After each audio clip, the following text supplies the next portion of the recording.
Hey guys. Tonight's story starts with a rooster screaming like rents due, a suspicious puddle by the hearth, and a bucket that's way too warm to be innocent. Outside, the village smells like bread, mud, and denial. But inside, you're about to discover why everyone suddenly smells like they've been blessed by a particularly vengeful god. Let's just say the path to beauty runs right through your bladder. But before you get too cozy, take a second to gently tap that new hype button YouTube just added. It really does help little guys like me push through the algorithm. And take a second to like the video and subscribe. But only if you genuinely enjoy this strange little corner of quiet storytelling. And drop a comment with where you're listening from and what time it is for you. It's strangely comforting to know who else is drifting off with us around the world. Now get comfortable, let the day melt away, and we'll drift back together into the quiet corners of the past. You wake up to the sound of chickens arguing and the distinct, unmistakable aroma of something that is absolutely not breakfast. The air is thick, damp, and carries the kind of pungent undertone that makes your nostrils flinch before your eyes even open. A rooster crows somewhere with the enthusiasm of a drunk poet, and outside your crooked window, morning unfolds like a crumpled scroll someone forgot to smooth out. You sit up slowly, blanket tangled around your legs, and immediately step into a puddle of something warm and suspicious near the hearth. You don't scream, because you've done this before. You simply look at the ceiling and whisper, "Not again," like it's a ritual. It probably is. Across the room, near the door that doesn't close all the way, since the hinge decided it had ambitions of freedom, sits a wooden bucket. A simple thing. Innocent, even. Except it's not. It's the same bucket that was placed just outside in your back door last night, under the shared agreement that villagers have with their chamber pots. Don't ask questions, and never, ever mistake it for soup. Someone, possibly you, though you'll deny it later, forgot to cover it, and now it has a crust, a film, a shimmering, malevolent aura of warmth that suggests it's been brewing plans. The sun, entirely too cheerful for your taste, slips over the edge of the hills like a nosy neighbor and lands right on the bucket's surface. It glistens. It radiates a faint golden light that might almost be beautiful if it didn't smell like fermented despair. You try to ignore it. You really do. You scrub your foot on the rug that's technically just a flattened sack of oats with aspirations. You dress in yesterday's tunic because it's closest and doesn't currently house any spiders, and you move around the bucket like it's a sleeping bear with excellent hearing. Outside, the village yawns to life. A cart rattles past, pulled by a donkey who looks like he's in the final act of a very long tragedy. The blacksmith shouts at his fire. Someone sneezes dramatically and blames the devil. Somewhere, a goat screams. Probably at nothing, possibly at everything. The bakery is already exhaling puffs of flower-scented warmth into the morning air, and a child runs by barefoot, giggling, trailing a sock that likely doesn't belong to them. Normal things, expected things, things you can deal with, but the bucket stays. Inside your cottage, it looms, despite being physically quite small. You try to carry on. You reach for your boots. They squish. That's new. You say a word you promised your aunt you'd stop saying, and check your hair in the polished pan that serves as a mirror. There's a leaf in it, possibly a twig. You tell yourself it's character. You look at the bucket again. It looks back. Maybe it's the light. Maybe it's the sleep still clinging to your eyes. Or maybe it's the beginning of madness, brought on by poor air circulation and the repeated consumption of oat-based everything, but you swear it moves slightly, tilts, just a fraction, as if inviting you. And that's when you remember. The conversation at the well, the gossip with teeth, the old midwife, wrapped in 3 shawls and 2 centuries of opinions, who swore that golden hair was a sign of divine favor and that the secret to achieving it was not prayer or herbs or moonlight, but something far more personal, something yellow, something warm, something that comes from within and leaves through unfortunate plumbing. You told yourself it was nonsense, superstition, the ramblings of someone who had once named a wart and spoken to it regularly. And yet, here you are, staring down destiny in a bucket that might contain your future. Outside, someone knocks over a stack of firewood. A chicken flies directly into the side of a house and flaps off, unharmed and unbothered. You step forward. The floor creaks. Your toes curl in your boots, still slightly squishy. The bucket does not move. It waits. You pick it up. You immediately regret picking it up. It's warm, not just from sitting inside, but warm in that very specific way that lets you know it's still fresh. You try not to think about who contributed. You hope it was only you. You're almost certain it was only you. You'll never ask. You carry it outside like a relic, holding it at arm's length, praying none of it sloshes. The morning breeze greets you with betrayal, lifting the scent into your face with a grace that feels personal. A neighbor passes, sniffs, and frowns. You nod at them like, "This is fine," like you do this every day. They pick up their pace. You reach the back of the cottage. There's a flat stone where the sun hits just right. You set the bucket down, gently, reverently. You've made your decision. Not today, perhaps, but soon you're going to put it on your head. And no one, not even the rooster, can stop you. You're not eavesdropping. Not exactly. You're standing in the alley between the apothecary and the fishmonger's hut because that's where the sun hits at just the right angle to thaw your bones, and the moss on the wall is only mildly damp instead of offensively wet. That someone happens to be whispering inside is not your fault. That the whispering stops whenever you shift your weight is also not your fault. You're simply a stationary villager with excellent ears and an unfortunate curiosity. And so when you hear the apothecary hiss the words, "liquid gold," you don't move. You don't breathe. You absolutely don't step away to respect anyone's privacy. Inside, glass clinks. Something gurgles in a way that should concern the fire marshal if one existed. A voice, scratchy, papery, like it was crumpled in someone's pocket for too long, says, "It must be fresh." A second voice, slightly wheezy but hopeful, replies, "Warm too?" There's a pause long enough to pickle a thought. Very. You blink at the moss. You look down at your hands, which are definitely not holding any gold. You briefly check your pockets, just in case. Empty, as always. Still, you feel a growing suspicion crawl up the back of your spine like a cat with cold feet. Because liquid gold in a village with no gold and very limited liquids only means one thing. And that one thing is currently being collected in buckets behind every house with a back door and shame-resistant residents. The door creaks open, and you flatten yourself against the wall with the speed of someone caught stealing pears, which you absolutely were last week.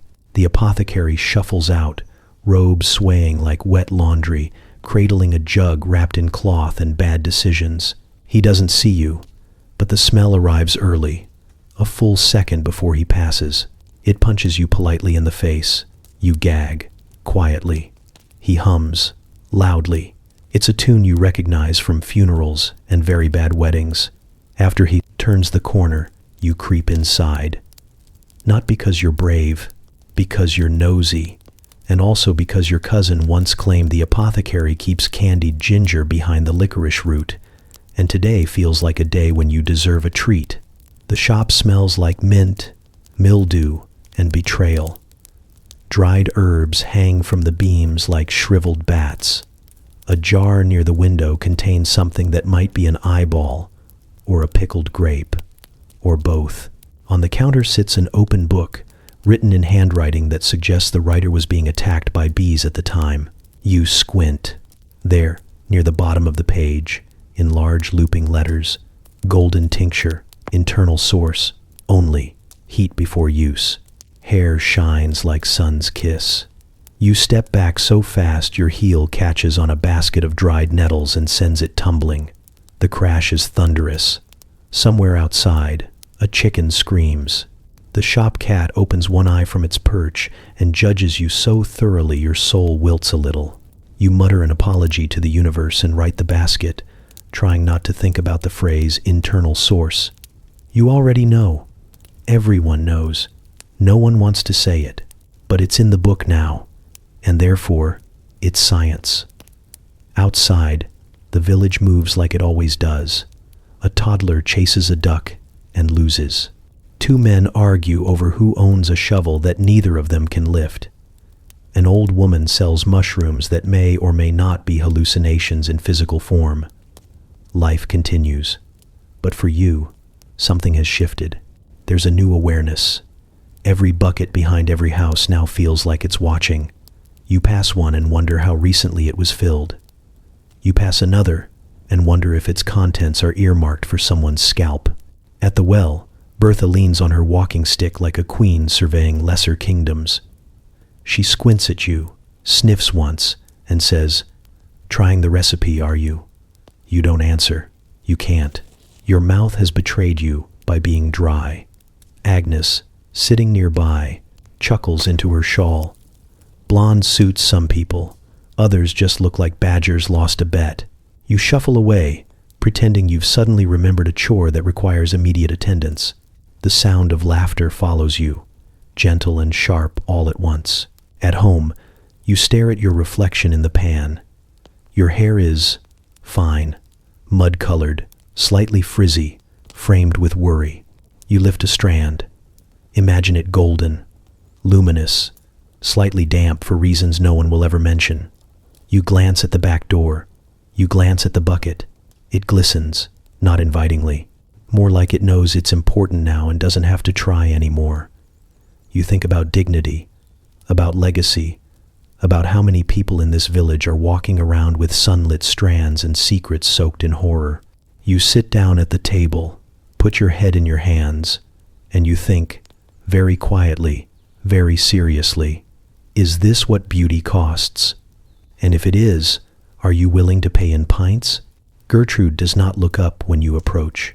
She continues chewing with the same slow, contemplative rhythm of someone who has seen things, survived them, and decided that silence is preferable to confrontation. The flies around her are louder than usual, possibly trying to alert you to something, or possibly judging you. Everyone seems to be judging you lately, including insects and livestock, and that feels excessive. You stop just outside the pen, where the mud sucks gently at your boots like it wants you to stay a while. Gertrude flicks one ear, which you choose to interpret as an acknowledgement, even though she clearly has no interest in small talk. You stand there, unsure how to begin, unsure whether an apology is appropriate or if she's moved beyond the stage where words can help. You shift your weight from foot to foot, and still she does not look at you, which is fair. Because this morning, before the rooster had even begun his unholy screeching, you poured what you have chosen to call a home brew over your head. You heated it first, like the book said. Let it steam in the corner of the hearth until it smelled like boiled sin. You tested the temperature with your finger, then with your elbow, then with a wooden spoon because no part of you trusted your own body anymore. And then, standing in your yard with a towel around your shoulders and a prayer clinging to your lips like a drunken moth, you tipped the pot and baptized yourself in warm human ambition. It ran down your scalp in rivulets of determination. It soaked the tips of your hair in promises. It pooled at your feet like something waiting to be confessed. Gertrude watched the entire thing. From behind the fence, her eyes tracked you with bovine precision. You tried not to notice, but it's hard to ignore a cow mid-chew when her expression suggests deep philosophical disapproval. You told yourself it didn't matter, that she was just a cow, that her opinion, no matter how withering, had no bearing on your personal journey toward aesthetic transformation. And yet, now she will not look at you. Now she pretends you do not exist. And somehow that's worse than open scorn. You lean on the fence post and sigh. Gertrude turns slightly away, just enough to remind you who holds the power here. You reach into your pocket, and pull out a slightly bruised apple, hold it out like a peace offering. She sniffs once, then resumes chewing. You place the apple gently on the post. It rolls a little. You step back. There's a faint sizzle in the air from your hair, which is still damp and still smells faintly of ambition gone terribly specific. You ran out of vinegar, so you couldn't rinse properly, and you're almost certain your eyebrows have lightened by one full emotional tone. You're not sure what shade your hair is now, exactly. In some light it's gold. In others, it's more of a shimmering betrayal. It glints ominously when the wind hits just right, like a warning flare. Gertrude knows. She knows.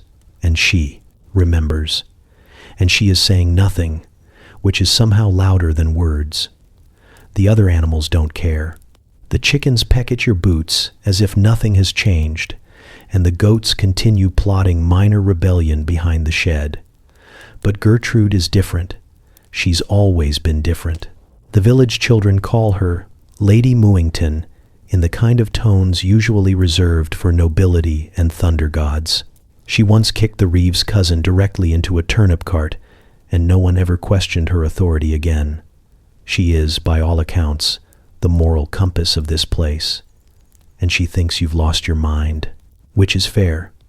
You tell yourself it's temporary, that once the results start to show, once your hair catches the light just so, and the well-ladies pause mid-gossip with awe and not horror, then Gertrude will understand. She'll nod her great horned head in approval and perhaps allow you to scratch behind her ears again without passive-aggressive tail flicks. But for now, she chews. You take another step back. Your hair squelches slightly against your tunic, and you pretend it's the sound of progress. You turn toward the cottage, leaving the apple on the fence, and Gertrude finally looks up. Just once. Just long enough. Her eyes are deep, endless, and unforgiving. The kind of gaze that sees through excuses and straight into the squishy parts of your reasoning. You nod. She blinks slowly. The apple disappears before you reach the door. You tell yourself that's a good sign. You arrive at the chapel still damp, still faintly hissing, and possibly cursed. You aren't sure if the tingling sensation in your scalp is divine intervention or just chemical rebellion. But you've developed a subtle lean to the left and a slight hum that intensifies near open flames. This is not ideal. The priest greets you with a squint, his face folded like well-worn parchment, suspicious of everything from laughter to lace. He sniffs once, discreet but definitive, and you can feel his nostrils re-evaluate your presence in real time. His robe is the color of holy dust and poorly aged cheese, and he holds a broom like a sword, despite sweeping nothing. You ask him about purification, casually, like you're inquiring about the weather or whether bees hold grudges. He clasps his hands like he's about to speak in verse, sighs through his nose, and tells you that only prayer can wash away sin, that the soul is like linen, and that you must scrub it daily with repentance. You nod solemnly, mostly because you don't know how else to respond when someone starts comparing your immortal essence to undergarments. He asks if you've been dabbling in anything unnatural. You say no a bit too fast, and the humming from your head gets slightly louder. He offers you a seat, a prayer, and a bowl of water that may or may not be holy depending on whether you caught him on a blessed day. You dip your fingers in it anyway. The water sizzles. You leave. At the riverbank, the washerwomen are deep in conference. They slap linen on stones with the rhythm of centuries and gossip with the precision of surgeons.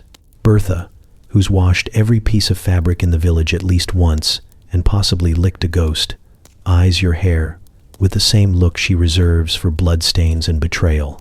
She taps her bucket, motions for you to sit. "What did you do to it?" she asks, though her tone suggests she already knows. You mumble something about tradition, maybe alchemy, possibly divine inspiration. Agnes, knuckles deep in someone's breeches, snorts. Looks like sin met citrus and lost. They surround you quickly, like sharks with aprons, clucking and tutting and snapping open bundles of herbs with the speed of experienced midwives and the judgment of ancient spirits. One brings out vinegar, another fetches lemon peels. Someone starts grinding mint like it's an emergency. You try to protest, but Bertha silences you with a finger and a story about a girl from 3 villages over who tried goose fat and ended up attracting foxes for an entire season. Your head is tilted back over a stone before you know what's happening. The lemon rinse is cold and shockingly effective. It stings, possibly in a cleansing way, possibly in a you'll never be the same way. Agnes mutters something about cutting through stink and spiritual residue, and someone else recommends a salt scrub, just in case demons are involved. You don't object. A small crowd gathers, as crowds do when someone's being semi-publicly washed in the name of sanitation and salvation. Children giggle and ask if your hair will fall out. One elderly man shouts, "That's not how we did it in my day," and is ignored thoroughly. A duck waddles past, unimpressed. Bertha finishes with a flourish and announces, "That's as clean as it's going to get without divine thunder." You touch your hair. It feels crisp, like something that used to be soft but has seen too much. It smells of vinegar and lemon and something faintly floral that might be redemption or might be elderberry. You sit up, thank them awkwardly, and avoid eye contact with the teenager holding a turnip like it's an audience award. Back at your cottage, the sun catches your reflection in the pan. Your hair gleams, but not like gold, more like polished hay. It crackles faintly. You whisper, "Please don't ignite," and wrap it in a scarf with the urgency of someone who remembers what happened to the butter churn last week. You lie in bed that night, head wrapped like a relic, and think about purity, about how the priest says your soul is a linen sheet that needs constant scrubbing, while Bertha says your scalp is a battlefield where vinegar must triumph over hubris. You wonder who's right. You wonder if the tingling is a sign. You wonder if Gertrude will acknowledge you tomorrow. Outside, an owl hoots. Your pillow smells like citrus and faint ambition. You dream of lemons floating in buckets. They speak your name. You try to approach the well like a normal person. Casual, breezy, as if you're just here for water and not emotional combat. But the moment your foot touches the path of packed earth leading to the village well, all 3 heads swivel in perfect unison, like owls sensing weakness. You consider turning back, pretending you forgot your bucket, pretending you never needed water to begin with. Maybe you live on dew now. Maybe you're a plant, but it's too late. They've seen you. Agnes is the first to speak. Her voice is sweet, venom-dipped honey. "Well, well, well," she drawls, as though she's just invented comedy. The others titter like hens who've just remembered a scandal. Bertha lifts an eyebrow high enough to count as a threat. Mabel squints at your scarf like it might be harboring secrets, which, to be fair, it is. You nod in greeting. Say nothing. Move slowly, cautiously, like someone walking through a swamp filled with conversational leeches. Your bucket swings from your hand with the exaggerated innocence of someone trying too hard not to draw attention, which has exactly the opposite effect. Bertha leans on the stone edge, knuckles cracking as she folds her arms. "You look radiant this morning," she says. You cannot tell if it's sarcasm or concern, probably both. Mabel snorts into her shawl. You lower the bucket into the well with studied indifference. The rope creaks. The wind shifts. Your scarf slips slightly. Mabel gasps, like she's just seen a ghost commit a fashion crime. "Oh, it's true," she whispers loudly, as if truth is a contagious rash. "You did it. You actually did it." Agnes claps her hands in glee. It's got a shine to it, like sunlight off buttered sin. They descend all at once, a storm of shawls and sharp remarks. Bertha demands to know your exact recipe, preferably in writing. Mabel insists on sniffing a strand. Agnes says she's seen haystacks, with less texture. You try to maintain composure, to stand tall, but your hair chooses this exact moment to frizz upward like a defensive hedgehog. You can feel it expanding with the humidity of shame. Bertha squints closer. Is that lavender? Or is that just desperation I smell? You manage a tight smile. Herbs, you say, as vaguely as possible. A natural rinse. Agnes tilts her head like a cat about to knock over a cup. Natural, is it? Because I heard. She lowers her voice here to a theatrical whisper that certain folk have been pouring things on their heads, things not fit for mention in polite company. Mabel's eyes widen, scandalized and delighted. Surely not. She breathes. Not that. Bertha clicks her tongue. They say it lightens the hair, brightens it, but at what cost? She stares at you, as if expecting a full, itemized receipt of your dignity. You lift your bucket from the well with unnecessary force. Water sloshes. Your scarf slips further. The sunlight catches your hair, and the color flares gold. Not real gold, not rich, noble gold. More like the gold you'd find on a poorly painted saint in a chapel with funding issues. But it gleams, and that's enough. Agnes lets out a low whistle. You'll be the talk of the festival. I already am, you mutter, more to your bucket than to them. Mabel pats your arm with theatrical sympathy. Just know that if your scalp starts to peel off like boiled onions, we'll say a prayer. Bertha's expression softens slightly, which is alarming. You don't trust it. Honestly, she says, it doesn't look half bad. Smells a bit like a pickle barrel, but there's a glow. Like you've been kissed by a lemon, Agnes adds helpfully. A fermented lemon, Mabel agrees. They laugh in harmony, like a very judgmental choir. You step back, bucket full, hair damp, soul lightly bruised. The shawls flutter behind you as you walk away, laughter trailing like smoke. You hear Bertha say something about experimenting with egg yolks. Mabel wonders if goat milk does anything for shine. Agnes wants to try dandelions. The tide has turned, and you can feel it. You started something. You didn't mean to, but you did. By the time you reach your cottage, your hair is drying in strange, defiant waves. It smells of vinegar, smoke, and quiet rebellion. You catch your reflection in the polished pan again. It still looks wrong. It still looks like a dare. But behind it, beneath the strange brightness and the faint sizzle at the edges, you also see something else. Pride? No, that can't be it. But maybe just a little. The alchemist's hut is located at the edge of the village, just far enough away to be ominous and just close enough that no one can plausibly claim they've never been inside. It leans slightly to the left, like it's whispering something rude to the trees, and there's a smell coming from the chimney that implies someone inside recently tried to make soup out of regret and old radishes. The door opens before you knock, which is unsettling, and a voice from within croaks, "Ah, a seeker of truth, or perhaps of highlights." You step inside and immediately wish you hadn't. The air is thick with something that might once have been incense.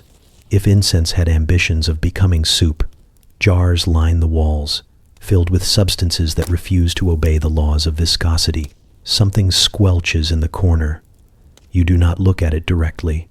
The floor creaks in protest beneath your boots. You take another step, and the creak becomes a whimper. The alchemist stands in the middle of the room like a scarecrow who's been blessed with consciousness and immediately used it to make everyone uncomfortable. His robes are several shades of brown, most of them unintentional. His beard forks into 2 points like it's trying to flee his chin, and on his hands, because of course, he wears socks. Long, woolen, mismatched socks, one striped, one bearing the faded symbol of what might be a goose mid-violence. He clasps his socked hands together solemnly and says, "I have seen the future. It is golden, and it smells faintly of ammonia." You open your mouth to respond, but he's already spinning toward a shelf, mumbling about Romans and scalp integrity. "The ancients knew," he says, rummaging through vials with the care of someone who once accidentally brewed sentience and has been nervous ever since. They had lustrous hair, didn't they? All those statues, not a frizz in sight. Why? Because they honored the sacred stream. You blink. The sacred what? He holds up a vial of liquid that glows faintly in the gloom. You decide not to ask why. You decide not to ask anything, really, because he's now pulling out a scroll and slapping it on the table like it owes him money. It's covered in diagrams of heads with various liquids being poured onto them, most of which you sincerely hope are metaphorical. One drawing appears to show a man smiling beatifically while bees swarm his scalp.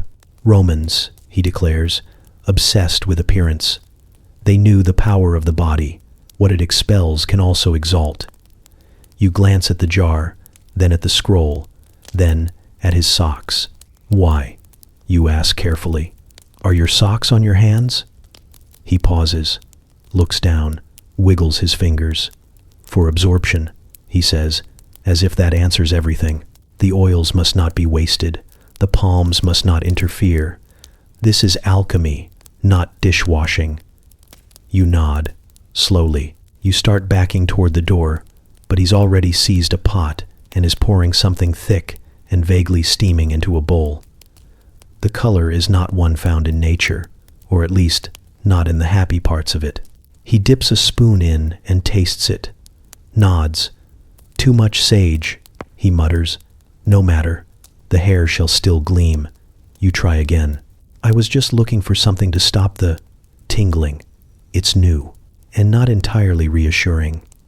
Ah, he says, eyes lighting up with the kind of glee that should be reserved for minor miracles or spontaneous cheese. The reaction has begun.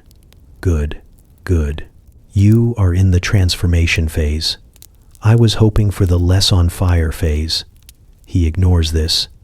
Instead, he gestures you toward a rickety stool draped in something damp. Sit. Let us elevate you. You will be a vessel of radiance, the envy of hens. You look at the stool, then at the door, then at the alchemist, who is now humming tunelessly while sorting herbs by how suspicious they look. You make a decision. It is not a brave decision, but it is a decision rooted in survival. You say you forgot something. You say it urgently. You say it in a tone that implies imminent bowel collapse, and you flee. Outside, the air is cool and free of aggressive vapors. You suck in a breath and swear to never again trust anyone with a beard that splits at the ends. Your hair, beneath your scarf, hums quietly like it's disappointed in you, or possibly grateful. Back home, you light a candle and stare at your reflection.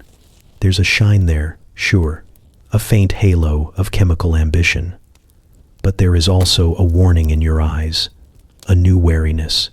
You have met the alchemist, and you will never be the same. It starts with hope. It always does. A foolish, slippery thing that clings to your ribs even when every rational part of you knows better. The formula is written on the back of a torn hymn scroll, scrawled in the kind of ink that only appears under candlelight and gilt. It smells faintly of horseradish and decisions made during eclipses. You find it tucked in your cloak pocket, though you have no memory of putting it there, which is either a sign from the heavens or a symptom of chronic poor judgment. You gather the ingredients slowly, reverently, as if the act of touching them might summon a better version of yourself. Chamomile, aged vinegar, rosemary, picked under a waning moon, and, of course, the sacred element. You don't call it what it is anymore. You've started using phrases like the golden agent or personal distillate. It sounds more refined that way, less like something you should be embarrassed to warm on the hearth. The goats watch you as you prepare the mixture. They stare too long, blinking too little. One of them chews a shoe you're fairly certain was yours last week. You tell yourself they're just curious. Animals sense change. They're wise like that, or they're waiting to see if you combust, which is entirely fair. The moment of application is less dignified than you hoped. You pour slowly, but the mixture hits your scalp with all the subtlety of divine punishment. It runs down the sides of your face, stinging your eyes, seeping into your collar, leaving you smelling like the ghost of a tavern brawl. You cling to the edge of the basin, eyes squeezed shut, muttering prayers to any deity that handles cosmetic miracles and minor alchemical crimes. The rinse is supposed to sit for 12 minutes. You last 7.5 before panic and itchiness drive you back to the well with a bucket and an urgency born of poor foresight. You dunk your head with the enthusiasm of someone trying to reverse history. The cold water slaps sense into you. Probably. When you finally raise your head, the world feels different. Not better, not worse, just tilted. There's a hush in the trees, a sense of pause. The chickens freeze mid-peck. The wind holds its breath. You walk back to the cottage and avoid looking in anything reflective. Even the dented ladle feels judgmental. You wrap your hair in a linen cloth, the nice one with only 2 holes, and sit by the fire, waiting for it to dry. You expect transformation, subtle radiance, a shift in the way your bones carry your name. What you get is glare. By morning, your hair glows, not metaphorically, not romantically. It gleams like polished brass left too long in the sun. It catches the dawn and throws it back with interest. You step outside and immediately blind a passing rooster who lets out a startled squawk and disappears into the hedgerow like a feathery insult. Your reflection in the water trough is unkind. Your head looks like it's been dipped in sunlight and aggressively buffed. The goats stare. Again. Longer this time. One of them actually backs away. Another kneels. You choose to interpret that as respect, but it feels like fear. At the market, people part for you like you've been declared flammable. Agnes gasps. Bertha whispers something about prophecy. Mabel crosses herself 3 different ways and tells a child to avoid eye contact. The priest won't speak to you. He sprinkles holy water behind you and mutters about false idols. The washerwomen gather in a tight circle and consult their elbows like oracles. Someone offers to buy a lock of your hair for 6 copper and a pickled turnip. Someone else swears they saw your head glow in the dark from across the valley. A child calls you sunhead. Another calls you beacon. Someone mutters curse under their breath, but you can't tell if it's admiration or alarm. By midday, your scalp starts to tingle again. Not the gentle prickle of progress, more like a warning. A sizzle, faint but persistent, as if your follicles have begun an uprising. You keep your head down, but that only makes the glow reflect off the cobblestones, creating a trail of shimmering light that follows you through the square like a rumor with legs. By evening, you've wrapped your hair in a damp cloth, an herb bundle, and finally a hat. The hat bursts into steam. You pretend it's a fashion statement. Back home, you sit in silence. The goats watch from the fence. You are no longer one of them. You wonder if this is what power feels like. Hot, inconvenient, slightly flammable. You stare into the embers and whisper, "Just a rinse," they said. The fire crackles, back something that might be laughter. The spring festival arrives like a sneeze in church, loud, unexpected, and full of energy no one quite knows what to do with. Garlands are draped with vague enthusiasm across crooked fence posts. The town square sprouts stalls overnight, manned by people who've remembered at the last minute that they make soup or carve spoons. Children run wild, sticky with anticipation and something unidentifiable that might be jam or might be ritual wax. Bells clang in the distance, possibly to summon joy, possibly because the bell ringer has once again confused joy with volume. You are not planning to attend. You tell yourself this while adjusting your scarf in the mirror, the 3rd one today. The first 2 burst into damp steam the moment your hair made contact. The 3rd, you suspect, is plotting something but hasn't yet revealed its strategy. Your hair has settled into a shade somewhere between sunlit hay and cursed illumination. If you stand too close to windows, small insects fling themselves toward you in confused worship. The scalp tingling has subsided into a low, constant buzz, like a swarm of bees reading poetry. Still, you are not planning to attend. And yet, you find yourself drifting toward the square with the idle gait of someone who doesn't want to be seen, but also might like to be admired from a distance, preferably through a veil or under strict lighting. You hover near the edge of the festivities, cloaked in ambiguity and the faint odor of fermented rosemary. A nearby dog sniffs the air, whimpers, and relocates itself behind a cabbage cart. Music begins. Fiddles saw aggressively at joy. People clap in rhythmic bursts, some even managing to keep time. A barrel of cider is tapped with ceremonial flair and immediately leaks onto the mayor's shoes, which he pretends not to notice because they're new and he's very proud. The children begin their traditional dance, spinning wildly until someone vomits or discovers religion.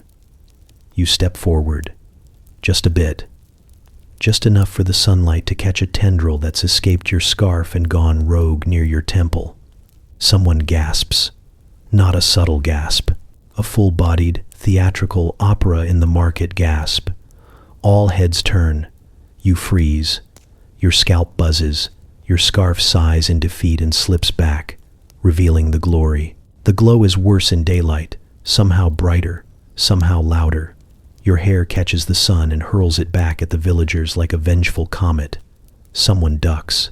Someone else holds up a reflective shield, which is actually a serving tray, but the intent is clear. Then the wind shifts. A moment passes in collective silence, and then the smell hits. It's not a bad smell per se. It's just aggressive, enthusiastic, like a blend of optimism, boiled herbs, and the specific kind of ammonia only achievable through time, temperature, and personal shame. The aroma wafts over the square like a prophecy no one asked for. A child near the pie stall wobbles. Her eyes widen. She sways gently, as if about to bow to an invisible monarch, and then collapses backward into a pile of marigolds. Her mother shrieks. The pie stall owner offers her a tart. No one is sure why. Bertha shields her nose with a ladle and mutters something about volatile infusions. Mabel declares it a sign and begins fanning herself with a goose feather. The priest begins a half-hearted exorcism from across the square using a prayer he wrote on a cabbage leaf. You take a step back. The crowd takes two. A boy points. "It's the sun demon," he yells, with the authority only a child wearing a flower crown and no pants can muster. People begin whispering. Someone suggests dunking you in the river. Someone else asks if it's contagious. A third offers to buy a lock for display at the apothecary. As a cautionary artifact, you consider fleeing, but instead, you lift your chin. Because honestly, what's the point of going through 3 vinegar rinses, 2 herbal scaldings, and a mild haunting if not to bask in the result? You turn slowly, letting the sunlight catch every angle. Your hair crackles faintly. A pigeon mistakes you for a divine sign and lands nearby in cautious awe. Someone begins clapping. It starts slow, sarcastic maybe, but it spreads. A woman near the cheese table joins in, then a boy with suspiciously sticky fingers. Even the fainted child stirs and applauds weakly from the marigolds. You walk through the square like a torch that's decided it deserves a parade. People step aside. Dogs whimper. Babies blink. A man offers you a complimentary turnip. You accept it with grace and vague confusion. By the time you reach the cider barrel, your hair has calmed to a low simmer. The scent, while still potent, has been absorbed into the general festival aroma. A bouquet of livestock, joy, and yeast. You take a cup of cider. You drink. And for a brief, golden moment, you are the flame around which the village turns. Your aunt is not what anyone would call calm. She once screamed at a thundercloud for looking smug and hasn't spoken to the village blacksmith since 1326 because she suspects he secretly forged a haunted ladle. She lives at the edge of the village in a cottage stuffed with dried herbs, conspiracy theories, and a hen named Susan who pecks in Morse code. People humor her because she's old and loud and once bit a bishop. But today, she's trembling, clutching the edges of her shawl like it's the only thing standing between her and a fiery end. She bursts into the square, wild-eyed and breathless, cheeks flushed with horror, or brisk walking, or both. "It's happened," she announces, just as the baker sets down a tray of rolls. The summoning, the veiled one rises. The rolls are ignored. She turns, points a gnarled finger directly at you, and shrieks, "I saw it. I saw it." The reflection does not lie. You blink, still holding the turnip from the festival, which has developed a faint shimmer and a smell that is either magical or concerning. Around you, the villagers look from her to you and then to the well, where the water ripples in what might be fear or wind or prophetic consequence. It started apparently this morning as your aunt went to draw water, a simple act, innocent, necessary. But when she leaned over the stone rim and peered in, she didn't see her usual frown and jowls. No, she saw you, your face, your glowing, backlit by a mildly haunted sun face, and she dropped her entire basket of turnips. They tumbled into the well like offerings, and then the water turned gold. And then the turnips began to glow, not sparkle, not glisten, glow.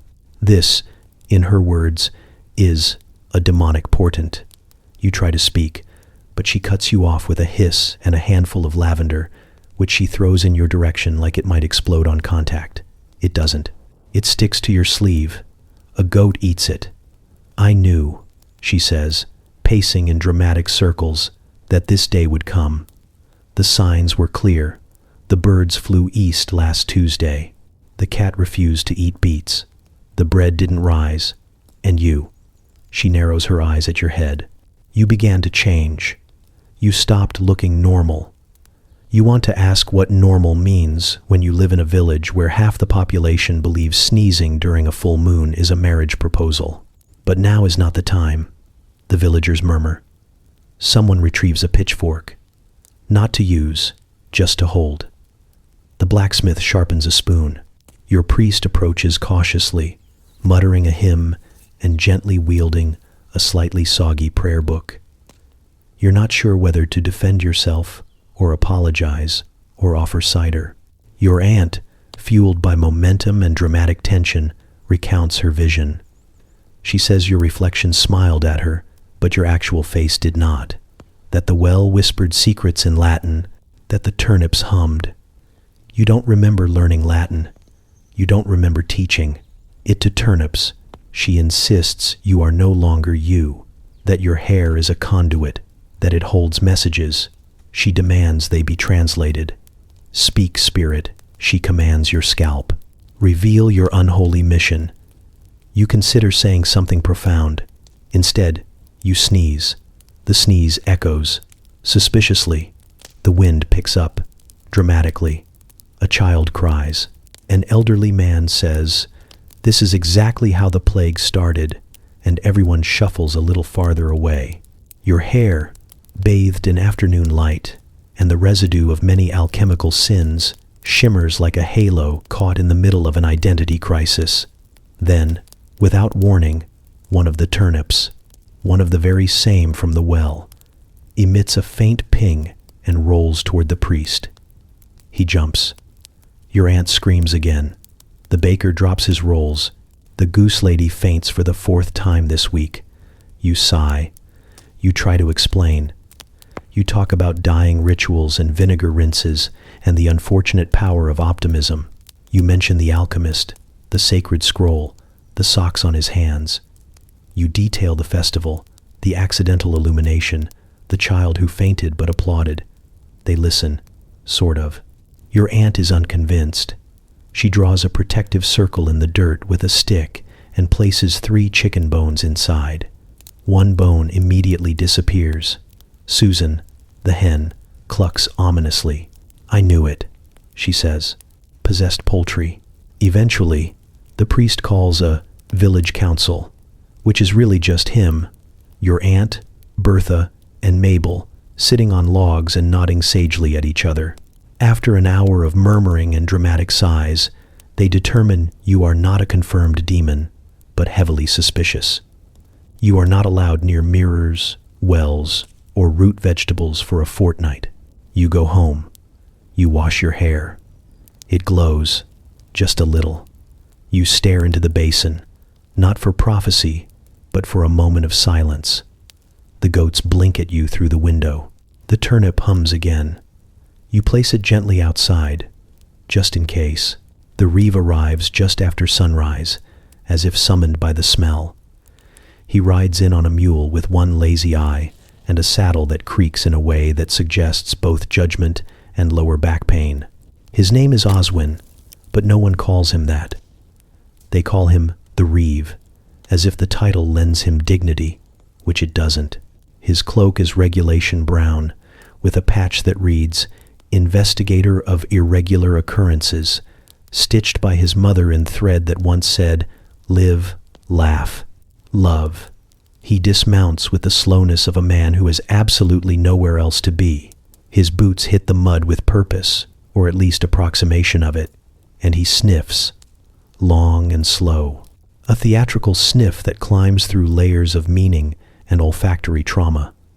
You stand very still. The Reeve looks at you, then your hair, then the general area surrounding your hair, as if it might leap off and confess.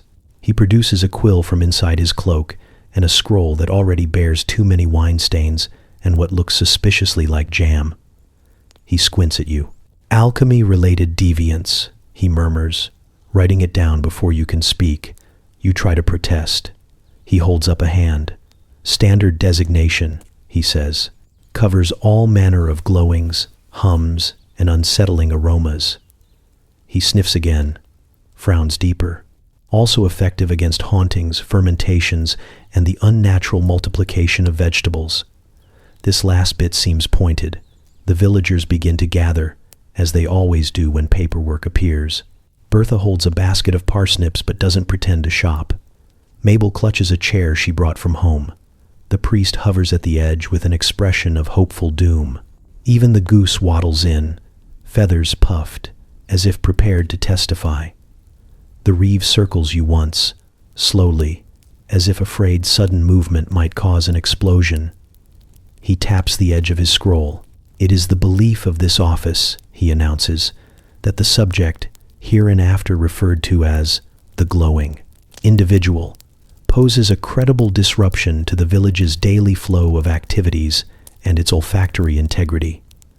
You open your mouth. He raises a brow. You close it again. Witness accounts indicate that the subject did willfully, if not wisely, engage in unlicensed alchemical application directly upon the cranial region. He continues. Said application resulted in radiant pigmentation, mild atmospheric disturbances, and vegetable-based hallucinations. Your aunt nods, triumph in every wrinkle. She whispers. The turnips sang, Oswin. The Reeve nods gravely. We have received the song. He moves on to the next part of the form, chewing the end of his quill. Please indicate level of hazard, he mutters to himself. Mild, moderate, severe, or apocalyptic. He looks at your hair again. It shimmers slightly, still damp from your morning rinse. He circles moderate, but draws the line with a certain flair. Then comes the inspection. He holds out a small tin amulet and asks you to stand still. The amulet is supposed to detect unholy energies, but mostly it wobbles when near cabbage and glows faintly during thunderstorms. It glows now. The Reeve pretends not to notice.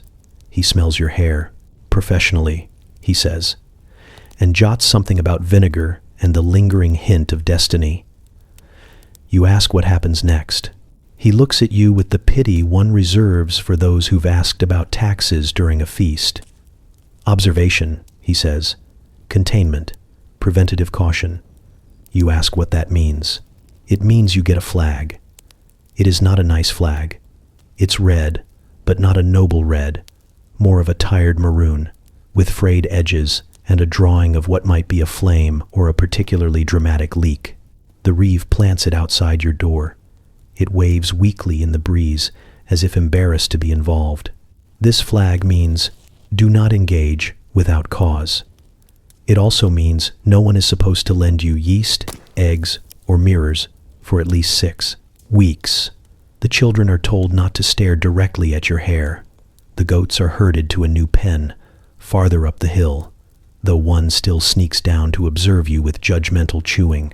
The reeve writes a summary report and hands you the bottom copy, which is mostly smeared ink, and a note that reads, pending additional observations. You ask what qualifies as an observation. Any further shimmering, scent emission, or vegetable transformation, he says. Then he nods, mounts his mule, and rides 3 feet before the mule stops to chew a boot. The crowd disperses. Your aunt lingers just long enough to say, I warned you. You're not sure she did, but she seems pleased anyway. You go back inside. The flag flaps behind you, a soft accusation. You sit by the hearth and brush your hair slowly, watching the glints of light catch on every strand. The scent is evolving. Not worse, just more confident. You stare into the middle distance, and you wonder, not for the first time, what exactly was in that scroll. The minstrel arrives with the wind, as all good nuisances do. He has a lute slung across his back, a feather in his hat that might be a quill or a bedraggled crow's donation, and a grin so permanent it looks stitched on by someone with no understanding of human anatomy. His name is Cedric, but he introduces himself every time as Cedric the Lyric, Bard of the Unspoken Flame, which is mostly just something he came up with after 3 meads and a head injury. You try to avoid eye contact. Cedric, naturally, sees this as a challenge. By the time you've taken 3 steps backward and 1 sideways to hide behind a stack of turnip crates, he's already pulled out the lute and struck a chord that sounds vaguely like a frog slipping on a wet stone. Oh, glowing locks from distant plain, he begins, eyes locked on your head like it owes him rent. What alchemy hath wrought thy mane? The market goes still. Bertha drops a loaf of rye. The baker pauses mid-sprinkle. Even the chickens, previously pecking in a furious cluck-fueled frenzy, fall silent and turn, fascinated. One of them sits down like it's paid for front-row seating.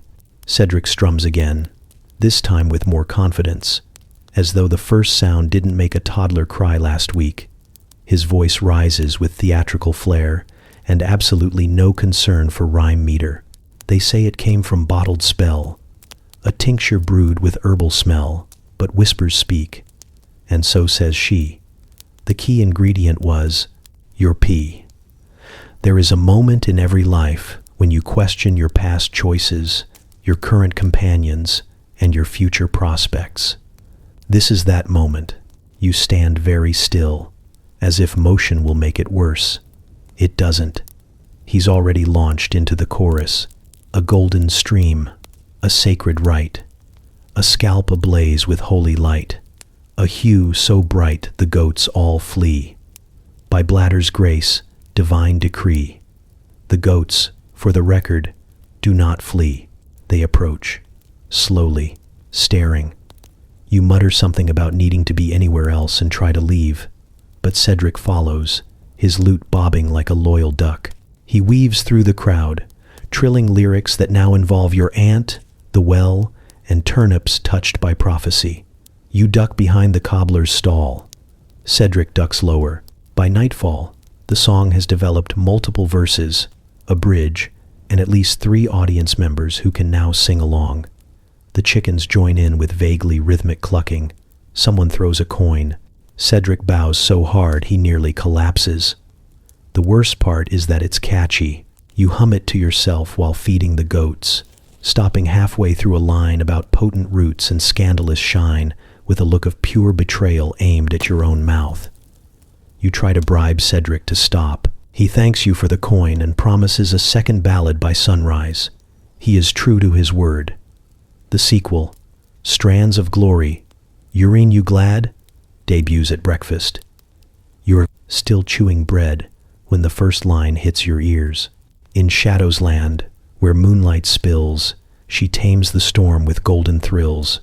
A rinse, a wait, a destiny, unleashed by liquid alchemy. You choke slightly. Cedric smiles. The chickens begin to sway.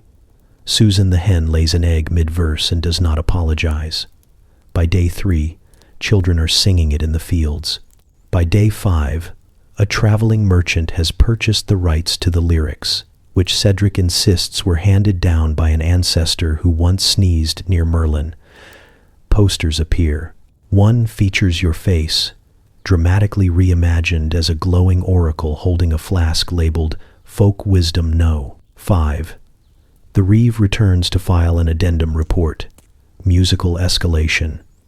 He underlines it twice and sighs deeply while staring at the sky, as if awaiting divine smiting. Your hair, meanwhile, continues to glow. Softer now, less like celestial vengeance, more like a gentle lantern placed near soup. But it doesn't matter. The legend has taken root. Cedric performs nightly. The ballad grows longer. There are now interpretive dance sections performed by enthusiastic teens in goat masks. One performance ends with a minor fire and a new superstition about sneezing during the 3rd verse. You try to move past it. You try vinegar rinses, hooded cloaks, a brief attempt to dye it all back with mud and self-delusion. Nothing sticks. Literally. The mud slides off with a hiss. The glow remains. Eventually, you stop fighting. You attend one of the performances, hood lowered, face neutral. Cedric dedicates the song to the blazing crown of truth. The crowd erupts. A goat headbutts a drum in celebration. You sit there, in the flicker of lantern light and public myth-making, and listen. And when the crowd roars the final chorus with triumphant, ridiculous joy, you mouth the words along, just under your breath, barely. Sunday morning begins with clouds gathering low over the chapel, the kind of weather that makes bread go dense and sermons run long. The bell tolls twice, then once more for dramatic emphasis, and you shuffle into the pews like everyone else, trying not to attract attention, which is difficult, because your hair still radiates like it's been blessed by a wayward comet. Father Aldrich stands at the pulpit already mid-glisten, his robes unusually starched, his hands clenched around a parchment that quivers with the effort of holding itself together. He clears his throat with the gravity of a man preparing to issue a prophecy or explain a broken fence. You sit in the 3rd pew, 2nd from the left, directly in his line of sight. You tried to sit farther back, but an old woman blocked your path and muttered something about needing to see the signs. The signs, apparently, are all on your scalp. Father Aldrich begins. Brethren, we gather today under the eye of judgment, under skies thick with portents and the unmistakable scent of... He hesitates, sniffs once, and continues. Transformation. Your eyes narrow. He hasn't blinked since you sat down. The parchment trembles more now. The sermon continues with vague threats about unnatural influences, glimmering temptations, and those who think themselves luminous among us. Several heads turn toward you at once. One of them is a sheep that wandered in during the hymn and refuses to leave. You sit straighter. Father Aldrich's voice rises in pitch and perspiration. They will come claiming wisdom, he booms, with tinctures and tonics, smelling of vinegar and broken boundaries. A bead of sweat races down his temple like it's fleeing the consequences of this sentence. They will shine with unholy brilliance, deceiving even the goats. A man in the front row gasps, probably thinking of Gerald the goat, who hasn't stopped staring at your window for a week. You shift slightly, hoping to duck behind a hymnal, but it's too late.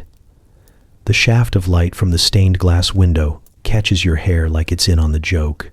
A faint glow bounces off the rafters. A baby in the back starts to cry. Someone drops a prayer book. The priest pauses, panting. He looks directly at you. There is a silence, the kind usually followed by witch trials or spontaneous combustion. You smile, not because you feel particularly joyful, but because panic has short-circuited your facial muscles and this is all that's left. It's not a friendly smile. It's the kind that says, "Yes, I used ancient folk wisdom and my own bodily resources to bleach my hair. And yes, it now glows like the forehead of destiny.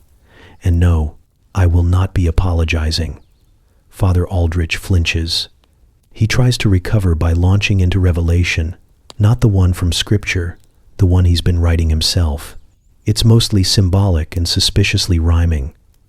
"And lo, the golden one shall rise from the outhouse," he intones, "her locks forged in the bladders of the faithful." You stifle a laugh. Badly. "Behind you," Mabel whispers to Agnes. At least she rinses. The tension in the room becomes physical. It has texture now, like overbaked porridge. Father Aldrich clutches his relic necklace, dramatically failing to make eye contact with your actual soul. He delivers the remainder of the sermon in increasingly vague threats. Plagues of nettle rash, a rain of frogs, the return of mullets, the usual. By the time he reaches the final prayer, he's visibly shaking, and not just from spiritual fervor. You can practically hear the calculations in his head. Exorcism, herbal intervention, full cranial baptism. The congregation files out slowly, buzzing like bees around a particularly fragrant flower. Some avoid you entirely. Others nod as if to say, "Well, you've certainly done something." One woman asks where she might procure the formula. For her niece, not herself, obviously. A child calls you Saint Pittlelocks. You decide not to correct him. You wait until everyone's gone. Then you approach the pulpit. Father Aldrich tries to pretend he's tidying his sermon notes, but he's shaking so hard they rustle like leaves in a thunderstorm. You stop a few feet away, well within dramatic distance, and tilt your head just enough to catch the light. "I liked the part about deceiving goats," you say. He blinks. You don't. There's a long pause. Then, with a shaky hand, he reaches into his robes and pulls out a tiny vial of something faintly yellow. "Just a drop," he whispers, "for thinning at the temples." You take the vial. You say nothing, and as you walk away, you feel the power shift, because you are no longer merely the subject of sermons. You are the miracle. You should have known better, but curiosity is louder than reason and considerably more persuasive when you've been humiliated in public worship. The first batch gave you notoriety. The second, you tell yourself, will bring refinement, subtlety, less divine lantern, more tastefully illuminated. You repeat this while stirring your latest concoction, a phrase you found written in the margins of an old alchemist's manual. Fortuna favit audacibus, fortune favors the bold. You translate it, wrongly, as fortune favors those who overestimate their scalp. The potion bubbles in the pot with the enthusiasm of something that absolutely shouldn't be alive but probably is. You've added extra rosemary to disguise the usual scent and a sprig of mint because someone once told you it balances humors. The liquid hisses faintly, as if offended by your optimism. You squint into the steam and catch your own distorted reflection, shimmering, untrustworthy. There's a moment, one beautiful, brief, reasonable moment, where you could stop. You could pour it out, bury the memory, claim divine revelation, and let your hair fade into something approximating peace. You don't. The application begins as all bad ideas do, with a confident hum. You lean over the basin, ladle in hand, and pour the golden mixture over your head. It's warmer than expected, thicker too, sliding down your scalp with a sizzle that feels vaguely like moral consequence. The smell hits you halfway through, sharp, sour, and ancient, like every mistake humanity ever bottled for resale. Your eyes water. You remind yourself that beauty demands sacrifice, then clarify that to mean someone else's sacrifice. Unfortunately, no one else volunteered. The tingling starts slow, a cautious spark under your skin. You tell yourself it's working. Transformation in progress. A whisper of power. Then the tingling intensifies into pricking, then burning, then something that can only be described as apocalyptic itch. You try to hold steady, to embody stoicism and dignity, but within seconds, you're clawing at your own head like a person possessed by a flea with ambition. You rinse early. Desperation trumps instructions. The well water feels blessedly cold against your scalp until the steam starts rising. You watch it curl in the morning air and wonder if that's normal. It doesn't feel normal. You dunk again, and the water froths faintly around you, bubbles forming at the edges, whispering judgment. You can smell something wrong, something alarming. Then, your pillowcase dissolves. It happens slowly, almost politely. A thin line appears where your wet hair touched the cloth, and the fabric wilts into a pale, sad soup. You stare at it, motionless, because the human mind needs time to catalog new categories of disaster. The pillow was your favorite, the only one not infested with straw mites. You watch it disintegrate with the quiet despair of a person realizing they've reached a new stage of alchemical stupidity. You run your fingers through your hair, or rather, where your hair was. The sensation is unexpected, slick, bare. You pull your hand away and find several brave strands clinging to your palm like survivors of a shipwreck. You laugh once, sharply, then again, softer. Then you sit on the edge of your bed and cry exactly once.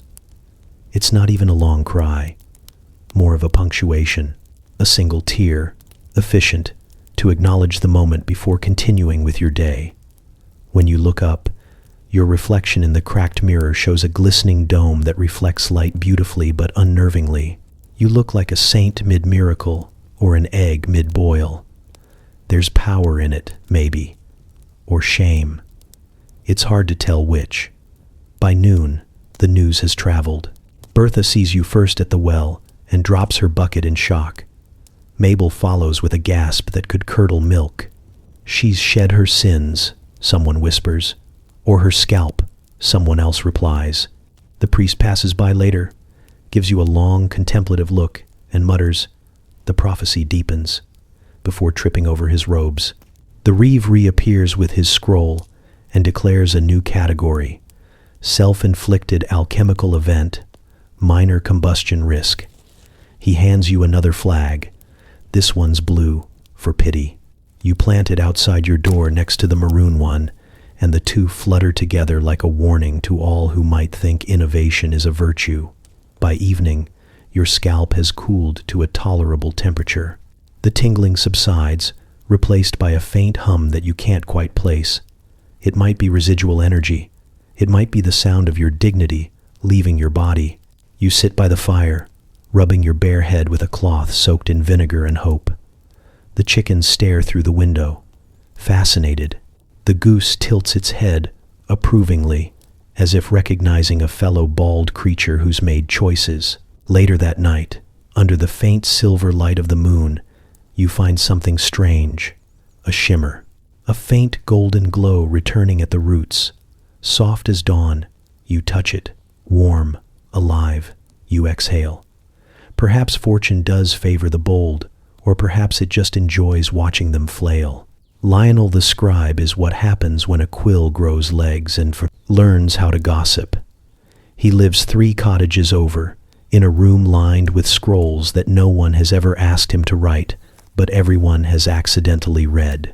His ink-stained fingers are always twitching, desperate to record something, anything, that smells faintly of scandal or divine irony. So naturally, when word spreads that your hair has alternated between celestial glow and tragic disappearance, Lionel arrives at your door before sunrise, eyes bright with curiosity and opportunism. He bows too deeply, nearly drops his parchment, and declares, "For posterity," which, in Lionel's language, means for public entertainment. You are still half asleep, clutching a mug of something that only barely qualifies as tea, when he pushes past you into the cottage like an academic hurricane. His quill is already out.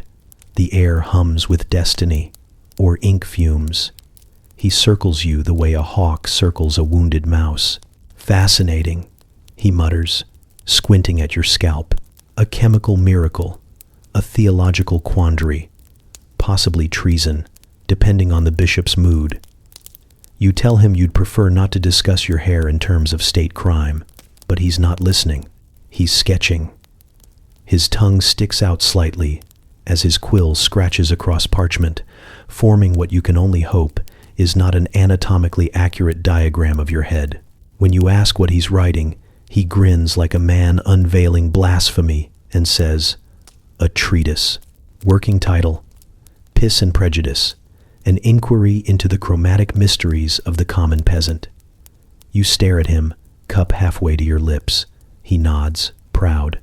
"It's catchy," he says, "and educational." You tell him he can't publish that. He laughs the laugh of a man who has never once failed to do exactly what he shouldn't. The rest of the morning dissolves into chaos. Lionel insists on taking measurements for scholarly integrity. He demands to know the precise duration of your scalp tingling, he inquires, whether the odor was musky or transcendent. You refuse to answer, but that doesn't matter. He's already decided it was both. He plucks a single strand of your regrown hair for empirical examination and stores it in a vial labeled Subject A, potentially divine. By noon, half the village knows, not because you told them, but because Lionel prints fast. His pamphlets spread through the market like dandelion seeds in a strong wind. Each copy boasts the same absurd title, bold and unnecessarily dramatic. Piss and Prejudice, a treatise on golden hair and the pursuit of vanity by alchemical means. Beneath it, an illustration of your head shines like a haloed sun, surrounded by marginal notes written in Lionel's hurried hand. Possible angelic mutation, folk urine economy, and, most offensively, before and after, both alarming. The villagers devour it. They gather at the tavern, passing the pamphlet around like sacred text. The blacksmith reads excerpts aloud, voice trembling with awe. Bertha sells roasted nuts outside while quoting your most humiliating interview responses, most of which you never gave. A group of teenagers performs dramatic readings in the square, complete with interpretive gestures for tingling of the scalp. Even Father Aldrich has acquired a copy. He preaches against it on Sunday while simultaneously quoting entire paragraphs verbatim. You try to ignore it, but everywhere you go, someone hums a tune from the minstrel's song or recites a line from Lionel's work. The two have merged into one cultural phenomenon you never asked to start. Someone paints your likeness on the side of the well, and the chickens now roost beneath it like devotees. One evening, Lionel returns, beaming. The bishop's scribe requested a copy, he says. They're considering adding it to the Abbey archives under Unexplained Wonders and Domestic Curses. You'll be famous. You ask if it mentions the bald incident. He hesitates. You can see it in his face. Of course it does. You take the parchment from him, read a few lines, and nearly drop it into the fire. He's written your life like it's a parable. Behold, the humble woman who sought beauty through bodily devotion and found enlightenment through ammonia. The accompanying diagram labels your scalp as both seat of wisdom and flammable zone. You ask him to stop. He looks wounded, as though censorship itself were a sin. But the people love it, he protests. They deserve the truth. You tell him what they deserve is peace from his handwriting. He leaves, but only to fetch more ink. By the end of the week, Piss and Prejudice has been translated into 3 dialects and adapted into a short stage performance by the local troupe. The actors wear yellow ribbons and chant your name like a spell. Lionel attends every show, taking notes, occasionally correcting their meter. You watch from the shadows, hood drawn low, equal parts horrified and strangely amused, because the laughter, though sharp, carries a rhythm of admiration. You've become a symbol, somehow, of curiosity, rebellion, or sheer stubborn survival. Lionel might have exploited your story, but he also preserved it, stitched it into the fabric of the village's gossip-laced history. You are, in ink, if not intention, unforgettable. That night, when you finally sit alone by candlelight, you unfold one of his pamphlets. The words glimmer faintly in the flickering light, and you notice the last line scribbled at the bottom in smaller ink, as though added later. Beauty is not for the timid. You snort, crumple the page, and toss it into the hearth. It catches fire instantly, burning fast and bright, the way your hair once did. It happens on a Tuesday, which feels appropriate.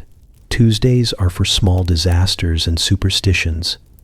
The air smells faintly of cabbage and smoke, and you're minding your own business by the well, trying to ignore the faint whispers that follow you everywhere now. Whispers that sound suspiciously like the chorus of Lionel's pamphlet, only sung off-key by people who shouldn't be singing. You're fetching water, a normal human thing. You are determined to be ordinary again, no matter how often your reflection insists on glowing faintly in every puddle. That's when Bertha gasps. You freeze. A gasp from Bertha carries weight. It's the same sound she made when the miller's cart caught fire, when Father Aldrich tripped into the baptismal font, and when she found a turnip shaped like the Virgin's face. You turn slowly. The air feels heavy, like the sky's holding its breath. There, under the shade of the well wall, stands a chicken. Not one of yours. You'd know. Yours are mildly judgmental, but this one radiates purpose. Its feathers glint slightly, not gold, exactly, but the color of old coins and new rumors. It makes direct eye contact with you, which is unsettling, because chickens should never look at anyone like that. Then, with all the solemnity of a priest preparing communion, it squats and lays an egg. The egg gleams, a perfect polished yellow, unnatural, luminous, and, most disturbingly, humming. Not loudly, just enough that you feel it in your teeth. Bertha drops her bucket.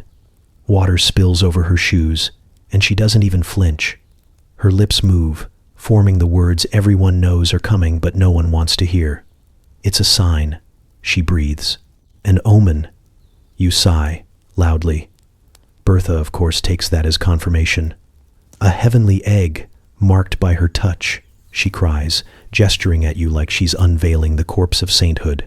The blessed of the bladder walks among us. You try to correct her. Try to say something logical, like, it's a chicken doing chicken things, or, I have no dominion over poultry, but it's too late. People are gathering. They always are. You wonder if you should just start charging. Admission. Mabel arrives first, wiping flour off her hands and muttering prayers under her breath. Father Aldrich follows, sweating already, holding his relic cross in one hand and a suspiciously damp sermon scroll in the other. Even Lionel appears, quill at the ready, eyes glittering with narrative hunger. The crowd grows. The chicken preens. The egg glows brighter, as if feeding on the attention. Someone whispers that it smells faintly of rosemary, which it doesn't, but now everyone agrees it does. The Reeve shows up, late as usual, and writes, poultry-based manifestation in his ledger with a look of weary inevitability. You consider leaving, but the circle closes in. They want interpretation, meaning they want you to say something that justifies all of this nonsense, something they can whisper about over ale tonight. Father Aldrich clears his throat and looks at you pointedly, as if waiting for divine commentary. Bertha clutches the egg with reverent terror, as if afraid it might hatch into a flaming cherub. The chicken, satisfied with its work, struts away. You envy it deeply. You crouch beside the egg, partly to look calm, partly to avoid fainting. The shell's warm to the touch. Too warm. The faint hum deepens, like it's breathing. You tell yourself that's just your imagination, that it's sunlight and nerves and maybe residual potion fumes leaking from your pores. But then again, it's been weeks since normal applied to anything in your radius. Bertha leans in. What does it mean? She whispers. You consider your options. If you say it's nothing, they'll think you're hiding divine knowledge. If you say it's holy, they'll expect miracles. If you say it's cursed, they'll burn your cottage. The only safe answer is the truth, which, in this case, is useless. It means, you say carefully, that the chicken laid an egg. The crowd stares. Someone coughs. Lionel scribbles furiously. Father Aldrich looks betrayed by your lack of theatrics. Bertha looks inspired. By dusk, there are candles around the egg. By morning, a shrine. They call it the golden yoke of illumination. People leave offerings, herbs, bread, a small carved goat. Mabel swears her back pain eased just from looking at it. Bertha claims the light in her cottage now flickers in the shape of a halo. Father Aldrich declares it a test of faith. Lionel sells pamphlets titled The Egg of Ages, From Peasant to Prophet. You can't go to the well anymore without someone asking for blessings or hair clippings. The chicken, now unofficially canonized, refuses to lay anything else. The Reeve adds avian miracle to your record. At night, when the village finally sleeps, you sneak back to the shrine. The candles have melted low. The air smells of wax and foolishness. You kneel beside the egg, watching it pulse faintly in the dark, golden and soft, like the world's dumbest sun. You whisper, "If you hatch, I'm moving." The egg hums once, gently, and for a fleeting second, you think you hear the faint muffled cluck of destiny. It begins, as all great conspiracies do, with laundry. The riverbank hums with the sound of scrubbing and quiet grievances. Women kneel by the current, sleeves rolled, hair tied, muttering the eternal chorus of domestic dissatisfaction. Husbands, taxes, goats, and now, apparently, hair. You hear your name first as a whisper, soft and slippery, carried on the sound of rippling water. Then again, louder, punctuated by a snort. You don't turn. You focus on your washing, pretending you're invisible, which has never been harder since your scalp learned to behave like a celestial lantern. But invisibility is not an option anymore. Bertha waves you over like a general summoning her least cooperative soldier. You, she says, you know things. This is never a good start. You wade closer, clutching your bundle of linen. The circle tightens. There's Mabel, sharp-eyed and perpetually unimpressed, Agnes with her eternal sigh, and two younger women you don't recognize, but who stare at you with unnerving hope. Their hands are raw from the cold water. Their faces shine with the kind of desperate determination that precedes either greatness or mild disaster. What things? You ask, cautiously. Bertha lowers her voice. The potion, the transformation, the golden hue. You glance at the river, hoping to see your reflection slip away downstream, but no such mercy arrives. That was an accident, you say. A deeply unfortunate one, Mabel snorts. Unfortunate? Your hair glowed like morning itself. The priest nearly fainted from revelation. He fainted from dehydration, you say. Semantics, she replies. Someone uncorks a jug of ale. The conspiracy gains form. They gather closer, voices dropping to murmurs. The words formula and ratio surface among the hiss of the current. Someone mentions nettles. Someone else mentions moonlight. Bertha mentions you. Repeatedly. You catch fragments. Shared among sisters. Divine rinse. Affordable alternative to sainthood. You shake your head, laughing nervously. No alchemy. No potions. I nearly lost my scalp last time. Agnes pats your hand with a tenderness that feels like a trap. That's why we'll help. Many hands, many heads. You start to protest, but Bertha raises a finger. We've been doing this for centuries, she declares, ignoring the fact that last month she confused rosemary for sage and accidentally sedated the goose. We just forgot how. You've reminded us. A chorus of approval follows. The younger women nod solemnly, as though witnessing history. Someone passes you a cup of ale. You drink because it's either that or drown yourself in the river and be done with it. By afternoon, the laundry has been abandoned. The river now smells of fermenting herbs and rebellion. Bertha kneels on the bank, stirring a pot balanced over a makeshift fire, muttering what she claims is an old family blessing but sounds suspiciously like a tavern song. Mabel adds handfuls of crushed nettles with the enthusiasm of a woman pretending to understand chemistry. Agnes sprinkles in dried lavender for the spirits, though no one specifies which kind. You hover at the edge, arms crossed, muttering about plausible deniability. If the reeve asks, "I wasn't here," you say. Bertha ignores you. If the priest asks, "I was praying," still nothing. If the chicken asks, "Stop talking," says Mabel. Steam rises from the pot in fragrant plumes. It smells better than yours did, at least. Earthy, sharp, almost pleasant. The women lean over it reverently. "It's beautiful," Agnes whispers. The surface ripples with light, golden and wild. You step closer despite yourself. It glows faintly in rhythm with your pulse, as if recognizing kinship. You should walk away. Instead, you hand Bertha your spoon. They take turns dipping cloths, testing them against strands of hair. Mabel's turns moss green. Agnes's turns orange, the exact shade of a cautionary tale. Bertha's, somehow, turns purple. She looks delighted. "Royalty," she cries. "Or witchcraft," someone shouts back. They all laugh. You laugh too, for a moment. The sound feels good, like air after a storm. Then the pot bubbles over. It hisses, sputters, and sends a spray of glittering liquid across the bank. The grass sizzles. A fish leaps dramatically from the water and vanishes downstream, possibly to alert the gods. Everyone freezes. Bertha raises the spoon like a weapon. "It's working," she says, voice trembling with awe and probable delusion. By sunset, the river glimmers faintly gold. The women's hair shines in streaks, some bright, some subtle, some distressingly patchy. They cheer anyway, drunk on success and ale. You sit on a rock, watching the current carry away flecks of shimmering residue. The surface ripples like liquid dawn.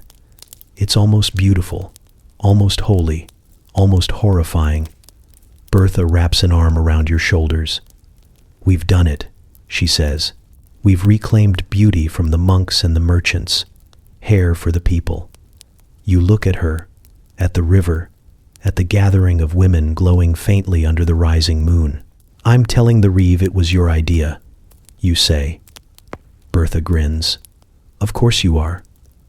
As darkness settles, you notice your reflection in the water, hair shining again, not like fire this time, but like candlelight, softer.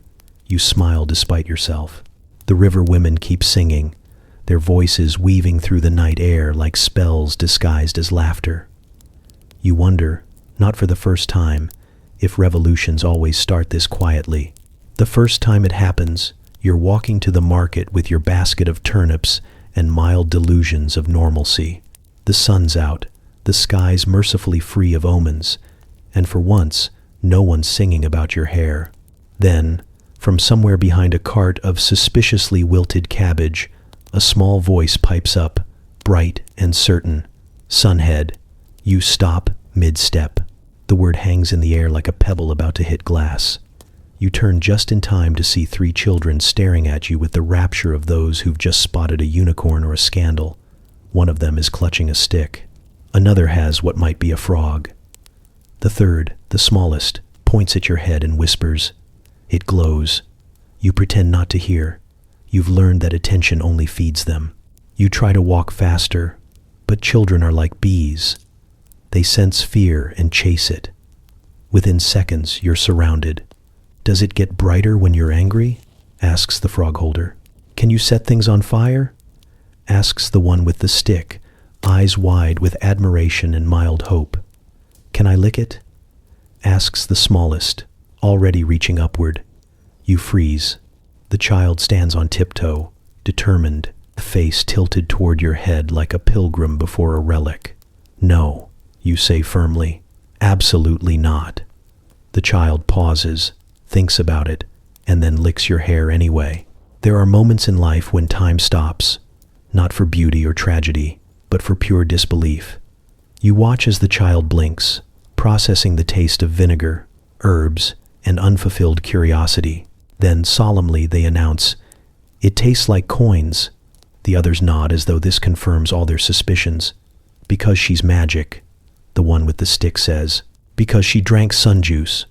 "I didn't drink anything." You protest. "I rinsed." They don't hear you. They've already decided you are part deity, part cautionary tale, and entirely theirs to question. They follow you to the market, chanting "Sun Head" in sing-song rhythm. People look up from their stalls, bemused. Bertha smirks. Lionel starts taking notes. The Reeve sighs into his scroll. You carry on with the dignity of a saint, mid-martyrdom. By the time you reach the baker's, the crowd has doubled. Children appear from alleys, from doorways, from under tables, drawn by rumor and the vague promise of miracles.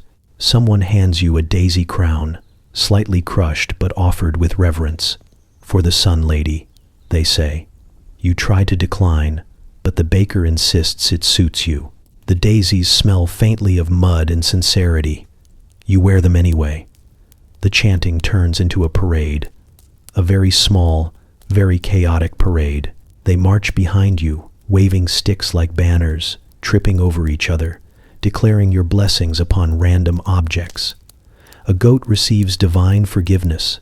A pie gains eternal freshness. Someone insists you've healed their freckles. You consider running, but dignity demands endurance. You square your shoulders and stride on, glowing both literally and metaphorically. The world tilts absurdly in your favor. For the first time, you're not the village oddity. They've made you a myth.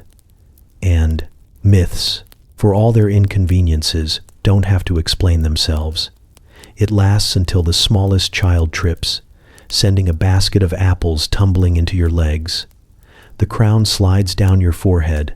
The glow flares under the sudden shadow, catching in the apple's skin so they shimmer like miniature suns.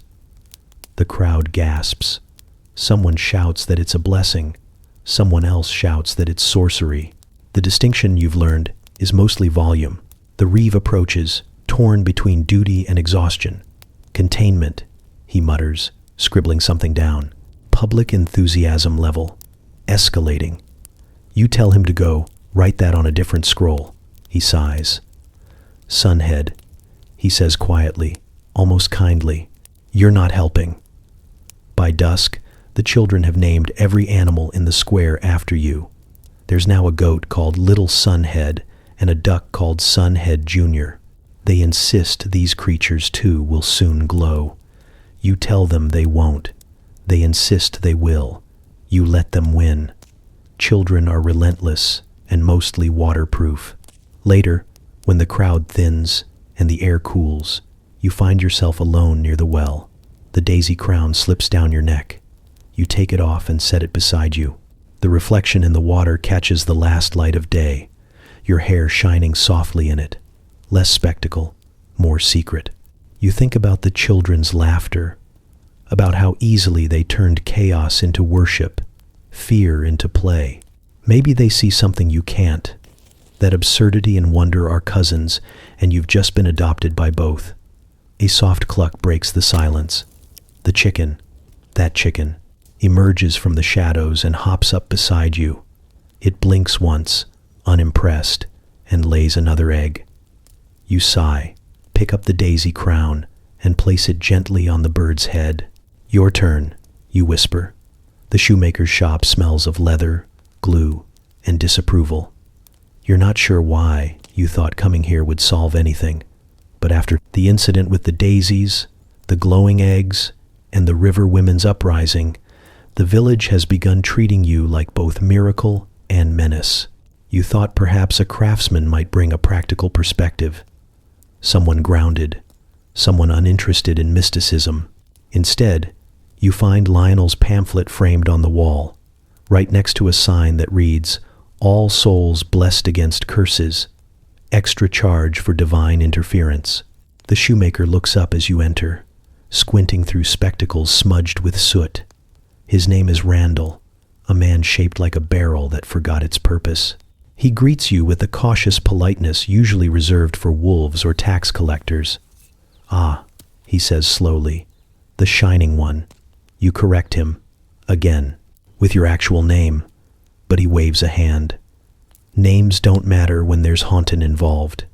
You pause mid-step. "Haunting?"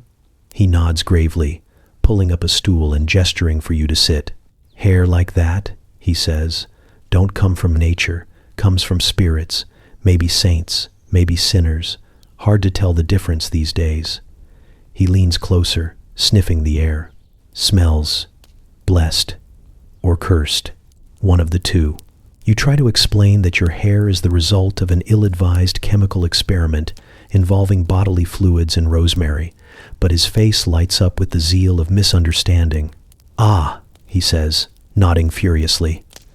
"So, you've spoken with them. There's no point in asking who them refers to. You know better now." You sip the tea he offers, which tastes suspiciously like boiled boot polish, and decide to let him talk. "Randall, it turns out, has theories. You've got a spirit trapped in them strands," he says. "Happens all the time. Seen it myself. Back in 17, when old widow Fennel's bonnet started humming during Vespers. Ghost of her husband," they said, trying to apologize. He lowers his voice to a whisper. "Sometimes they attach to keratin." You blink. "To what?" "Hair," he says proudly, mispronouncing it. "Har. Spirits love a shiny surface, reflects their sorrow." You nod because arguing would take hours.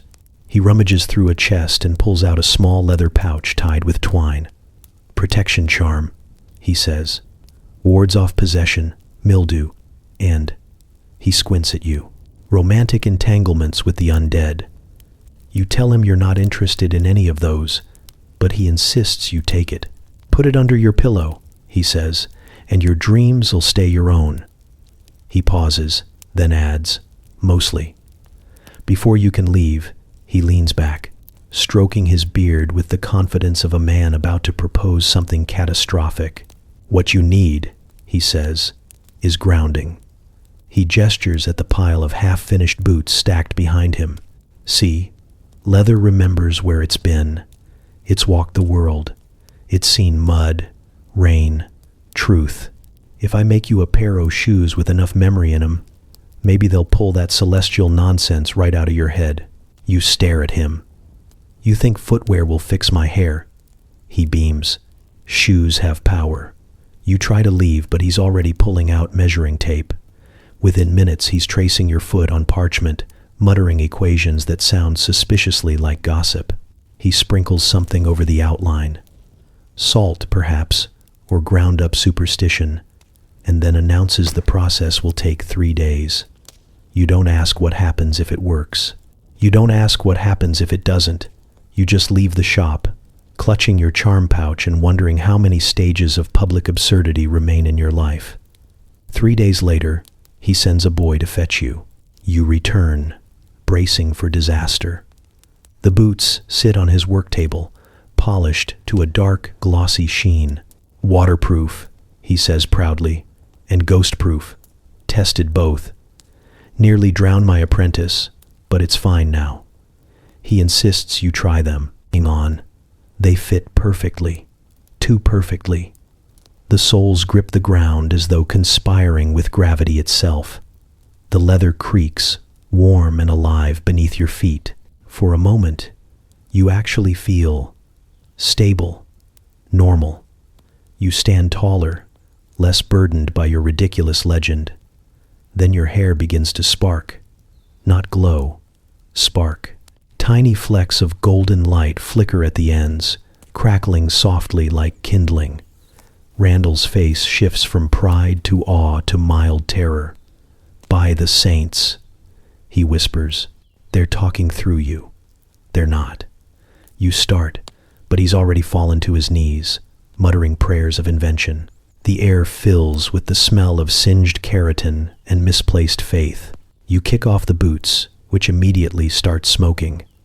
Randall yells something about holy combustion and throws a bucket of water over you, most of which misses. When it's over, your hair is damp but intact. The boots, however, hiss like insulted snakes. Randall looks at you with wild eyes. They didn't like being contained, he says solemnly. You've got to let the spirits walk barefoot. You leave before he can start carving runes into your socks. Outside, the street smells of rain and gossip. Your shoes squelch as you walk home barefoot, hair still fizzing faintly under the gray sky. Behind you, the shoemaker's bell jingles again. He's already telling someone else about the haunted one with the golden mane. You sigh, adjust your grip on the useless charm, and think, just briefly, about moving to a town where people are only superstitious on Sundays. It begins, as most local catastrophes do, with enthusiasm and poor boundaries. The baker, a cheerful man named Tobin who has never met an ingredient he didn't immediately try to seduce into a recipe, decides that your hair is the perfect inspiration for his next masterpiece. He corners you outside the market, flour dusting his sleeves like snow, and eyes bright with the feverish confidence of a man who once added beer to scones and called it innovation. Golden, he says, gesturing at your head as if addressing the sun itself. Radiant, divine, I could bake that. You stare at him for a long moment, wondering if he's joking. He is not. He's never joking. Tobin's entire existence is one long culinary dare. It's not a flavor, you tell him. It's hair. He waves that off as though you've said something rude. Everything's a flavor if you believe hard enough, he says. Now tell me, was it vinegar or Providence that gave it that shine? Neither, you answer. But he's already halfway down the street, muttering about achieving chromatic transcendence through pastry. You consider warning the village, but decide they've suffered enough prophecy for 1 year. By the next morning, the air smells like ambition and burning sugar. A small crowd gathers outside the bakery, because nothing draws attention like the potential for disaster wrapped in cinnamon. Tobin stands at the counter, sleeves rolled, hair frizzing from steam. On the table before him sits a pie, glistening faintly in the morning light. The crust is a shade of gold that seems almost familiar, almost like your hair before it tried to set itself on fire. You should be flattered. You are not. He beams when he sees you. I call it the sunhead tart, he declares. The crowd murmurs with approval. Someone claps. You pray for lightning. It's inspired by you, of course, Tobin adds, and maybe divine inspiration, and possibly bad wine. You ask what's in it, though you know you shouldn't. He lists ingredients that begin normally: eggs, butter, a touch of honey, but quickly spiral into confession. A bit of fermented nettle for luminosity, he says proudly, a dash of vinegar for authenticity, and, he pauses dramatically, a secret infusion. You already know the answer, but you ask anyway. What kind of infusion? Don't worry, he says with a reassuring wink. It's local. There's a long silence. Somewhere, a child gasps. Mabel mutters, "Oh no, he didn't." Bertha whispers, "Oh, he did." You start to speak, but he's already cutting a slice, steam curling from the filling like the spirit of poor decisions. The pie smells golden. Not appetizing, exactly. Just unmistakably you. A strange mixture of sweetness and faint ammonia, the olfactory equivalent of a moral dilemma. Tobin hands you a plate with the reverence of a man offering a relic. For the muse, he says. First bite's yours. You stare at it. The crust glows faintly, the filling bubbling with unsettling cheer. It hums. You blink, lean closer. It's definitely humming. You step back. It's alive, you say. Tobin laughs. That's the yeast. It is not the yeast. You take a tentative, forkful, because refusing would make this moment last longer. The crowd watches in rapt silence. The first taste is buttery. The second, vinegary. The third, a mistake. It's like biting into a sermon you didn't agree to attend. Heat spreads across your tongue, not from spice but from something stranger, something that hums along your nerves like a half-remembered hymn. Your scalp tingles. The air around you shimmers faintly. The crowd gasps again. She's glowing, someone says. You put the fork down. You are, in fact, glowing, just slightly, like a lantern that's reconsidering its career. Tobin looks ecstatic. It works, he shouts. She's radiant. The pie is blessed. You wipe your mouth, resisting the urge to throw the plate into orbit. It's not blessed, you say. It's contaminated. But the villagers aren't listening. They're lining up now, clamoring for a slice of sanctity. Tobin basks in their adoration, slicing piece after piece like a man anointed. The first customer takes a bite and immediately sneezes glitter. The second hiccups light. The third faints in ecstasy, or possibly indigestion. By afternoon, the bakery is chaos. Children glow faintly around the edges. The priest arrives, sweating, declaring this a clear case of culinary heresy. Lionel shows up, taking notes for a sequel pamphlet titled Pie and Punishment. The Reeve appears with his ledger, scribbling something about unlicensed sacraments through baking. Through it all, Tobin grins, flower-streaked and triumphant. You can't stop progress, he says, though his left eyebrow is smoking slightly. Soon every village in the Shire will have a piece of your light. You point out that your light is now melting his table. By nightfall, the crowd disperses, glowing faintly like fireflies. The pie sits abandoned, oozing radiance onto the floor. Tobin fans it with a prayer book, muttering about adjusting the ratios. You walk home in silence, your hair reflecting the moonlight with smug familiarity. Later, when the church bells toll and the scent of scorched pastry drifts through the streets, you realize the worst part isn't the humiliation. It's that somewhere, deep inside, part of you wonders if it needed more vinegar. You spot him before anyone else does. A stranger on horseback, trotting through the muddy road like he's allergic to dust. His cloak's too fine, his boots too polished, and his face wears the confident expression of a man who's never had to haul water or argue with Bertha about turnip prices. You're at the market pretending to buy apples but mostly hiding behind a barrel to avoid Lionel, who's trying to rhyme urine with purity. Then the stranger stops in the square, dismounts with flourish, and looks around like he's expecting fanfare. His eyes land on you, and you instantly sense the beginning of a mistake. He drops to one knee. The entire market stills. The chickens stop clucking. Even the wind hesitates. "My lady," he says, voice rich and self-assured, "forgive my delay in paying homage. Word of your radiance reached me 2 counties over." You blink.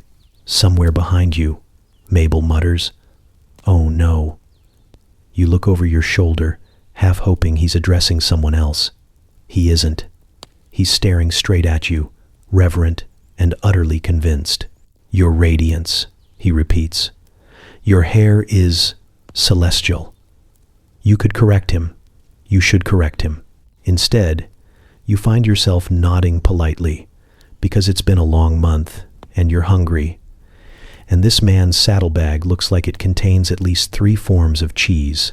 "Ah," you say with what you hope sounds like noble modesty. "Yes, the radiance. It's hereditary."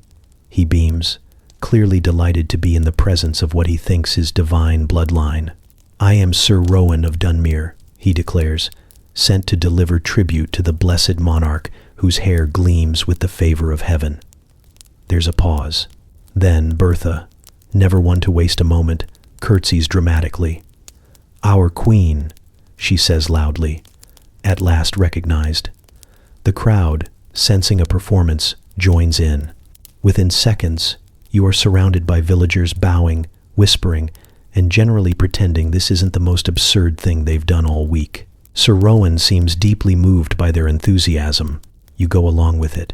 6 hours later, You are seated at the inn's best table, a crown of daisies on your head again, eating your third complimentary meal, while Sir Rowan recounts his adventures in vivid, unnecessary detail. You nod sagely between mouthfuls, occasionally saying things like, "Indeed, the northern winds do test the spirit," and "Such valor deserves pie." He orders more pie every time. You've had worse evenings. Lionel sits in the corner, scribbling furiously. Chapter 3, he mutters, the return of the Sun Queen. You make a mental note to burn his quills. By the time the third course arrives, pottage with extra herbs, you're deep into your f***ing roll. You've learned that nobles mostly just ask questions to hear themselves speak, so you throw in the occasional mysterious smile and vague statement about destiny. It works disturbingly well. Sir Rowan hangs on every word. The innkeeper hovers nearby, terrified to underfill your cup. You consider asking for a throne next, just to see how far you can push this, but then Sir Rowan mentions his quest for alliance. You freeze mid-bite. "Alliance," you repeat. He nods solemnly. "Our kingdom seeks union with yours. The King of Dunmere has long admired your lineage. He wishes for peace between our lands through matrimony." Your spoon clinks against the bowl. The villagers, who have been listening from the doorway because boundaries are a myth, gasp as one. Bertha's hand flies to her chest. Lionel's eyes gleam like a man witnessing divine comedy. "A royal wedding," he whispers. You glare at him. Sir Rowan takes your silence as encouragement. "Of course, I must first earn your favor through a deed of bravery, a quest worthy of your light. Tell me, noble one, what would please your heart?" The correct answer is to confess everything, to tell him you are not royalty, nor divine, nor in possession of anything besides questionable hygiene and too much attention. Instead, you say, "A dragon." The word escapes before you can stop it. The entire inn freezes.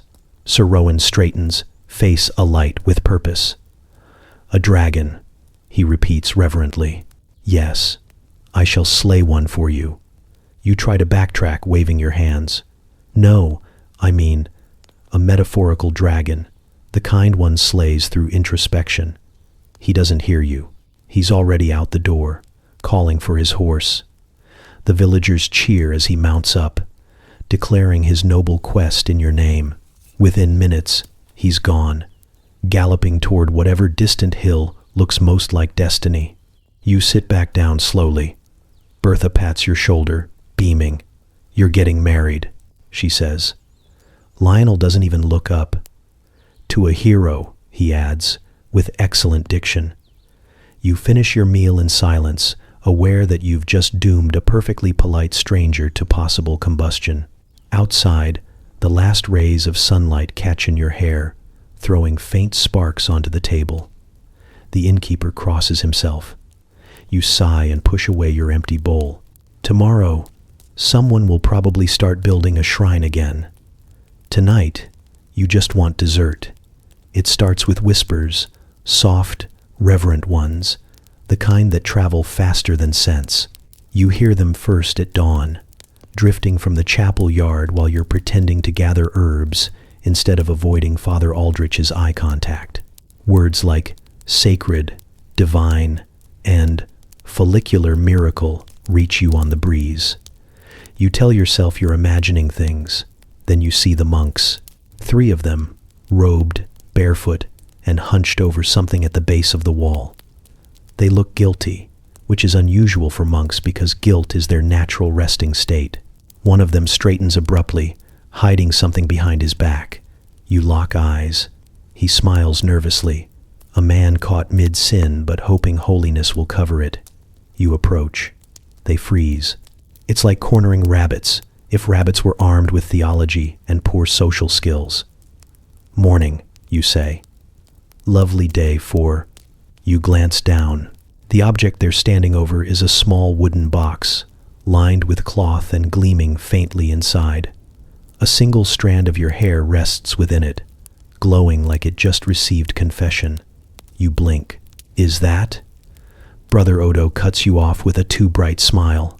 A relic, he says, for preservation. Of what? Brother Odo. Of what?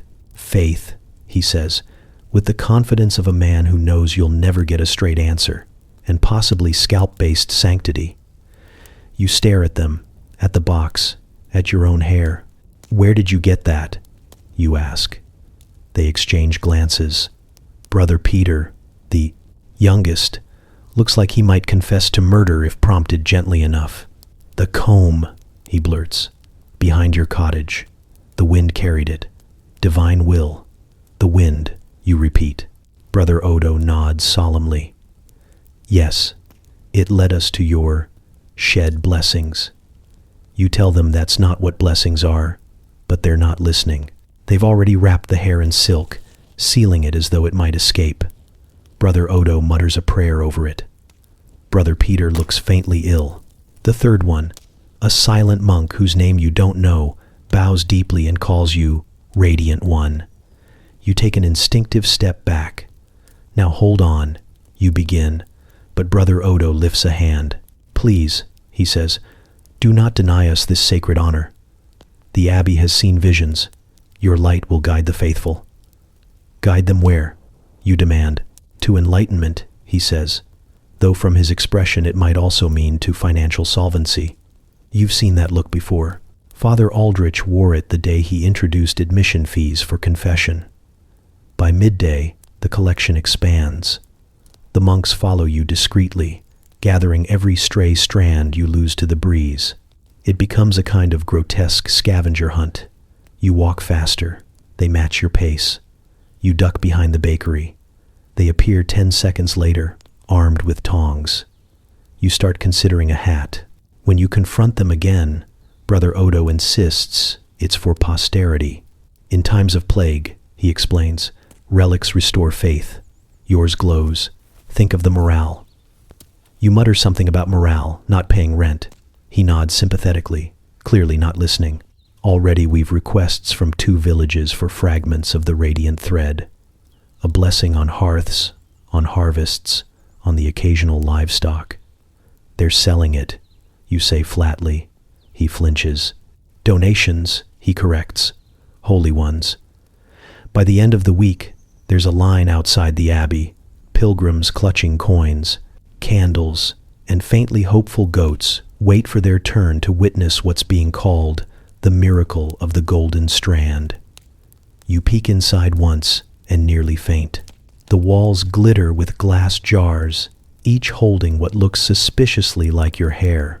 Someone has labeled them by shade, morning glow, divine gleam, and unverified halo. Brother Peter is at the counter, handing out slivers tied with ribbon, assuring villagers that blessings multiply when placed near doorways or soup. You say nothing. You just stare, open-mouthed, as he solemnly tells a farmer his cow will now give holy milk. When you finally find your voice, it comes out thin. You can't just keep that. That's mine. Brother Odo folds his hands. All light belongs to God. That's not light, you say. That's keratin. He doesn't flinch. So is sainthood, in a way. You leave before you say something that gets you canonized by accident. Outside, the crowd parts like water, murmuring blessings as you pass. You try to walk quickly, but it's hard to outpace devotion. A woman hands you a basket of eggs for your radiance. A child bows. Someone tries to touch your hair, and you nearly smack them with a leak. You make it home, slam the door, and sit in the dark. Your hair, traitorous as ever, gleams softly in the candlelight. You wonder if this is how relics feel, venerated, objectified, slightly itchy. You think about shaving your head, then imagine how that rumor would travel. The monks would call it the shearing of the saint. There would be relics of absence. Someone would sell your discarded comb as the empty halo. You blow out the candle and stare into the darkness. It takes a moment before you realize the light hasn't gone out completely. Your reflection in the window still glows faintly, pulsing in rhythm with your breath. Somewhere in the distance, A bell tolls, and you know they're already writing hymns about it. You wake to the sound of rustling and an unmistakable sense of being watched. Not watched in the spiritual sense, but you've had enough of that. But the literal, beady-eyed, small animal kind of watched. The morning light filters through your window, catching in your hair, which now emits the kind of soft, golden shimmer that probably looks holy from a distance, but up close just makes you look like a torch that lost ambition halfway. You stretch, yawn, and then freeze. Something shifts on your head, something alive. There's a faint chirp. You don't move. You don't breathe. You just sit there, wide-eyed, while a tiny bird, brown, round, and full of misplaced confidence, peeks down from your bangs and blinks at you. It tilts its head, chirps again, and fluffs its wings as if to say, "Good morning, large and confused tree." You whisper, "No." The bird trills in reply, very much, "Yes." You reach up slowly, meaning to shoo it away, but it puffs up like an angry loaf of bread and lets out a shriek that could shatter glass. Somewhere outside, a dog barks. Somewhere closer, your dignity packs its things and leaves town. You drop your hand. The bird settles smugly back into your hair. You sit in silence for a long time, staring at the wall, trying to decide which part of this is worse, the fact that you've become a living perch, or that the warmth is, against all odds, kind of comforting. You mutter, "I can't live like this." But the bird only rustles deeper into the nest it has apparently constructed overnight. It's not even a good nest. It's a mess of twigs, straw, and what looks suspiciously like one of Bertha's ribbons. You have questions, mainly logistical ones, but your immediate concern is that you're now hosting wildlife rent-free. When you step outside, the morning is bright, the village alive, and you are a walking spectacle. Again, you try to move quietly, but the bird chirps every time you take a step, like it's narrating your existence. By the time you reach the well, half the town knows something's wrong. Bertha is first to spot you. "Oh," she says, voice trembling with delight, "you've gone pastoral." "It's not on purpose," you hiss. She circles you slowly, like a merchant inspecting strange merchandise. Looks intentional, very natural, very. She squints. "Is it glaring at me?" "Yes," you say. "It's territorial." By now, others have gathered. Mabel, Lionel, and even the Reeve, who has that look he always gets before he adds a new column to his report. "Faunal developments," he mutters, scribbling furiously. Lionel's eyes sparkle with creative hunger. "Oh, this will make a magnificent ballad," he says. "The Maiden and the Nest of Heaven." You groan. "Don't." But he's already humming. The bird chirps in rhythm. It becomes a performance. Someone fetches breadcrumbs for the divine creature. Mabel insists it's a sign of good fortune, though she said the same thing about the plague of bees last summer. A child tries to pet it and gets pecked. You try to retreat, but the crowd moves with you, admiring, gossiping, speculating. "It must sense her purity," someone says, "or her sins," someone else whispers. You would prefer either explanation to the truth, that you fell asleep near an open window with bread in your hair.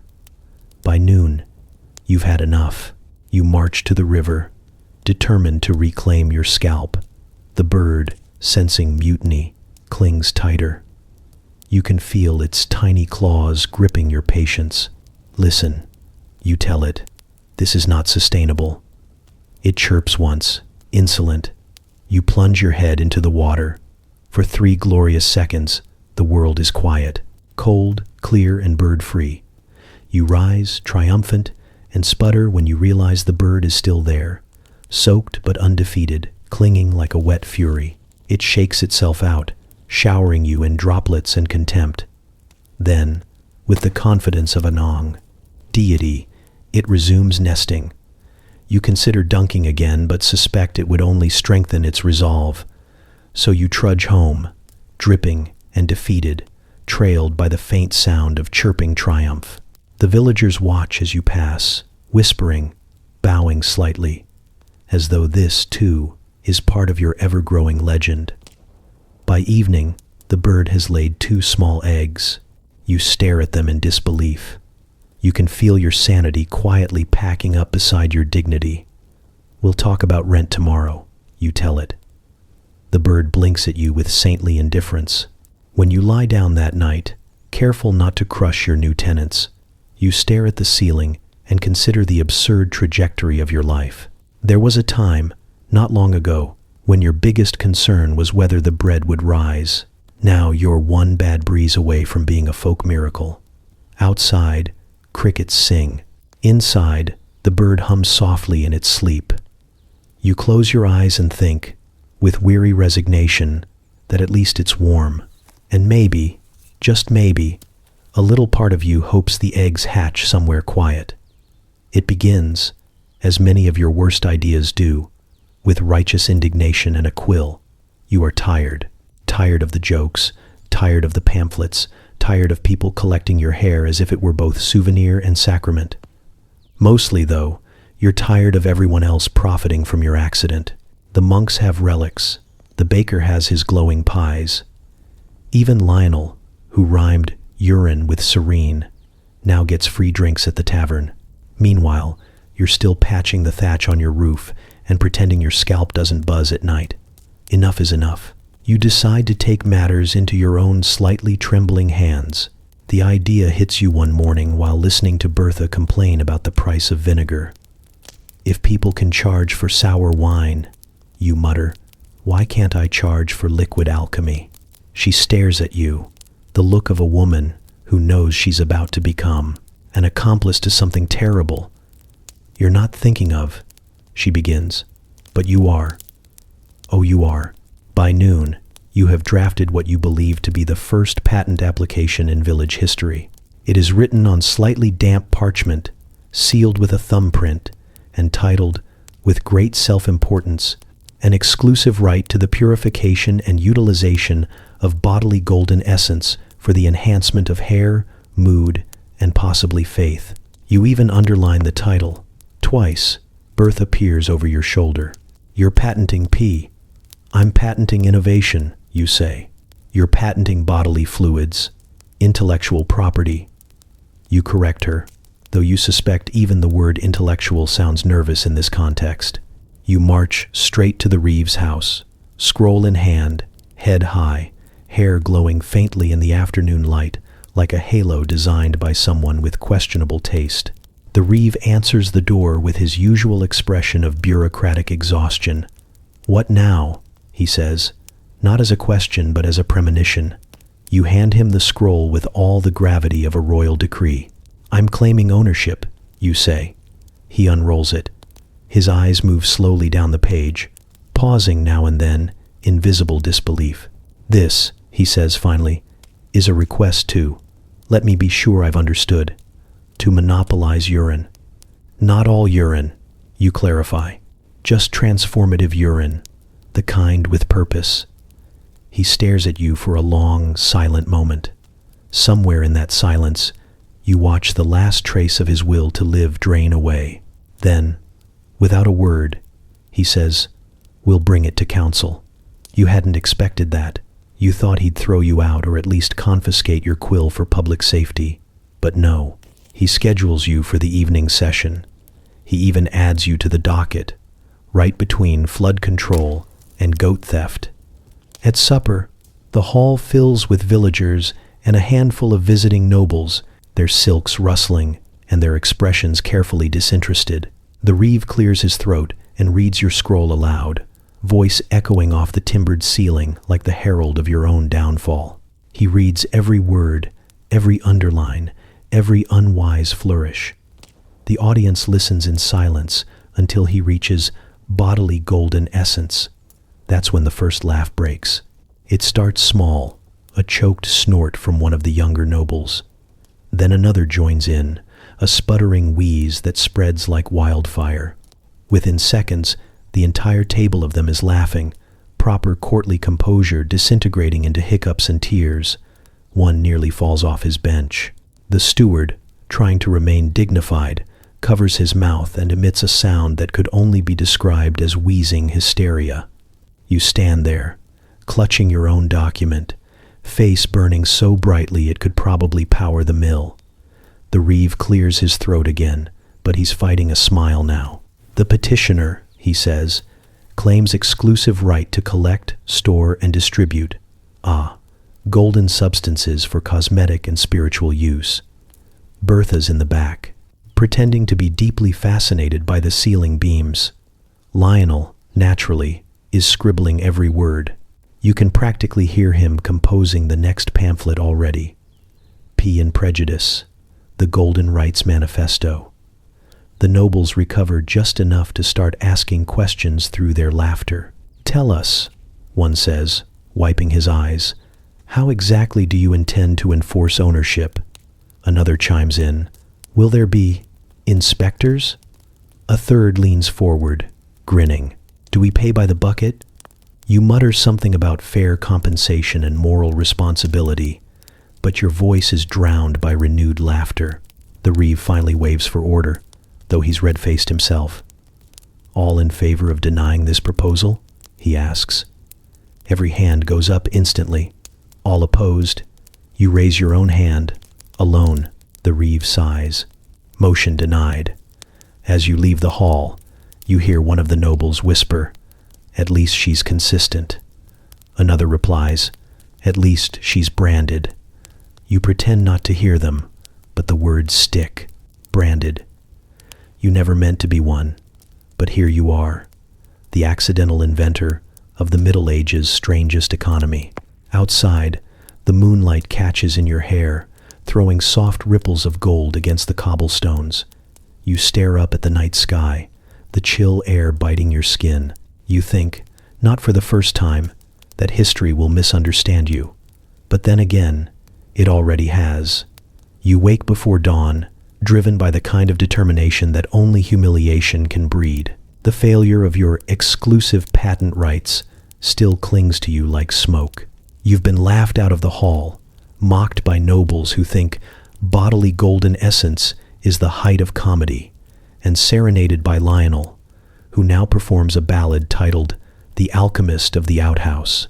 You can't go anywhere without someone humming it, so you decide, in a moment of reckless defiance, that if the world insists on laughing, you may as well give them something worth laughing about. Which is how you find yourself behind the barn at sunrise, staring at a bucket, a very unamused goat, and a plan that feels increasingly like madness. Gertrude, the aforementioned goat, stares back at you with the weary disapproval of a creature who has seen too much. Her expression suggests that she's reconsidering her entire species' evolutionary choices. "Listen," you whisper, as though you're about to negotiate with royalty. "We're partners now." She snorts. You take that as consent. Collecting the, shall we say, ingredient is an ordeal you will never speak of again. There are buckets involved. There are mistakes. There is splashing. By the end, you smell like a barn that lost an argument with the weather. Gertrude watches the entire process, her eyes gleaming with the unspoken knowledge that this will end poorly. You haul the bucket inside, muttering to yourself, half pep talk, half prayer. "Science," you say, as if the word itself will protect you. You heat the mixture gently, because you've learned from last time that boiling anything biological usually ends in tears and permanent singeing. You add rosemary again, and a bit of crushed nettle for good measure. The result smells faintly herbal, deeply agricultural, and catastrophically wrong. Still, you persist. You're nothing if not committed to bad ideas. When the mixture cools, you carry it outside, the morning sun catching its surface with a deceptive shimmer. It almost looks beautiful, like molten honey if molten honey had lived a hard life. You dip your fingers in, warm, slightly viscous. You take a breath, summon all the misplaced confidence in your body, and pour. The sensation is immediate, cold at first, then warm, then unsettling. It's as if your scalp has decided to hold a tiny festival of confusion. You wait, hoping for brilliance, transformation, maybe even redemption. The air grows heavy with scent, sharp, wild, earthy. Somewhere nearby, a rooster crows in protest. You rush to the mirror, heart pounding. The reflection that greets you is complex. Your hair has changed color, yes, but not to gold, not even to something you could generously describe as pleasant. It's grayish green, the exact shade of a pond that gave up on cleanliness 3 summers ago. It clings in strange clumps, heavy with shame and goat byproducts. The smell is indescribable, a mix of damp hay, sin, and faint hints of regret anyway. Gertrude appears in the doorway, chewing something slowly. Her eyes meet yours, and for a moment, you swear she smiles. "Don't," you say, pointing at her. "Don't you dare." She bleats softly. It sounds like laughter. You rush to the well, dunking your head into the bucket again and again, but the water can't wash away your mistakes. It only spreads the smell.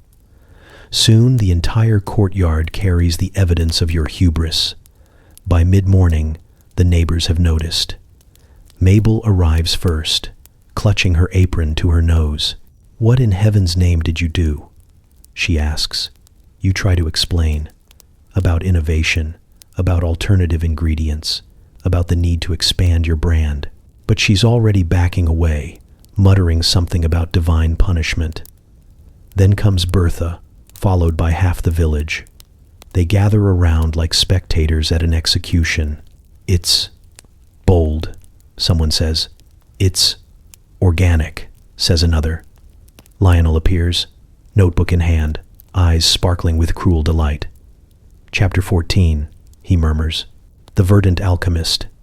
"Say nothing," you snap, but he's already scribbling. The Reeve shows up, nose wrinkled. "We're adding a section in the ledger," he says, "under experimental hygiene, disasters and public warnings." By afternoon, the smell has taken on a life of its own. It follows you like an aura, repelling insects, attracting goats, and ensuring no one stands within 3 paces of you. You consider moving to another village, maybe another continent, but as the sun sets, something strange happens. Your hair, now dry, shimmers faintly in the light. Not gold, not beautiful, but alive in its own tragic way. The grayish green takes on a sheen that glows softly against the dusk, like moss lit from within. Children passing by stop to stare. One of them whispers, "She's turning into the forest." You almost laugh. It's not what you intended, not divine, not elegant, but there's something oddly fitting about it. You look at Gertrude, still standing there, chewing placidly as if waiting for acknowledgement. "Fine," you say, bowing slightly. "You win." She bleats once, triumphant. That night, as you wash what you can and try not to cry into your pillow, you hear Lionel singing faintly in the distance.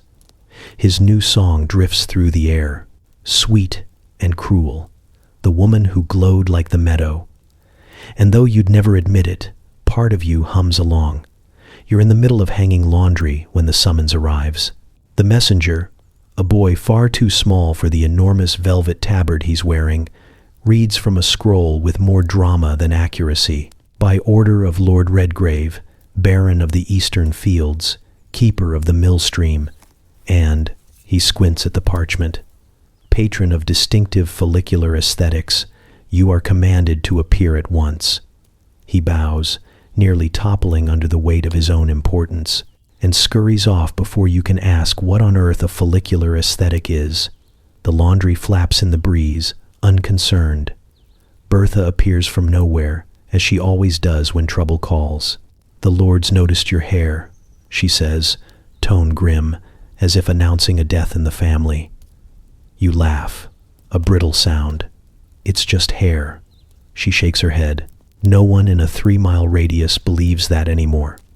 So you go, because you can't exactly say no to a baron, and because curiosity, despite everything, still outruns your sense of self-preservation. The manor sits at the edge of town like it's trying to pretend it isn't disgusted by its neighbors. You're escorted through the gates by 2 guards who smell faintly of pickled onions and despair. They lead you into a hall so large it feels like it was built purely to make visitors feel small. And there he is, Lord Redgrave. He sits beneath a tapestry depicting his own family history, which appears to feature a suspicious number of horses and 0 acts of humility. His robe is crimson, embroidered with enough gold thread to feed 5 families. His head, however, gleams like a polished onion. "Ah," he says, voice smooth as old oil. "The alchemist of beauty." You open your mouth to correct him, because you've barely achieved functional human being, let alone alchemist. But he gestures for silence. "Your work precedes you," he continues, eyes fixed on your glowing, barely tamed hair. "I have heard tales, transformations, miracles. The commoners sing of your tinctures. They also sing about the well exploding," you say under your breath. He ignores that. "I have summoned you to share your formula." The way he says share sounds like surrender. You blink. "My formula." He leans forward, fingers steepled. "Yes, the golden elixir, the source of radiance, the..." He pauses, visibly searching for the word. "Essence of excellence." You consider telling him the truth, that it's fermented human urine mixed with herbs and a level of desperation that can't be taught. But then you remember you're talking to a man who owns portraits of himself smiling next to imaginary crusades. The truth would not end well. "I'm afraid it's complicated," you say cautiously. "A long process, requires patience." He gestures impatiently. "You will teach it. My servants will assist. I intend to restore what is rightfully mine." His hand gestures vaguely toward his gleaming dome, the crown of youth. You glance at it, then at him, then at it again. "You're bald," you blurt, before your brain can stop you. A long, painful silence follows. Somewhere in the distance, a bird hits a window and dies. His lips curl into a thin smile. "Temporarily," he says, "until your art intervenes." You try to laugh politely, but it comes out sounding like a small animal choking. "It doesn't work like that," you say. Well, it's not exactly safe for, scalp regeneration." "Then perfect it," he says simply, "or I'll have the Abbey excommunicate you for withholding divine knowledge." You blink. "You can't excommunicate me. You're not the church." He smirks. "Gold changes the rules." You'd like to argue, but you've seen enough of this village to know he's right. So you're taken to the manor's kitchen, where a row of nervous servants stand ready with buckets, herbs, and something bubbling ominously on the stove. The smell hits first. Sharp, sour, and unmistakably reminiscent of the time the tanner's apprentice passed out in the dye vat. You feel your confidence evaporate. Lord Redgrave watches from the doorway, eyes gleaming with bald ambition. "Begin," he commands. You stir, mix, mutter. The servants whisper prayers. Every instinct in your body screams that this is a terrible idea. You add a pinch of rosemary, a spoonful of vinegar, and just enough water to dilute the inevitable. When the mixture turns from amber to goldish green, you step back. "It's ready," you say weakly. He strides forward, seizing the bowl. At last. Without hesitation, he dips both hands into it and smears the concoction across his scalp. It drips down his temples, staining his collar. For a heartbeat, nothing happens. Then the room fills with the smell of burning. He yelps, clutching his head. "It burns!" You lunge forward, trying to help, but he shoves you away. "No, it's working. I can feel it." You can feel it too. The heat, the bubbling, the faint hiss like frying meat. When the smoke clears, the result is undeniable. He's glowing, not beautifully, not ethereally, but literally glowing, like a lantern stuffed with bad decisions. His scalp radiates pale yellow light. The servants drop to their knees, half in awe, half in terror. You step back slowly, hoping to distance yourself from divine lawsuits. Lord Redgrave looks at his reflection in a silver platter and smiles with delirious joy. "Magnificent," he breathes. "I am reborn." Behind him, you mouth the words, "Temporarily." He turns toward you, eyes fever bright. "You will remain here," he says. "We will refine the process." You nod, smiling thinly, already calculating how fast you can climb out a kitchen window. That night, as you sneak back into the fields, the manor glows faintly behind you, a beacon of arrogance and alchemy gone wrong. The villagers see it and whisper about omens, about miracles, about justice. You say nothing, but as you pass Gertrude's pen, she gives you one long knowing look. You nod. "I know," you whisper. "He deserves it." It starts with a rumor, as all village catastrophes do. Someone swears they saw Lord Redgrave glowing like a saint, his scalp lit up like the sun itself. No one mentions the faint sizzling sound that accompanied it, or the distinct smell of vinegar and fear, but that part gets conveniently edited out. By the time the story reaches the marketplace, he's no longer just glowing. He's radiant, divine, kissed by alchemy itself. You are, of course, the accidental prophet who made it happen. You try to deny it. You swear on your ancestors' muddy graves that it was an experiment gone slightly too right and mostly wrong. But denial only strengthens the legend. "She's modest," they say. "A true artist." You could scream. Instead, you hide inside for 3 days and hope people forget. They don't. By dawn on the 4th day, there's a line outside your door. It winds down the path, past the well, all the way to the grain store. 36 villagers stand there, clutching bowls, buckets, and expressions of dangerous optimism.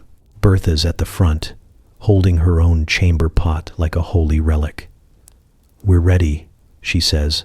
"For what?" "For the blessing of the golden crown." You blink. "That's not a thing." "It is now," she replies. There's a murmur of agreement from the crowd. Someone starts humming a hymn that sounds suspiciously like Lionel's latest ballad. You glance skyward, wondering if divine intervention might take the form of a lightning bolt aimed exclusively at you. No such luck. You try reasoning. "It's not safe," you tell them. "It's unstable. It burns." "So does holiness," says Mabel, face shining with conviction. "We're prepared." And that's how you end up in your yard with a cauldron, a growing sense of doom, and 36 hopeful faces staring at you like you're about to lead them to salvation, or at least shinier hair. The first batch goes surprisingly well.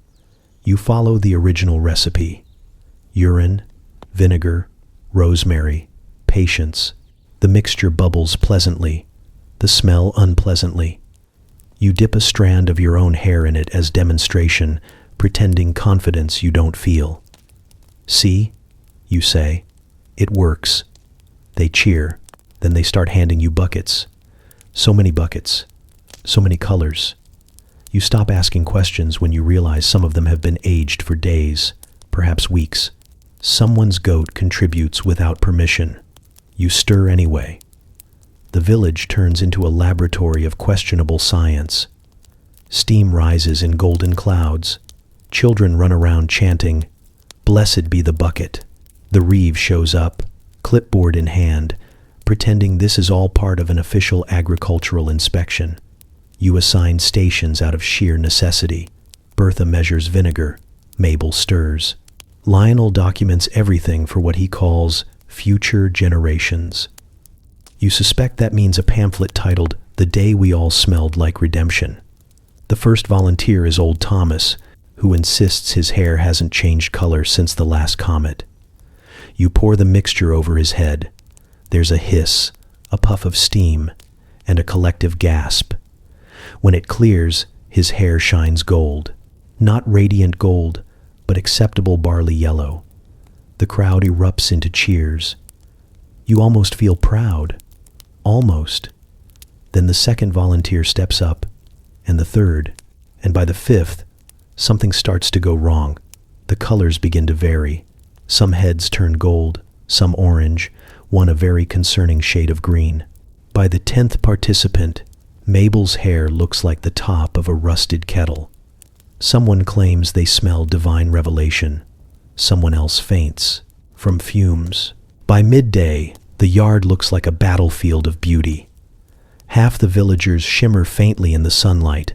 The other half are trying to wash their heads in the trough. A rooster lands on Bertha's head and refuses to leave, seemingly mistaking her for a sunrise. Lionel takes notes furiously. "This is history," he says. "This is art. This is madness," you mutter, waving smoke away. And still they come. A mother dunks her daughter's hair, claiming it'll make her more marriageable. The miller pours some on his beard and immediately screams. The reeve tries to maintain order, but his own hair has started to sparkle in a deeply distracting way. By sunset, your entire yard glows faintly, a field of shimmering heads bobbing under the fading light. It's eerie, beautiful, and apocalyptic all at once. The smell alone could declare war on neighboring towns. Someone starts singing again. You realize it's a hymn you've never heard before. Something about transformation, light, and the mercy of the alchemist. You want to tell them to stop, to wash their heads, to never speak of this again. But you can't. Because somehow, despite the chaos, despite the smoke and shrieking, there's joy in it. They laugh, they glow, they call each other radiant. Even the chickens seem impressed.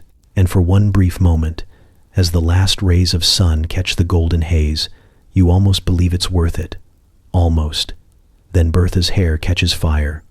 It's small at first, a flicker, easily contained, but the crowd panics anyway, knocking over buckets, slipping in puddles of their own ambition.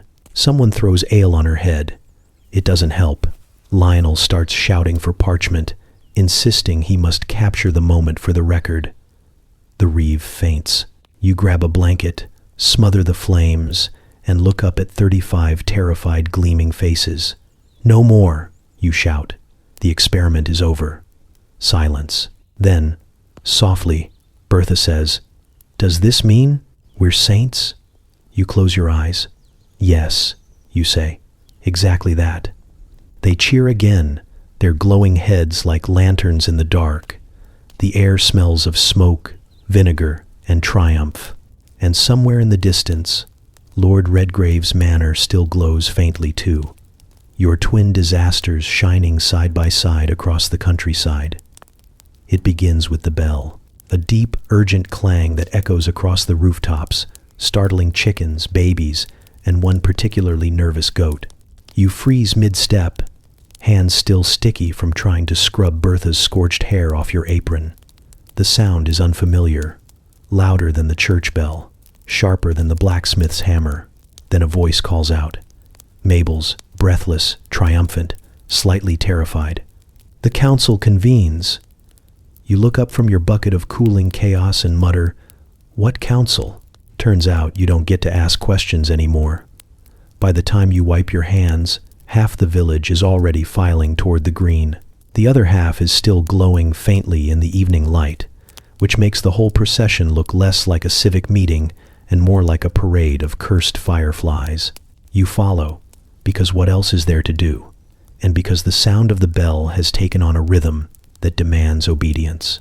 The green has been transformed. Someone has dragged out benches, barrels, and one suspiciously familiar cauldron that you're certain you left hidden behind your shed.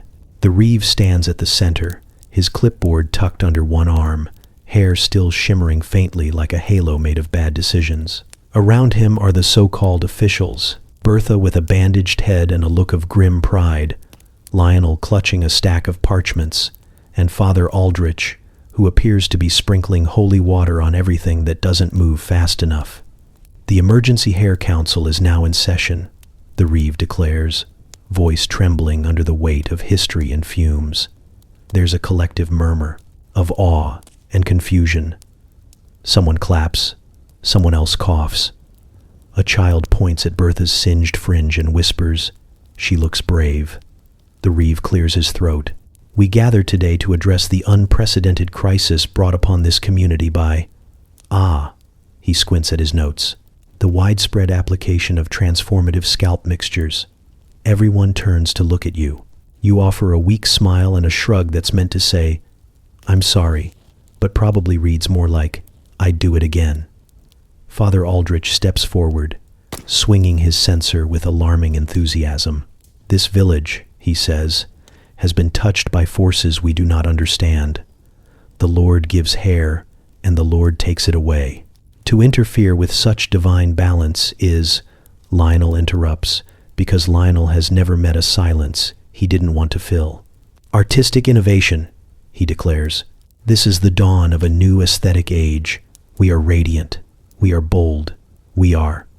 "On fire," mutters Bertha, still smoldering faintly at the edges. The reeve raises his hand for order, which no one respects. The crowd erupts into debate. Some argue that the hair dye should be outlawed.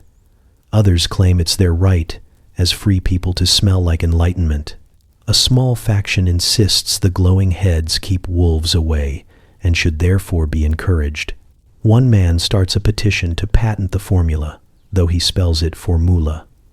You try to speak, but your voice gets lost in the uproar. The reeve slams his clipboard down, producing a sound that briefly restores order. "Enough," he says. "We will proceed with structure." Structure, as it turns out, means chaos in slow motion. They go around the circle, each person presenting their case.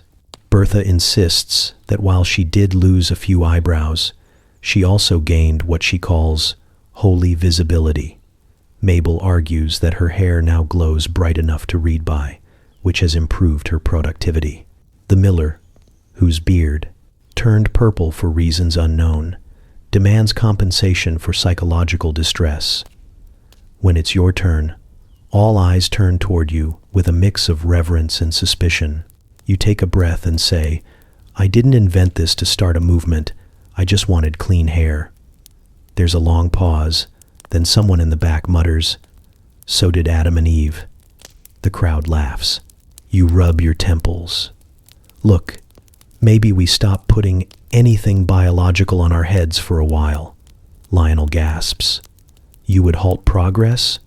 I would halt combustion," you reply. The reeve scribbles something on his board. "Proposal noted," he says solemnly, as though this were a kingdom and not a mob of peasants slowly losing their grip on reason. Father Aldrich raises his hand again. "Perhaps," he says, "we should see this not as a curse, but as a revelation. If the hair shines, perhaps it is because heaven wants us to be seen." You sigh. "Or maybe because ammonia is flammable." But it's too late. The narrative is out of your hands again. They're nodding, whispering, weaving new meaning from the fumes. Someone starts chanting, "Radiance is righteousness." And soon it spreads, the sound rising like smoke. The reeve tries to bring it back to procedure, but the chant drowns him out. Bertha stands, hand over heart, glowing faintly in the dim light. "Let the council declare," she says solemnly, "that we are no longer common folk, we are illuminated ones." Cheers erupt. Someone throws petals. Someone else throws goat feed. The bell rings again, sealing whatever madness this is into official record. By the end of the night, a motion has been passed. All future dyeing must be done under supervision, and the Emergency Hair Council shall meet weekly to oversee matters of luminosity. You don't even bother to argue. As the crowd disperses, you sit on the grass, staring at the stars. They look dull compared to the faintly glowing heads still bobbing down the road. Bertha pats your shoulder, her hand warm through your sleeve. "You've changed the world," she says.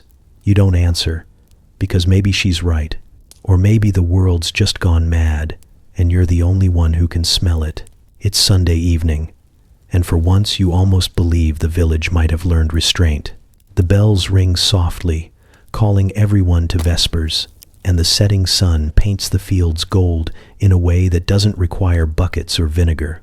You walk toward the chapel with cautious optimism, hair tied tightly under a scarf, in the vain hope that anonymity still exists. The air smells faintly of smoke and rosemary, but you choose to take that as a good omen. Inside, the congregation hums with self-satisfaction. The Emergency Hair Council has, miraculously, reduced new incidents to a minimum, though minimum still means the occasional faint shimmer in the pews. The villagers settle onto the benches, glowing softly in the dim candlelight, like a row of very pious lanterns.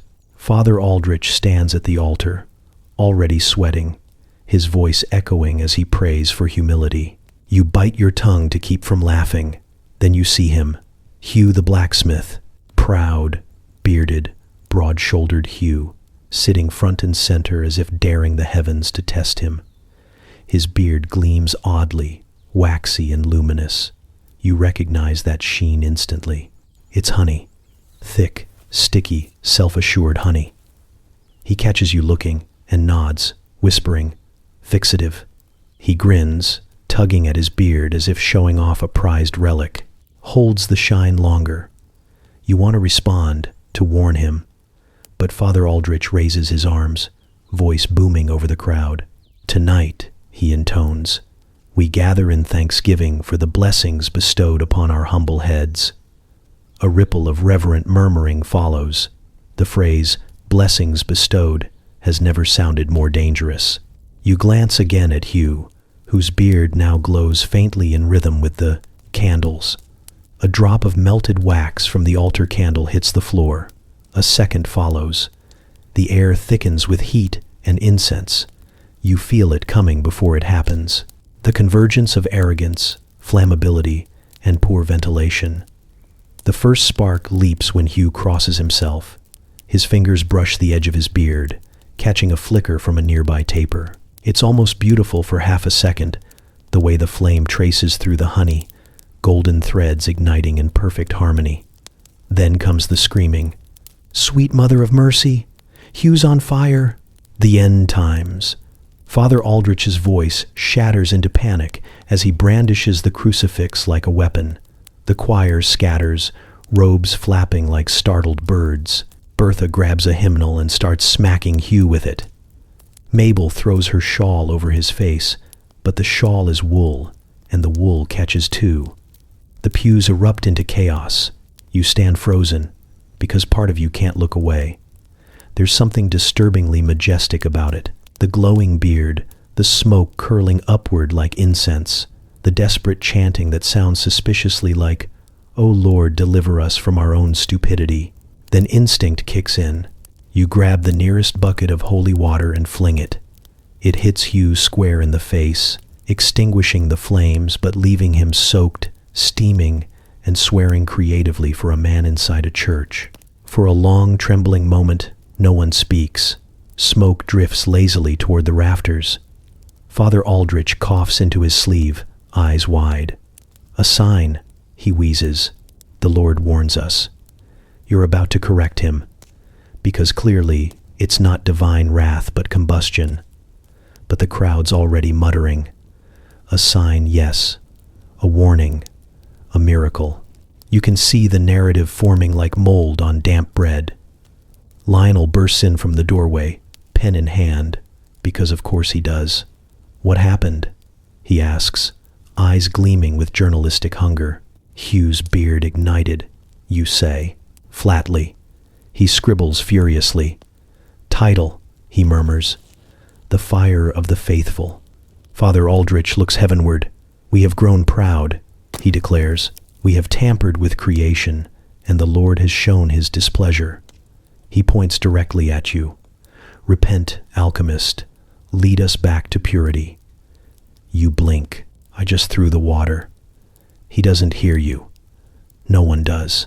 The chanting starts again, louder this time, rolling through the chapel like thunder. "Repent, repent."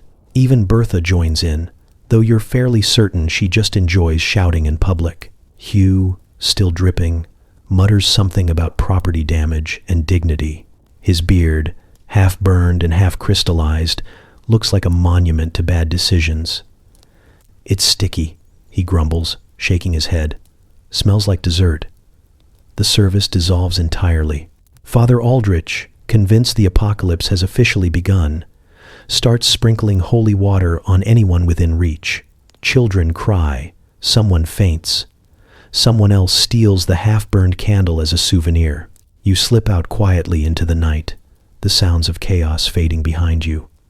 The air outside is cool, mercifully clean. The stars seem almost mocking in their calmness. You lean against the chapel wall and exhale. Somewhere inside, Lionel's already composing the next ballad.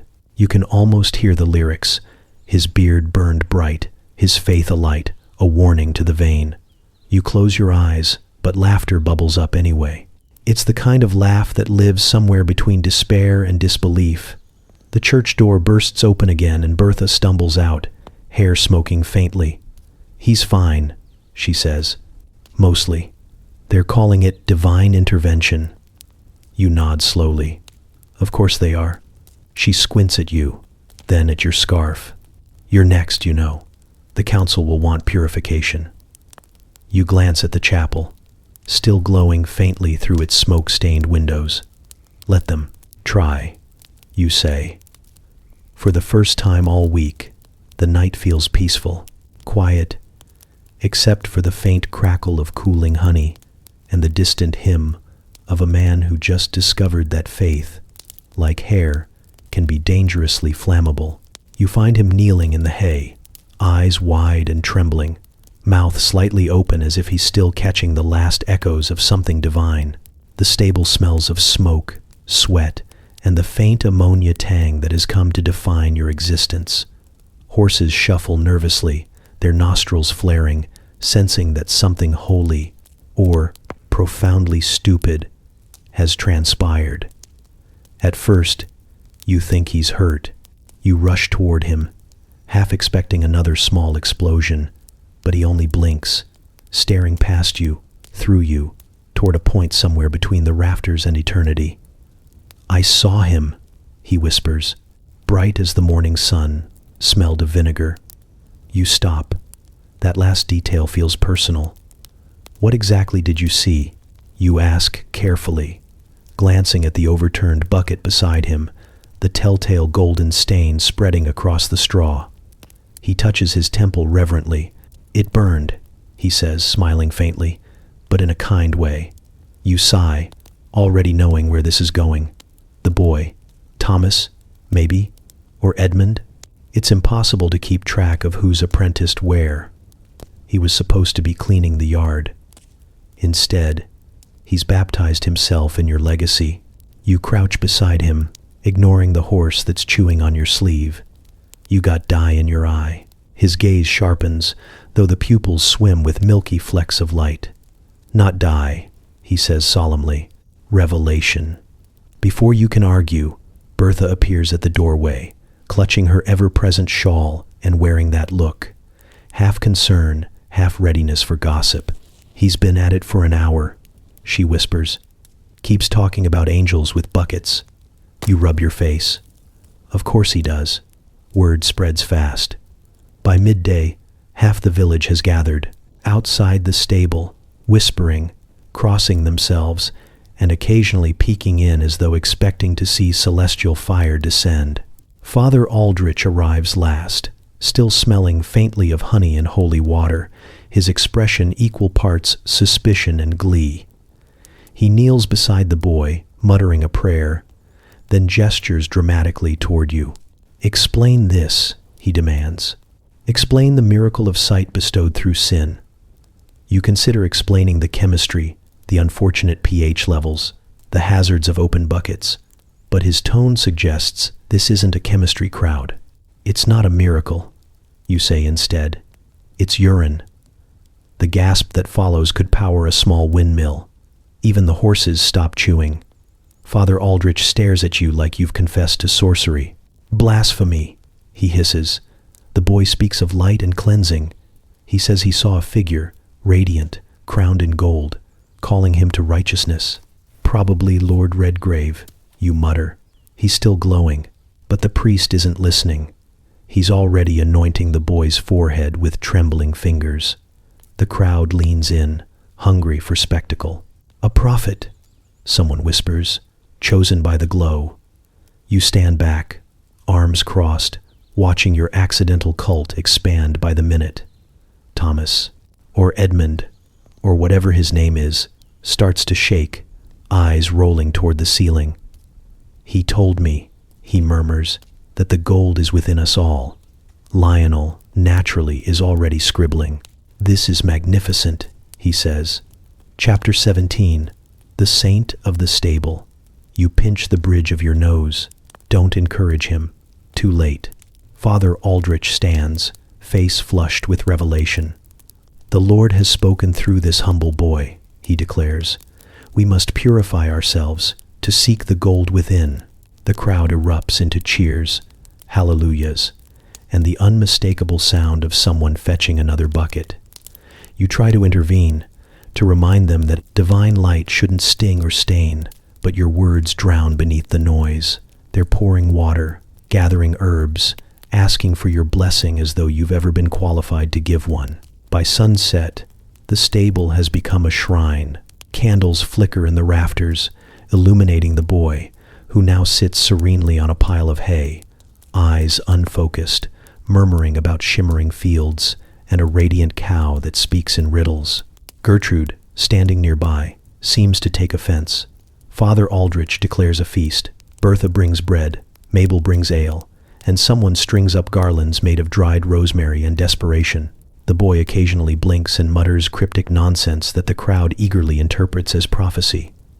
He says the river will turn to gold. He says no one should wash on Tuesdays.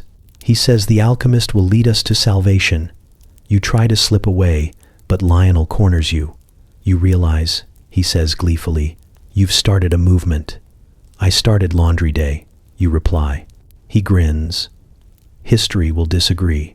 By the time the moon rises, the singing has begun. Dozens of villagers kneel in the straw, hands clasped, faces shining, some literally. The boy sits motionless, haloed in candlelight, one eye still faintly yellow. He looks like a saint carved by someone with poor reference material. You stand in the doorway, tired to your bones. The night air is cold, sharp with the scent of smoke and fermented faith. Behind you, Bertha sidles up, her voice low. "What if he did see something?" she asks. "What if it's not all nonsense?" You look back at the boy, at the flickering faces turned toward him, at the faint glimmer of light on their hair. "If he did," you say quietly, "I hope it forgives him."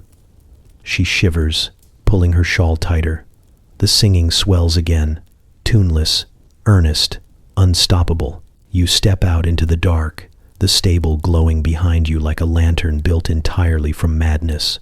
Somewhere in the distance, Lord Redgrave's manor flickers, as if nodding in approval. You don't mean for it to turn into a seminar. It's supposed to be a clarification, a brief, let's all stop bathing in fermented fluids before someone loses an eye permanently, sort of announcement. But the villagers arrive armed with notebooks made of bark, half-burned candles, and the wide-eyed devotion of people who have recently mistaken a stable accident for divine revelation.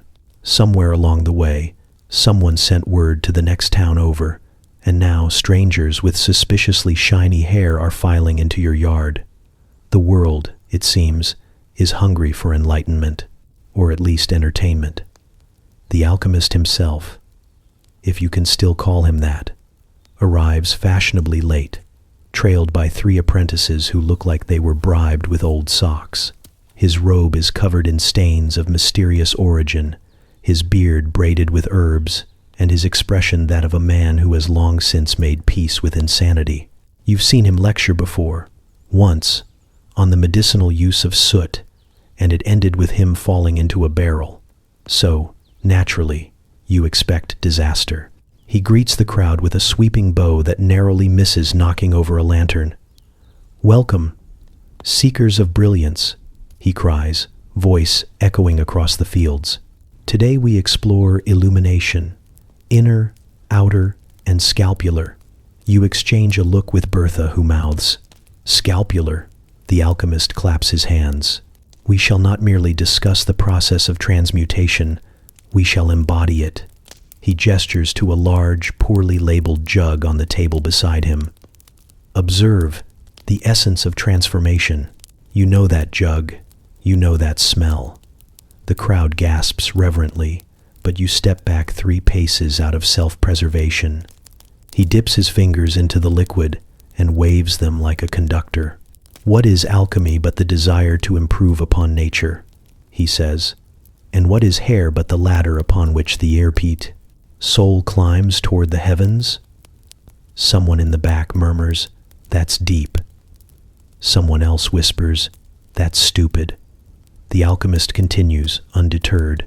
He launches into a rambling discourse about golden ratios, lunar influences, and urinary symbolism in the divine order. You stop listening around the part where he compares the human bladder to a chalice of inspiration. Bertha fans herself. Father Aldrich, seated up front, looks ready to combust in either outrage or revelation. Lionel, of course, is scribbling furiously. After 20 minutes of this, the alchemist goes quiet. Then he announces, "Words are insufficient for truth. We must express the process through the sacred medium of motion." He takes off his robe. The crowd gasps. Not scandalized, exactly, but alarmed in a way that feels communal. Beneath the robe, he's wearing a tunic spattered with something that might once have been color theory. He raises his arms and begins to sway. At first, it's almost graceful. Then it isn't. He twirls, stumbles, and twirls again, spilling small amounts of liquid with every spin. The crowd ducks. "Behold," he shouts. "The essence becomes the essence-er." He thrusts one arm toward the sky and nearly hits a goose. "The separation of gold from base matter," he cries, leaping in what could be either ecstasy or muscle cramp. Mabel whispers, "Is this the devil's work or just cardio?" You don't answer. You can't. You're too busy trying not to laugh, because against all reason, the performance has taken on a kind of mesmerizing power. His movements are wild, erratic, but strangely purposeful, like a storm arguing with itself. Each step leaves a shimmer of golden droplets in the dirt, catching the light until the ground itself seems to glow. The audience is spellbound. Someone begins clapping in rhythm. Someone else starts crying.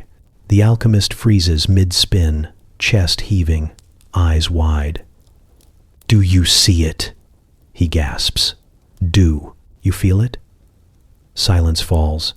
A single hoarse neighs. Then, as if on cue, the crowd bursts into applause. People cheer. They cheer as if they've just witnessed divine proof that hair dye is the true path to salvation. Father Aldrich collapses to his knees, murmuring a prayer that sounds suspiciously like, "Deliver us from brilliance." Lionel jumps onto a barrel, shouting, "Art lives! The spirit moves! This will be chapter 20. The alchemist, flushed and panting, bows deeply. "Thank you," he says. "You have all been transformed. You can't argue with that. Everyone certainly smells transformed." Then, without warning, he begins the second act. He dips both hands into the jug and smears the liquid across his hair, his face, his chest. The glow intensifies. The crowd gasps again, collectively stepping back. His hair begins to shimmer, his eyes rolling back as he shouts, the light is within," you mutter. So is the ammonia. A wisp of smoke rises from his scalp. Someone screams, someone faints. The performance ends abruptly with a small, dignified explosion. When the smoke clears, the alchemist stands blinking, singed but somehow triumphant. "And that," he says hoarsely, "is transformation." No one speaks for a long time. The crowd stares, motionless, stunned by the absurdity of it all. Finally, Bertha whispers, "We should leave before he starts the encore." The villagers disperse slowly, each of them dazed, touched, perhaps a little inspired, but mostly confused. The alchemist bows once more to the empty air, humming softly to himself as he begins to collect his things. That night, everyone in the village agrees on one thing. They don't understand what they witnessed, but they'll never speak of it again. You can't decide if that's mercy or wisdom. From that day on, whenever anyone starts to ask about the formula, or about hair, or about the glow, someone just says quietly, "Remember the dance," and everyone falls silent. The idea begins, as most disasters do, with the Reeve trying to sound reasonable. He stands in the middle of the square, clearing his throat like a man about to declare peace after a war he personally started. Around him, the villagers gather in various states of curiosity and faint luminescence. A few still smell faintly of vinegar. Others have taken to wearing garlands of rosemary, as if they can ward off their own mistakes. We, the Reeve begins, are instituting new regulations concerning the collection and use of. He hesitates, his quill trembling over the parchment. Certain bodily substances. Someone in the crowd shouts, "You mean pee," and the whole thing derails instantly. The word ripples through the gathering, whispered, giggled, repeated like a charm. Pee, pee, pee. By the time silence returns, the Reeve looks like a man reconsidering his career choices. "Precisely," he says, forcing a smile that looks dangerously close to despair. "Effective immediately, all. Liquid donations are to be prohibited." The reaction is not what he expects. Bertha gasps like he's just outlawed air. "But how will we clean our wool?" she demands. "How will we keep the glow?" asks Mabel, clutching her bonnet. Lionel raises a finger dramatically. "What of artistic freedom?" Someone else adds, "What of sanitation?" Though no one quite knows what sanitation means. The Reeve's patience frays. "You'll use water," he says. There's a collective gasp, so unified it could have been rehearsed. Water is for drinking, for rivers, for things that behave themselves. Water doesn't ferment or cure or smell faintly of ambition. Water, to this crowd, is boring. You stand near the back, arms crossed, watching the proceedings with the sinking knowledge that you've somehow inspired the world's first bodily fluid debate. Father Aldrich steps forward, brow furrowed in spiritual anguish. It is an indeed unclean practice, he declares, a corruption of purity. The Lord did not intend our bodies to be both vessel and vat. The murmurs grow. You can see the divide forming already between those who see themselves as chosen by enlightenment and those who would prefer to stop smelling like enlightenment. Bertha turns to Mabel. "My cousin used the mixture on her husband's tunic," she says proudly. "It hasn't molded once." A voice from the back shouts, "My chickens lay more eggs since I started adding it to the feed." You close your eyes. You've heard worse ideas, but only barely. The Reeve bangs his gavel. A ladle he's stolen from the tavern, and announces, "The ban stands." It lasts exactly 6 hours. By evening, the tavern reeks of quiet rebellion. The villagers whisper over their mugs, planning like outlaws. Someone suggests building a secret still. Someone else suggests code words. Golden ale, amber blessing, the morning's harvest. Lionel's already writing pamphlets with slogans like, "You can't criminalize brilliance." You stop by the well to wash your hands and find 2 barrels tucked. Behind it, each labeled, "Nothing suspicious." You lift the lid. You immediately regret it. The next morning, Father Aldrich catches Bertha collecting a bucket behind the church. He scolds her loudly until she claims it's for medicinal use. Within the hour, half the village suddenly develops mysterious ailments requiring liquid therapy. The Reeve tries enforcement. He posts guards, writes fines, drafts scrolls with threatening language about civic hygiene. But the guards are villagers too, and villagers are, by nature and hydration, weak-willed. One is caught filling a jug for emergencies. Another is bribed with a single bottle of cider. By the 3rd day, The entire system collapses.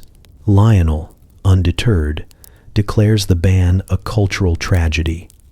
He organizes a protest, complete with chants and signs that read, "Our water, our way." No one mentions that the protesters are carrying pails. Father Aldrich counterattacks with sermons.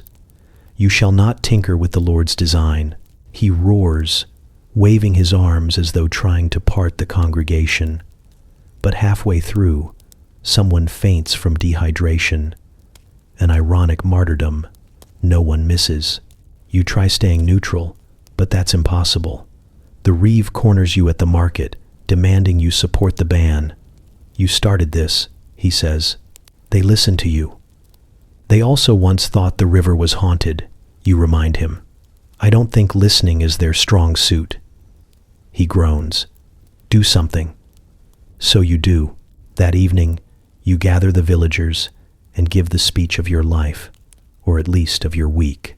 You talk about moderation, about safety, about maybe not boiling questionable substances inside their homes. You appeal to reason, dignity, and the memory of the honey incident. They nod solemnly, seeming to agree. For about 5 minutes, then Bertha raises her hand. "But you're not saying we can't, right?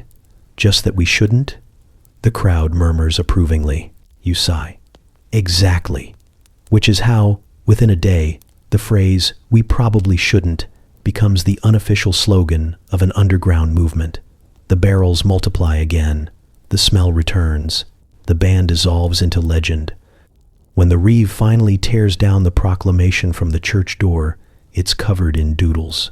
Golden suns, shining heads, the words "freedom to ferment" scrawled across the top.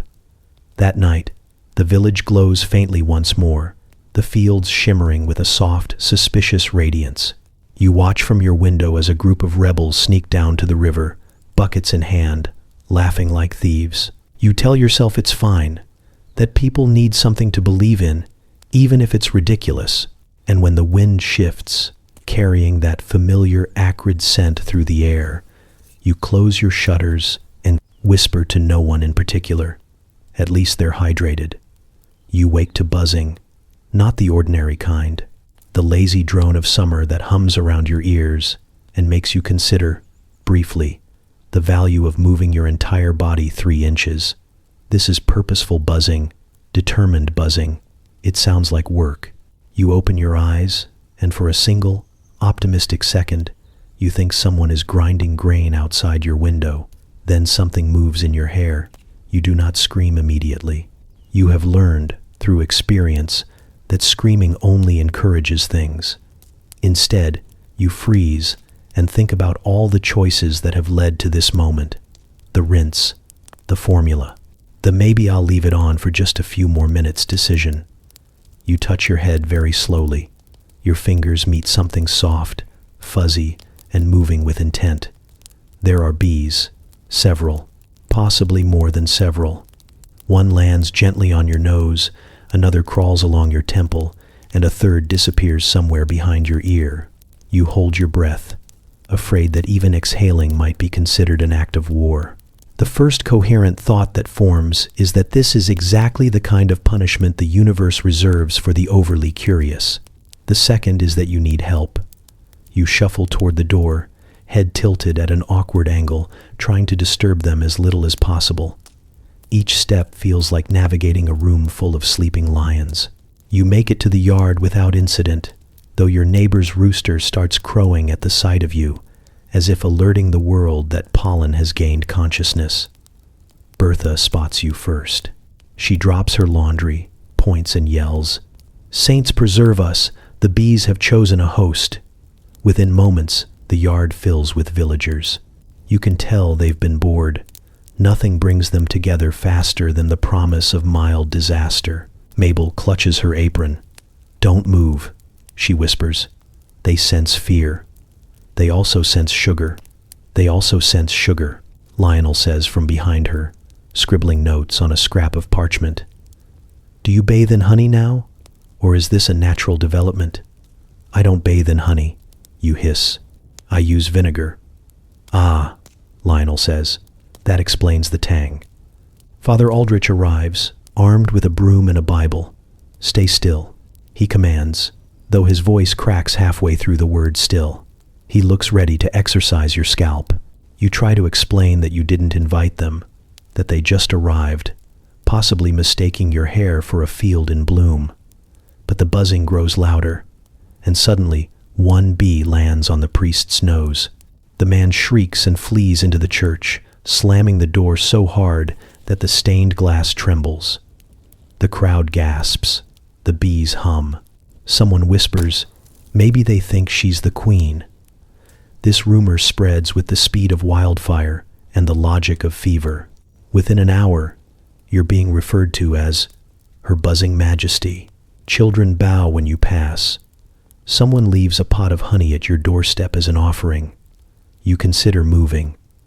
But moving isn't an option, not when the bees seem oddly loyal. You discover that if you stand in the sun, they hum louder, a warm, collective sound that almost feels affectionate. When you walk through the fields, they circle protectively, chasing away flies and, on one memorable occasion, the Reeves dog. It's ridiculous, humiliating, and, against your better judgment, a little flattering. You start adjusting. You learn to tilt your head when entering doorways.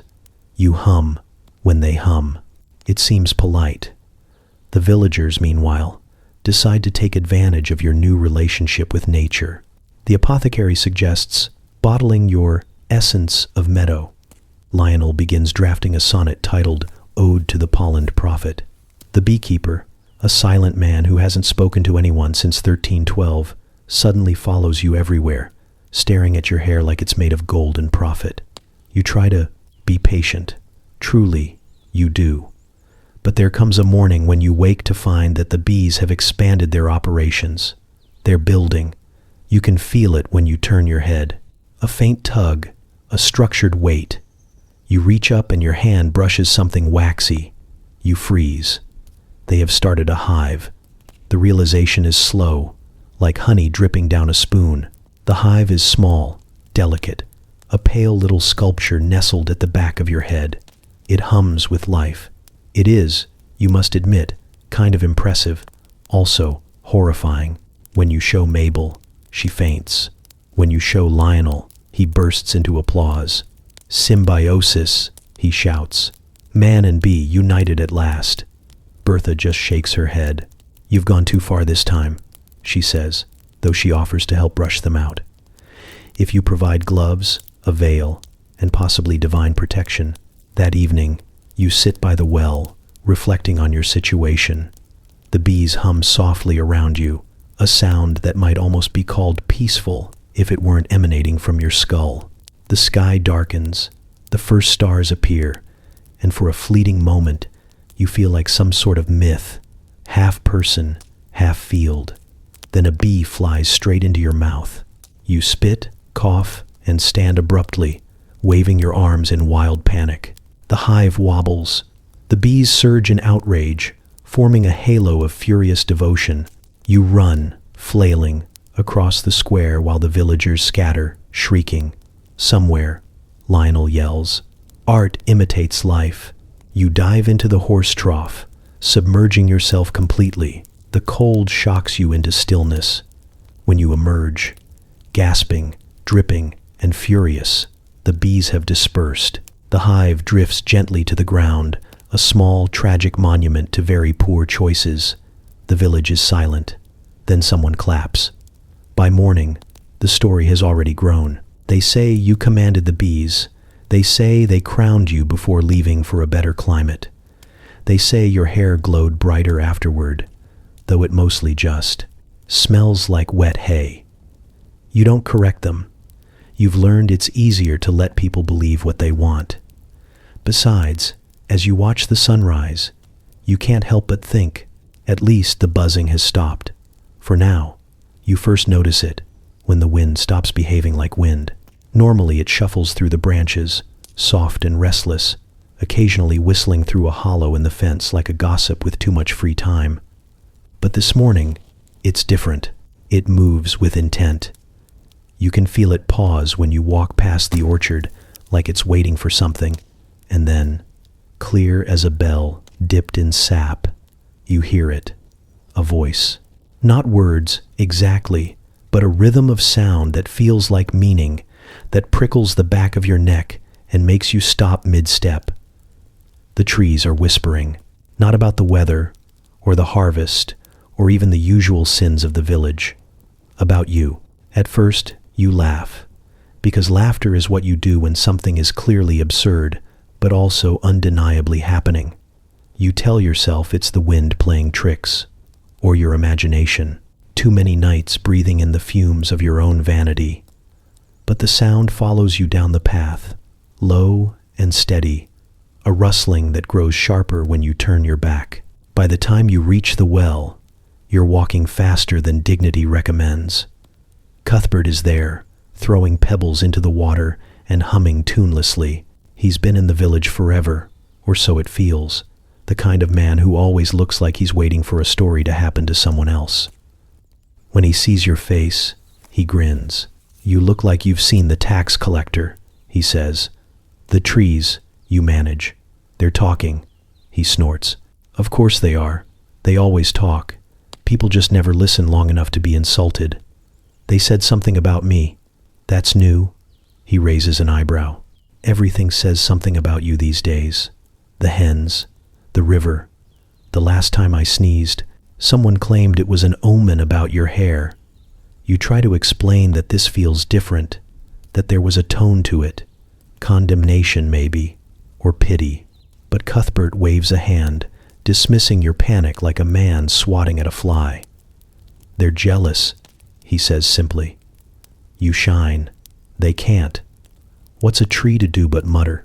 It's such a ridiculous explanation that, for a moment, you almost believe it. You even manage a smile. But when the wind picks up again, you hear a hiss from the branches, something that sounds suspiciously like laughter. Later, you sit by the window, trying not to think about it. But the orchard looms at the edge of your sight, its boughs swaying with exaggerated grace. You could swear the branches move in rhythm, a synchronized disapproval. Bertha stops by to deliver bread. You look pale, she says, peering at you. Did you see the trees too? You freeze. What do you mean? She leans in, voice low. They whispered at me once. When I was stealing apples. Said I had no self-control. What did you do? Stole more apples, she says proudly. You can't let Bark tell you your business. That night, the whispers grow louder. You lie awake, watching moonlight drip through the shutters, trying not to listen. It doesn't help that your hair catches the light like a lure, glowing faintly no matter how tightly you wrap it.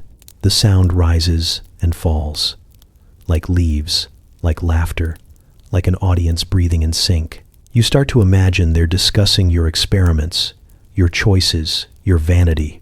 You imagine judgment, roots spreading beneath the soil, carrying your name from one end of the forest to the other. Cuthbert visits the next morning, carrying a basket of turnips and unwanted confidence. They're just being dramatic, he says when you tell him. Trees love to complain. You'd whine too if you had to stand in the same spot for centuries watching people make the same mistakes. Cuthbert, one of them called me unholy. He frowns. Was it the oak? Ignore him. He thinks he's everyone's father. He proceeds to give you advice that involves talking back. Show them you're not scared, he insists. Trees respect confidence. So that evening, you march to the edge of the orchard and address the nearest trunk. You explain that you're not a witch, that your glowing hair is purely a result of misplaced curiosity and mild desperation, and that you've suffered enough without botanical commentary. The trees respond by dropping a single apple squarely onto your head. You take that as an opinion. By the third day, the whispers follow you everywhere. They murmur when you walk through the square, hiss when you fetch water, sigh dramatically whenever you pass the chapel. The villagers start noticing too. Father Aldrich claims it's divine punishment. Lionel insists it's an exciting new genre of performance art. Mabel suggests stuffing your ears with beeswax, but given your history with bees, you decline. Cuthbert remains unbothered. He sits beneath the largest tree one afternoon, chewing on a reed, and says, "If they're going to talk, you might as well give them something worth talking about." You're not sure if that's encouragement or madness, possibly both. That evening, in a fit of exhausted defiance, you mix a new batch of dye and pour it over your head beneath the full moon, daring the orchard to object. The trees rustle, louder than ever, their branches bending in what might be outrage or applause. The air fills with the sharp tang of ammonia and triumph. When the wind finally stills, the world seems to exhale. The leaves shimmer faintly in the moonlight, their edges catching gold. For a strange, fleeting moment, you and the trees seem to understand each other. Two creatures rooted in the same foolish desire to be seen. Then a branch creaks. "Show off," it whispers. You sigh, wring out your hair, and mutter, "Takes one to know one." The leaves rustle back, and for once, it sounds almost like laughter. You first notice him before you hear him, which is unusual for a man who carries both a lute and a sense of his own importance. He arrives in the village at dawn, when the fog still lingers like a lazy ghost, striding through it with the posture of someone who has never been wrong in public. His name, he announces to no one in particular, is Percival of the Wandering Heart. He wears a hat with a feather that seems to have its own ambitions, and his boots shine in a way that implies vanity, not weather resistance. The villagers, of course, are delighted. It has been 3 whole weeks since anything catastrophic happened, and they've grown restless. The minstrel promises stories, songs, and possibly scandal. He promises love, though no one's entirely sure if he's offering it or selling it. By mid-morning, he's already stationed himself by the well, strumming softly, eyes half-lidded like a man in permanent conversation with his own reflection. You would have ignored him entirely, if not for the moment he turns his head and freezes mid-chord. His gaze finds you across the square, and you know instantly that something dangerous has happened. His mouth falls open, his eyes widen, his entire being rearranges itself into an expression of divine awe. "By the blessed muses," he breathes. It glows. You consider walking away, but it's too late. He's moving toward you, lute in hand, every step slow and reverent, as if approaching a holy relic. "I have roamed from abbey to castle," he says, "and I have never seen hair that sings." "It doesn't sing," you say flatly. "It hisses. Sometimes it hums, but never on key." He laughs, that theatrical kind of laugh meant for an audience, even though his only witnesses are a passing goat and Bertha pretending to sweep. "Oh, radiant one," he declares, "even your modesty is melodic." You stare at him. Did you just rhyme one with melodic? He looks wounded. "Poetry is fluid," he says. "It resists rules, much like your tresses resist earthly dullness."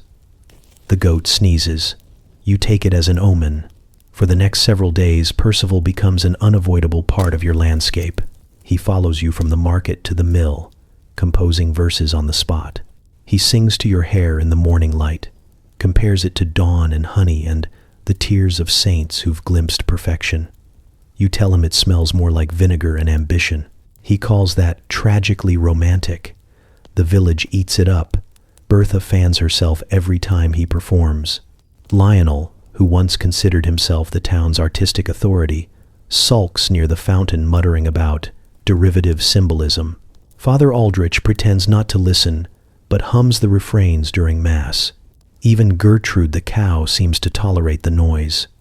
You, however, begin to unravel.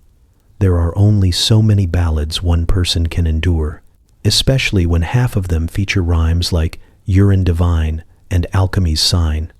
Every time you step outside, he's there, singing, smiling, proposing, in metaphor, and sometimes outright. You start taking longer routes to the well, hiding behind barrels, wearing a hood that only makes you look mysterious. which of course doesn't help. One afternoon, as you're trying to sneak past the smithy, you hear the familiar twang of his lute. "Ah," he exclaims, stepping from the shadows. "There you are, my celestial inspiration." You close your eyes briefly. "Please tell me you weren't waiting in the bushes again." "I was composing," he insists. "A sonnet about devotion and bees." "That's not better."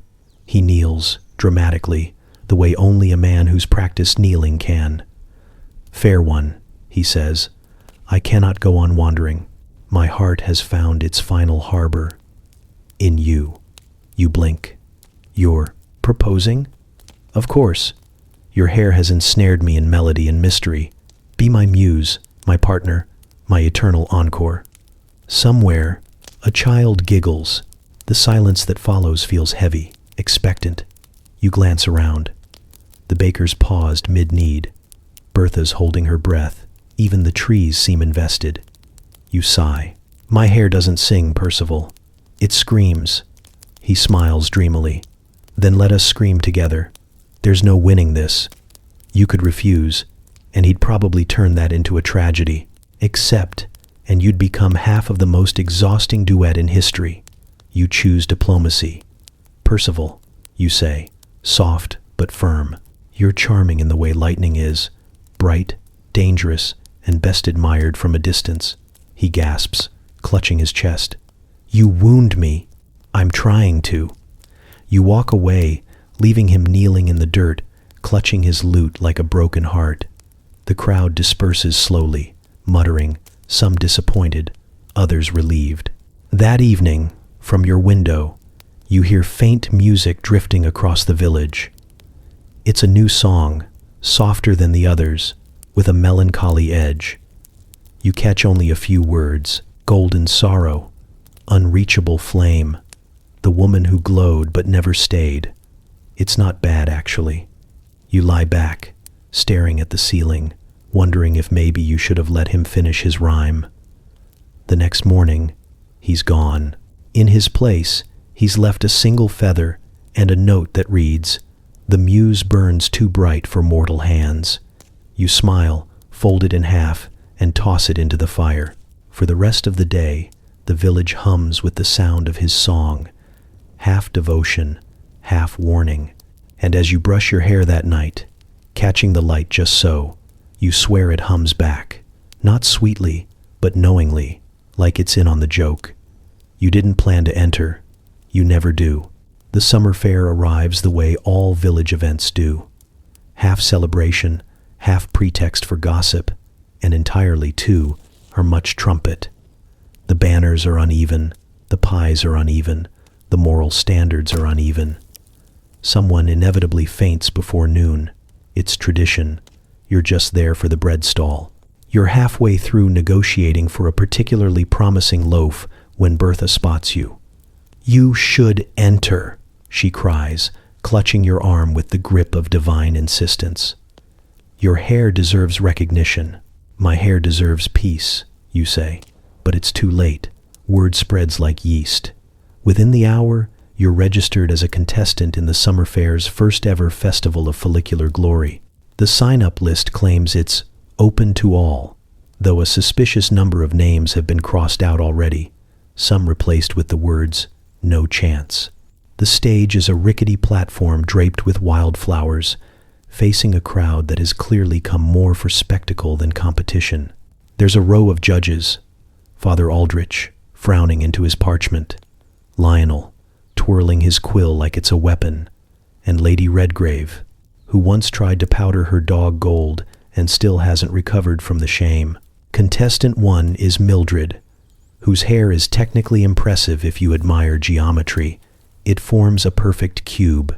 Contestant 2 is Gertrude, the cow's owner, who insists the secret to her shine is butter and prayer. Contestant 3 is a small child who may not know she's competing, but has been forcibly styled by her mother into an arrangement resembling a small shrub. You are contestant 4. The crowd gasps when you walk up. Not the polite gasp of surprise, but the drawn-out, scandalized one, usually reserved for lightning strikes or miracles. Someone in the back murmurs, "It's her." Someone else says, "It's glowing." You tell yourself it's just the sun, and perhaps mild overexposure to fermentation. Lionel leans forward, quill poised. "State your hair care routine," he says, in the same tone one might ask for a confession. You take a breath. It's a process. You begin carefully. A mixture of alchemy, persistence, and questionable decision-making. Father Aldrich's hand twitches toward his crucifix. Lady Redgrave fans herself dramatically. "Demonstrate," Lionel says. You hesitate. "Here, here," he says, eyes gleaming with the fervor of a man about to witness disaster. So you do. You bring out the small vial from your satchel, the one you swore you'd never use in public again, and pour a few drops onto your palm. The crowd leans in as you work it through a strand of hair. For a moment, nothing happens. Then the light catches. A shimmer runs through the air. The strand gleams, bright as sunrise, then brighter still, until Lady Redgrave audibly gasps and shields her eyes. The crowd erupts, some in applause, others in prayer. A few children cry. It's going well, for about 4 seconds. Then the pigeons arrive, drawn, apparently, by divine curiosity or the promise of chaos. A small flock swoops down and circles your head like you're the nearest sacred relic. The crowd screams. Father Aldrich starts shouting about omens. Lionel keeps writing. You stand frozen, hair blazing, birds orbiting like an unholy halo. "Control your familiars," someone yells. "They're not mine," you shout back, ducking as one makes an ambitious dive. By the time the birds are herded away with brooms, your hair has dimmed to its usual suspicious glow, and you're standing on a stage that smells faintly of panic. The judges confer in whispers. The crowd murmurs.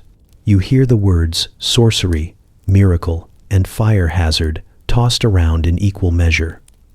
Finally, Lionel clears his throat. "While your demonstration was impressive," he begins, "there are certain concerns." Father Aldrich interrupts. "Moral concerns." Lady Redgrave nods gravely. "Aesthetic concerns." Lionel shrugs. "Safety concerns." You wait. The silence stretches. Somewhere, a pigeon coos, ominously. "It is the unanimous decision of the panel," Lionel announces, "that you be disqualified." You blink. "For what?" Father Aldrich glares. "For existing in violation of nature's boundaries." "That's not in the rules," you say. "It is now," Lionel replies, already scribbling amendments. The crowd claps politely. Some cheer. A few boo, mostly the younger ones who still find you interesting. You curtsy because that's what people do in farces. The applause grows louder. You leave the stage, dignity mostly intact, and immediately trip over a flower garland. Bertha meets you at the edge of the crowd, clutching a lemon tart. "You were robbed," she says, mouth full. "I mean, truly robbed." "I was disqualified," you correct her. "Exactly," she says. "That's worse. That's prestige." By evening, the stories spread. They say your hair blinded a judge. They say the birds spoke Latin. They say you flew.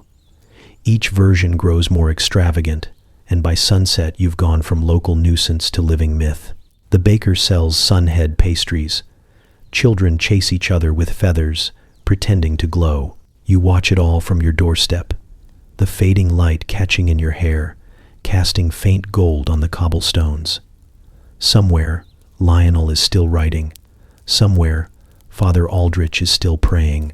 Somewhere, a pigeon is still watching you with intent. You sigh and lean back against the doorframe, listening to the hum of evening. You didn't win, but somehow, you suspect you'll be the only thing anyone remembers. It begins, as most catastrophes do, with an idea that sounds clever after 2 mugs of ale. The cooper, whose livelihood depends on round things that hold other things, has decided that the future of commerce lies not in casks or craftsmanship, but inconvenience.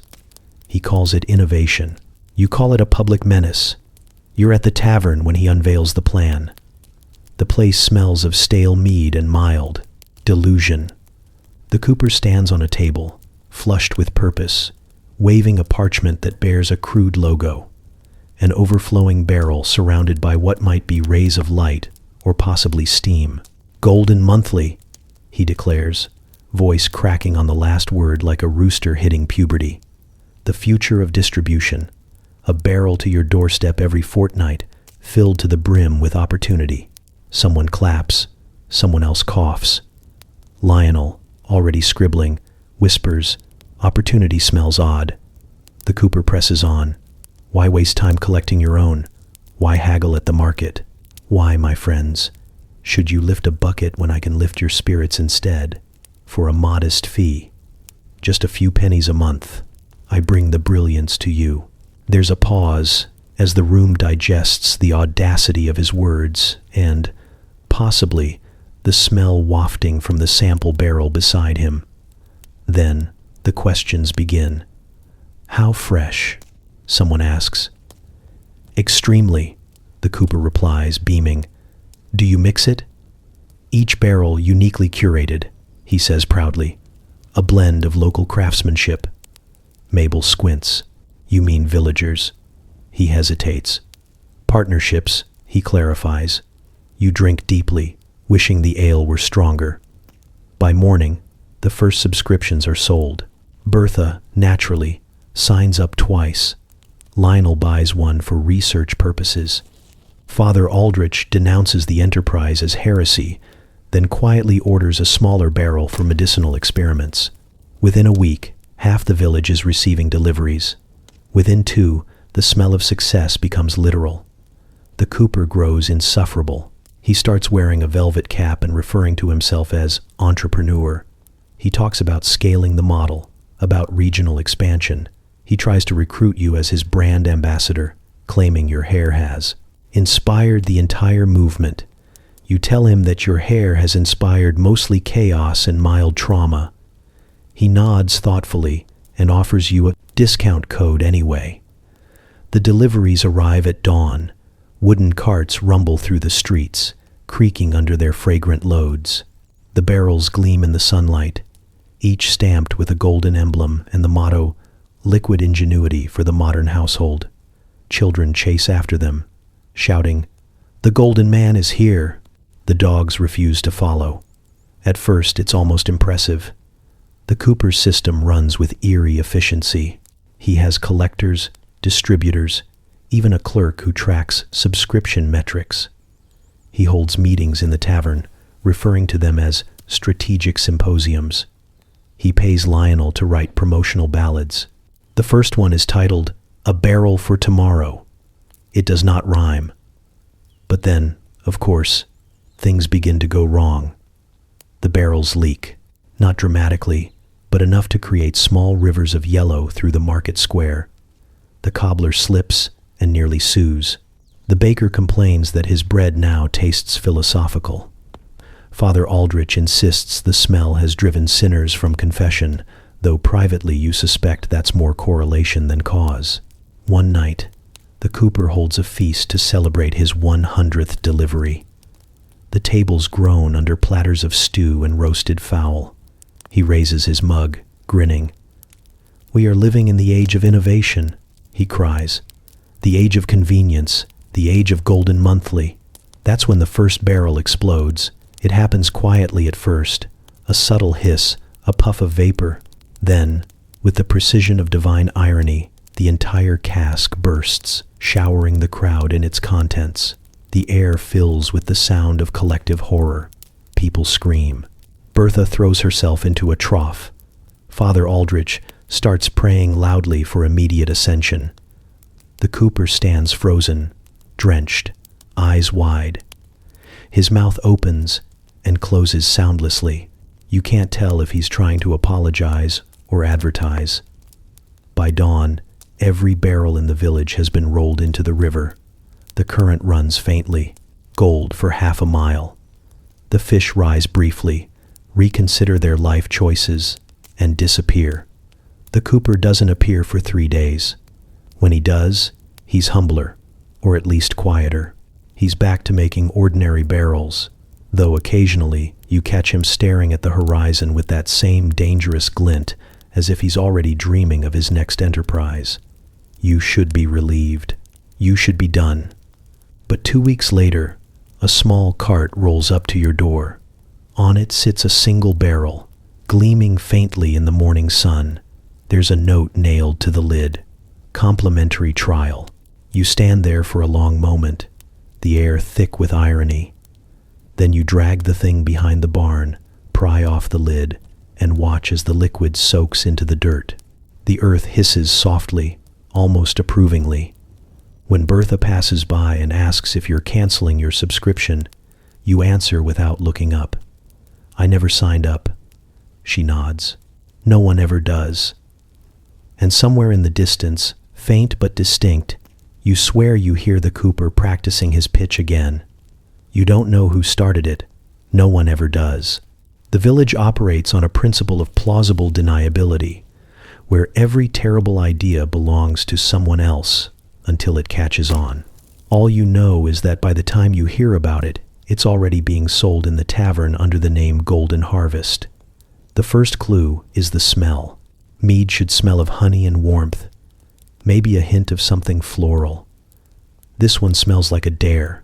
You're halfway through your bread when Bertha bursts through the tavern door, eyes wide and hair disheveled, announcing, "You have to taste it." She says this the way one might announce the apocalypse, excited, terrified, and far too loud. You refuse immediately, of course, but Bertha's persistent. "It's divine," she insists. Lionel says it's alchemical refinement. Even Father Aldrich drank some. "That's not a selling point," you say. But it's too late. She's already dragging you by the arm, muttering something about history in the making. When Bertha uses that tone, you know something irreversible is about to occur. The tavern smells worse inside. Sweetness and something sharp, like wet hay, left to philosophize in a corner. The brewer himself stands proudly behind the counter. A man named Hal, with the temperament of a boiled potato and the hygiene of a medieval miracle. "Try it," he says, grinning too widely. "It'll put fire in your veins and gold in your soul." You eye the mug suspiciously. It glows faintly. "What's in it?" "Local ingredients," he says, evasive. "Regional excellence." You stare. "Hal, did you make mead out of?" He nods, proud as a peacock. "Only the finest golden monthly barrels, aged 3 days in the sun for purity." You put the mug down like it's cursed. "That's not aging, Hal. That's fermentation by accident." But people are drinking it. That's the horrifying part. The tavern hums with intoxicated glee. Lionel's standing on a table reciting poetry about liquid enlightenment. Father Aldrich, red-faced and grinning, is arm-wrestling the reeve. Mabel's singing a love song to a chair. The floor's sticky with ambition. You try to leave, but Bertha blocks the door. "One sip," she pleads. "You'll understand." You give in, because resistance has long since lost its dignity here. You lift the mug, take the tiniest possible sip, and immediately wish for amnesia. The taste is indescribable, a collision between sweetness and despair, like honey filtered through bad decisions. It burns, not pleasantly but existentially. You cough. "This is poison." Hal beams. "That means it's working." By nightfall, half the village has tried it. The other half is avoiding eye contact. The tavern overflows with laughter that borders on manic. Lionel declares himself a prophet. Father Aldrich starts shouting, blessings at random objects. The hearth, the table, and a spoon. Someone challenges the beekeeper to a duel. You sit quietly in the corner, watching civilization dissolve one mug at a time. At some point, Hal unveils the second batch. "Improved recipe," he announces. "Added herbs." He doesn't specify which herbs, which feels significant. The crowd cheers anyway. They chant his name. Hal soaks in the adoration like a man destined for ruin. The next morning, the hangover descends upon the village like divine punishment. The air hums with suffering. The fields are littered with sleeping forms. A chicken wears Lionel's hat. Father Aldrich refuses to open his eyes, claiming to have seen the face of God and found it sticky. You stumble through the wreckage, stepping carefully around puddles of spilled brilliance. Bertha groans from a hay bale. "It was worth it," she croaks. "It wasn't," you say. "It was," she insists, though she can't sit upright. Hal emerges from behind the tavern, looking triumphant. "We sold out," he declares. "They want more." "No," you say automatically. "Absolutely not." But he's already planning. "A second brew," he muses. "Maybe add fruit. Call it Golden Bloom. Call it a crime," you mutter. By midday, the rumors start. People claim it cures ailments. They say it makes your skin shine. Someone swears it repelled evil spirits, though that might have been Lionel, who simply fell into a puddle and saw his reflection. The more you protest, the more they drink. It's become a movement, a sticky, glowing, deeply unfortunate movement. That evening, the Reeve attempts diplomacy. He gathers everyone in the square and announces a temporary ban on any beverage derived from questionable origin. It lasts approximately 20 minutes. Hal smuggles in new barrels, rebranded as spiritual tonics. Father Aldrich blesses them out of sheer confusion. By nightfall, the singing begins again. You can hear it from your house. The same song over and over. Something about liquid gold and glowing souls. It's hauntingly off-key. You stare at the ceiling, wondering how humanity survived the Middle Ages at all. When dawn comes again, the meat is gone. So are several chickens, 2 barrels, and Lionel's sense of direction. The river runs faintly sweet. Hal's tavern door is bolted shut, and a handwritten sign reads, "Out of stock, refining recipe." You don't ask what that means. You don't want to know. Instead, you walk to the well, wash your hands in cold water, and vow to stop drinking anything that glows. The vow lasts 4 hours, until Bertha shows up holding a flask and says, "You have to try this one. It's lemon." You stare at her, then the flask, then the sky. Somewhere, faint and victorious, Hal's laughter drifts on the wind. It begins, as most catastrophes in your life do, with Bertha's voice shouting, "Double or nothing," across the tavern. You don't recall the original wager. It might have been about the weather, or who could hold their breath longest, or whether Lionel could rhyme orange. The point is, somehow, there's a pig involved now, and everyone's looking at you like destiny's chosen fool. The pig, for its part, stares back with calm, terrifying intelligence. Its name is Parsnip. It belongs to the miller's wife, a woman whose fondness for gossip is rivaled only by her devotion to this pig. Parsnip has his own bed, his own wooden spoon, and, you suspect, his own will. He snorts once, a sound that feels like judgment. The terms of the bet are simple. If you lose, you must dye the pig's hair using your legendary method. You lost. It doesn't matter how. The details have been buried by laughter and ale. Now, as dawn stretches thin across the village, you stand beside a bucket of golden liquid, staring into it like a scrying pool for bad choices. The crowd gathers. Even Father Aldrich has come, clutching his rosary and muttering something about tempting the divine. Bertha's there too, practically vibrating with excitement. Lionel's got his quill ready, already drafting what he calls an epic in swine. Parsnip does not move. He watches you the way a scholar watches a test subject. You swear he understands the situation perfectly. You swear he knows this is beneath him. The first pour is tentative. You dribble a little over his back. Nothing happens. He blinks, unimpressed. Encouraged by the lack of explosion, you continue, carefully coating the bristles until the smell reaches the onlookers and ripples through the air like invisible smoke. People cough, laugh, and move back. The Reeve takes notes. An hour later, Parsnip gleams. It's not quite gold, not quite yellow. Something in between. The color of self-delusion under torchlight. His fur catches the sun in dazzling, horrifying flashes. Children cheer. Someone starts clapping. You feel like an accomplice in a crime against nature. And then, because there's no justice in the world, the miller's wife appears. She freezes in the lane, eyes wide, mouth open, clutching a loaf of bread like a weapon. "What," she breathes, "have you done to my boy?" You try to explain. You mention science, beauty, divine inspiration, maybe even innovation. None of it helps. She screams. The pig snorts proudly. The crowd disperses like leaves in a storm.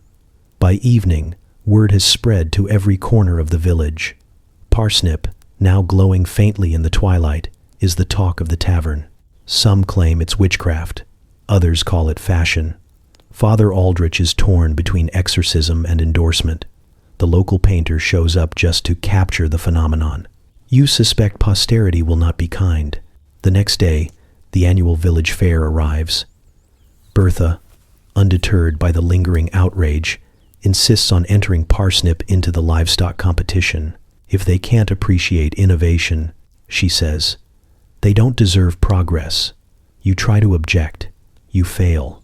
You end up walking beside her, leading the world's most radiant pig through the mud while people stare like pilgrims before a relic. At the judging tent, the steward nearly faints. "Is it safe?" he asks.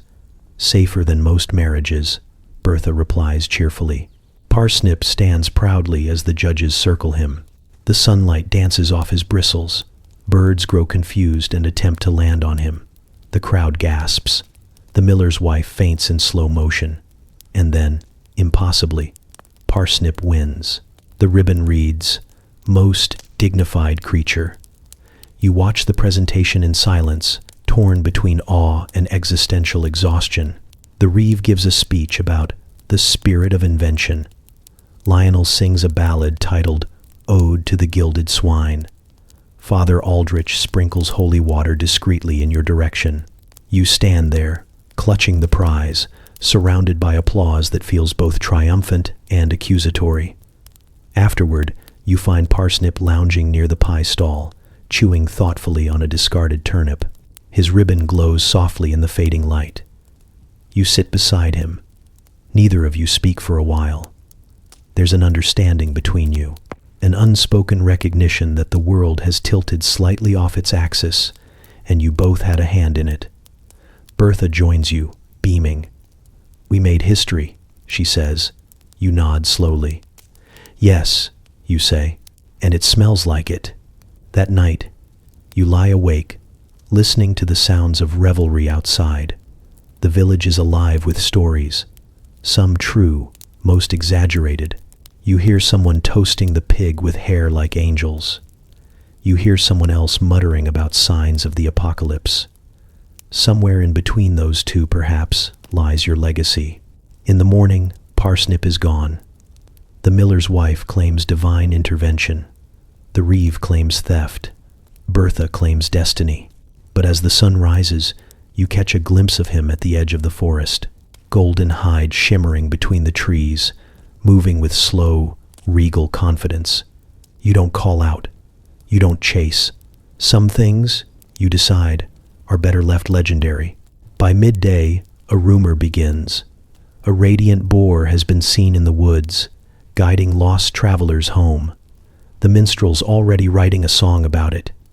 You hear the opening line drifting on the breeze, something about a pig kissed by alchemy. You sigh, put your head in your hands, and wonder if it's too late to move to another village. It starts quietly, as all disasters do. A whisper here, a sidelong glance there. You catch two washerwomen arguing near the river about whether your hair color is divinely blessed or morally suspicious.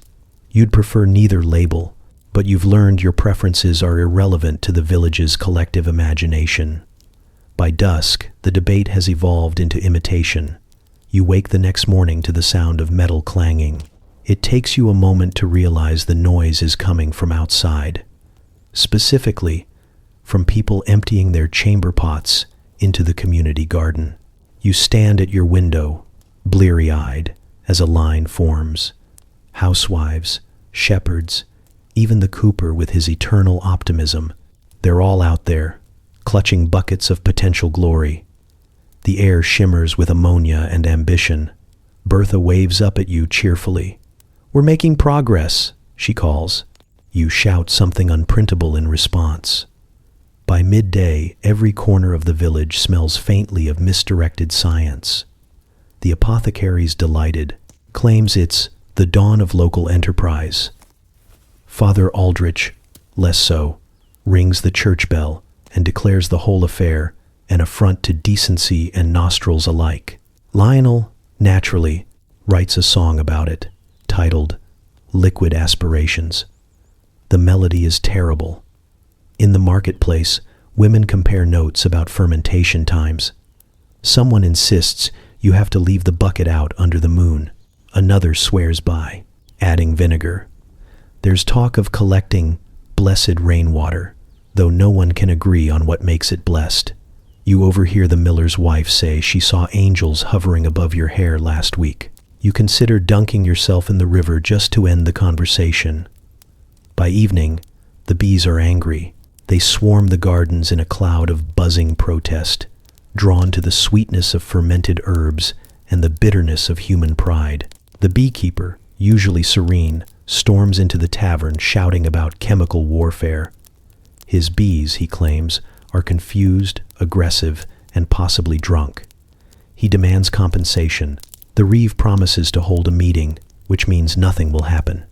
The situation escalates quickly. A new rumor claims that bathing in the elixir grants eternal youth. Another insists it wards off demons. Someone else says it strengthens marriage vows. Within a week, people are sneaking chamber pots behind barns under cover of darkness, muttering half prayers as they stir their concoctions. The entire village smells like ambition gone sour. You can't go anywhere without being stopped for advice. A group of young women corners you outside the baker's shop, each holding a jar and looking expectant. "How long did you leave yours?" they ask in unison, as though performing a ritual. "I didn't measure," you say.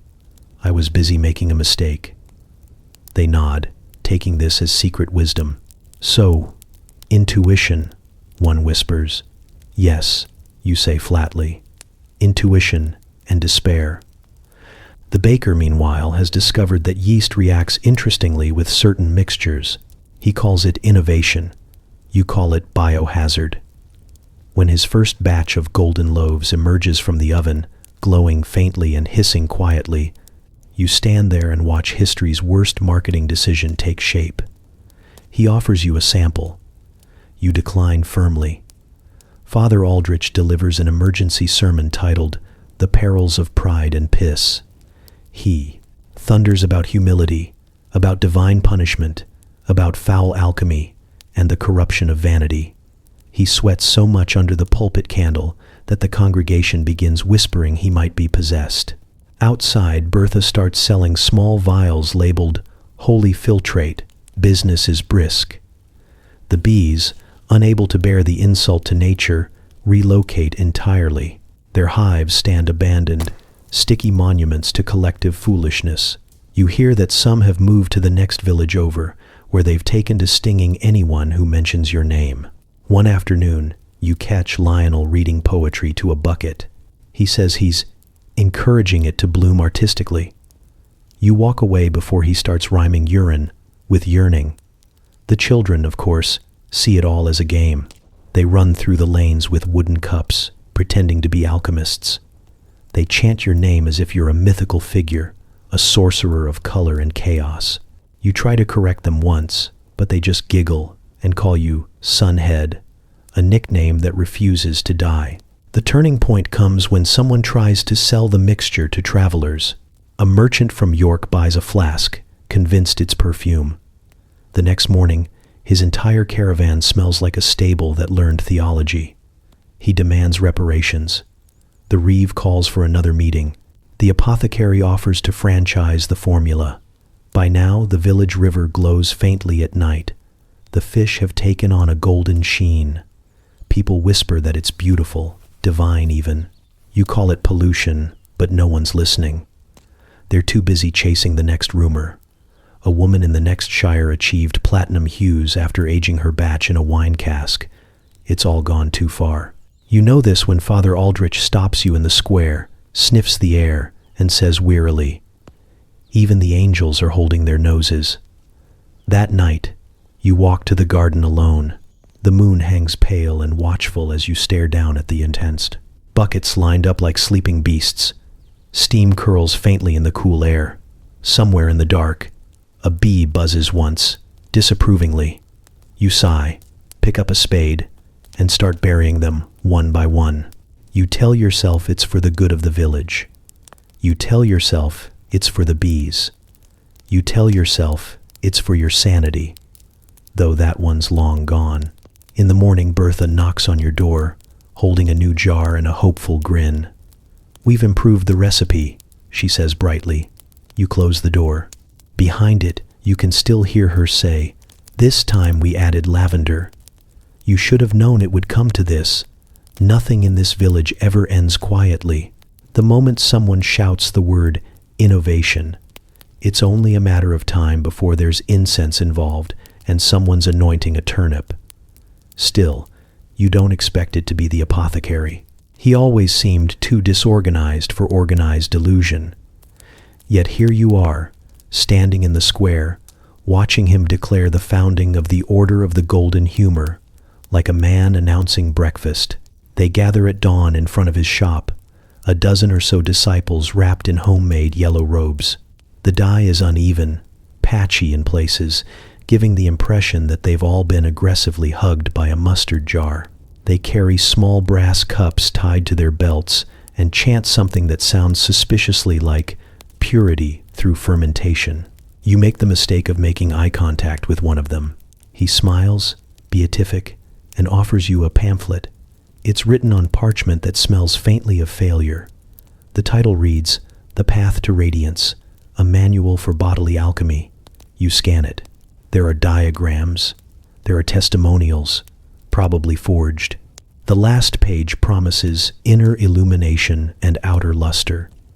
You hand it back without a word, because there's no vocabulary strong enough for your disbelief.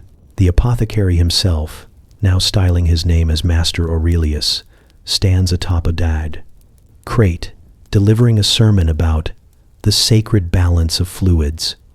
He uses the word transcendence 6 times and urine 12. The crowd listens, half mesmerized, half mortified. Someone claps, someone else faints. Father Aldrich hovers nearby, gripping his crucifix like a weapon, muttering about heresy and bad science. By noon, the cult has a headquarters, a tent behind the apothecary's shop, draped with golden fabric that flutters ominously in the breeze. They've constructed a symbol too, a circle with 3 wavy lines inside it, meant to represent divine distillation. You think it looks like a badly drawn onion. They begin holding purification sessions, during which initiates are encouraged to meditate beside the sacred jars. The smell carries for miles. You try to ignore them, but that proves impossible. The members are everywhere. In the marketplace handing out tinctures, in the tavern singing hymns, in the fields collecting holy essence. The bees haven't returned, and you can't blame them. Even Gertrude the cow has started walking the long way around the square to avoid them. One morning, Bertha joins. She shows up at your door, wearing a yellow sash and a grin that can only mean disaster. "It's not a cult," she says quickly, which is exactly what someone in a cult would say. "It's a movement. We're reclaiming bodily dignity." "Bertha," you say, "you're holding a jug labeled Divine Reservoir." "It's symbolic," she insists. You spend the next week pretending not to know her. It's difficult, because she keeps shouting things like, "Praise the filter of life," across the street whenever she sees you. The apothecary beams whenever you pass, convinced you're proud of his achievements. You've started considering relocation as a spiritual practice. The cult's popularity grows frighteningly fast. Peasants love anything that promises better skin and divine favor, and the Order of the Golden Humor offers both for the low cost of mild humiliation. They even start recruiting in neighboring villages. Pilgrims arrive with empty jars and open minds. The tavern fills with out-of-towners singing praises to the Golden Current. You stop drinking ale for safety reasons. Father Aldrich finally snaps during Mass. He storms into the square mid-sermon, slamming his Bible down on the apothecary's counter and shouting, "This is not holiness, this is madness." The cultists respond by chanting louder. The apothecary, eyes gleaming, counters with a speech about ancient Roman practices and natural sanctification. The priest begins sprinkling holy water in wide arcs. The cult cheers, thinking it's a blessing. It's chaos rendered sacred. By evening, someone's built an altar out of old barrels. They light candles around it. The glow paints the square in gold, and for a brief, horrifying moment, it's beautiful. You stand at the edge of the crowd, listening to the chants rise and fall like a heartbeat. It's absurd, it's idiotic, and somehow, it's hypnotic. You wonder if that's how it always happens. People don't choose madness. They're just tired enough to join it. The next morning, the cult parades through the streets. They carry banners, each embroidered with their symbol, each shimmering faintly in the sunlight. The apothecary leads them, staff in hand, proclaiming the age of liquid enlightenment. Children follow behind, giggling, waving ladles. The bees still haven't come back. By afternoon, you find a notice nailed to your door. You are cordially invited to the grand anointment ceremony. The invitation is written in gold ink, sealed with wax that smells suspiciously familiar. You tear it up, burn it, and scatter the ashes. That night, the chanting drifts through your window. Soft, rhythmic, relentless. It mixes with the sound of crickets and the rustle of the wind, and for a moment, you almost forget. It's madness. Then someone outside shouts, "All hail the stream eternal," and you remember exactly where you live. You lie awake until dawn, staring at the ceiling, listening to the hymns fade. Somewhere, a rooster crows. Somewhere else, a jar tips over. You close your eyes and tell yourself that someday, somehow, people will stop worshiping bodily functions. You don't believe it, but you say it anyway. The morning light creeps across your floor like an uninvited guest, and for a few moments, you think everything's normal. The birds are chirping, the neighbors are arguing about barley, and Bertha is singing something suspiciously cult-adjacent outside your window. You stretch, yawn, and catch a glimpse of your reflection in the basin, and stop breathing. You are blonde. Not the gentle wheat gold kind of blonde found in old ballads or on saintly tapestries. No, this is violent blonde, radiant blonde, blonde that could blind a pilgrim at 20 paces, the kind of blonde that suggests divine intervention or a particularly aggressive chemical reaction. It glows faintly, like sunrise trapped in regret. You stare, transfixed, as your reflection hums softly. The hum is new. You wave your hand, the air trembles. You say your name, and it echoes back at you. Not quite the same, a little deeper, as if someone unseen is repeating it just to make fun. You decide you need tea before existential dread sets in. But the kettle rattles when you approach it. The spoon bends. The cat, an ungrateful thing named Nibs, arches her back and hisses like you've just recited forbidden scripture. You take a step back, hands raised, because apparently your very presence is now electromagnetic. When you step outside, Bertha gasps so hard she almost swallows her rosary. "It's happened," she breathes, clutching her yellow sash like a relic. "The prophecy. There's no prophecy," you say, though your hair now catches sunlight in a way that makes your denial less convincing. "Oh, but there is," says Lionel, emerging from behind a cart with the weary enthusiasm of a man who's been waiting for his life to turn metaphorical. "I wrote it myself last week. From the vessel of mortal folly shall emerge the gilded one, shining with the warmth of purified sin. Lionel, you say slowly, that's just you describing me after laundry day. He looks hurt. It's art. Before you can flee, Father Aldrich appears. He's sweating through his robes, clutching his crucifix, and muttering prayers that sound improvised. Stand back, all of you, he warns, though his voice shakes. The devil walks among us with highlights. You open your mouth to protest, but when you speak, your words echo across the square in three-part harmony. It's unsettling. Even the birds stop mid-song. You raise a hand. The church bell rings on its own. Father Aldrich drops his cross. Demonic resonance, he whispers. It's always the vanity that opens the door. Bertha kneels dramatically. Oh, blessed shimmer of purification, illuminate our path. You pinch the bridge of your nose and mutter, I just wanted even tones. Word spreads faster than plague. Within the hour, half the village is outside your door, squinting and whispering prayers. The cult is convinced you've achieved transcendence.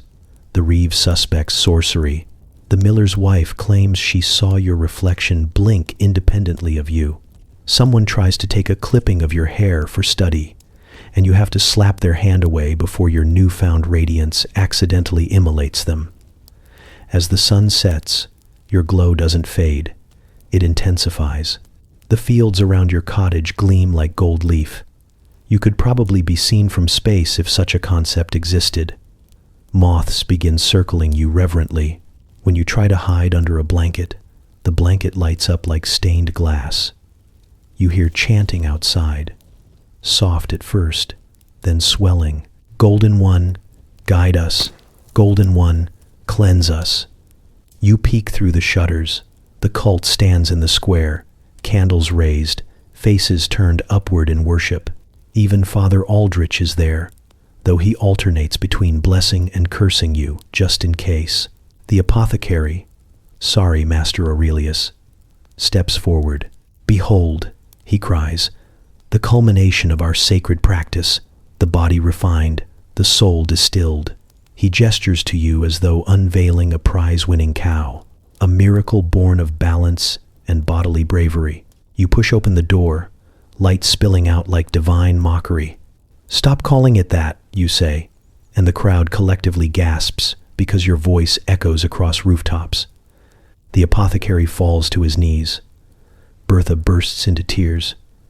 It's so holy, she sobs. Even her anger glows. Lionel starts composing something on the spot.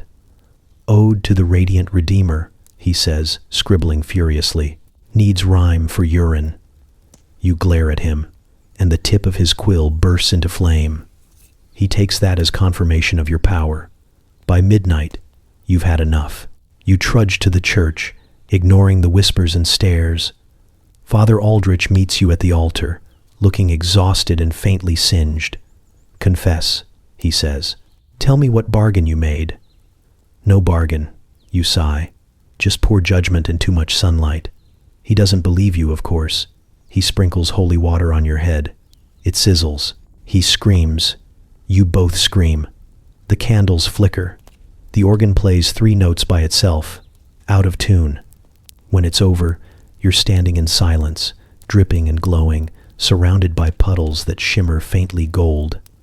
Father Aldrich collapses onto a pew, muttering about early retirement. You walk home through empty streets, your hair lighting the way. Every window you pass flickers with reflected gold.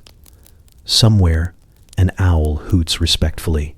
When you reach your door, you catch your reflection in the window one last time. The glow's softer now, more human, almost gentle.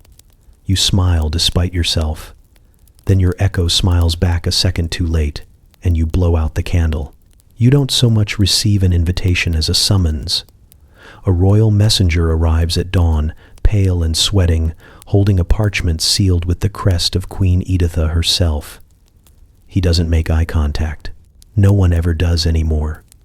The seal glows faintly when you touch it, an ominous start. You unroll the parchment, and read the words that will shape the next chapter of your increasingly implausible life.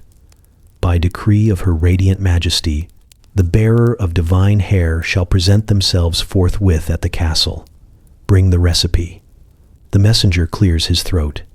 You'll, want to wear a hood, he mutters. The reflection might startle the horses. 2 guards arrive to escort you, their armor polished to the dull shimmer of people who deeply regret their assignments. They refuse to stand too close, which makes for an awkward procession. 3 feet of respectful distance at all times, as though your glow might be contagious. Bertha runs after you waving a handkerchief, yelling something about serving the crown. You ignore her. You have bigger problems. The road to the castle winds through the forest, where even the trees seem to whisper about you now. Your reflection flashes in every puddle like a warning. Birds scatter overhead. The guards mutter under their breath about omens, curses, and hair as divine punishment. You try not to listen, but when one of them quietly asks if your shampoo contains relic dust, you almost snap. By the time the castle gates loom ahead, you're sweating beneath your hood. The air hums faintly, reacting to you. The guards at the entrance freeze when you lift your head. One drops his spear. The other crosses himself twice. You're ushered inside quickly, as though the walls themselves might melt if you linger. The castle is everything the village isn't.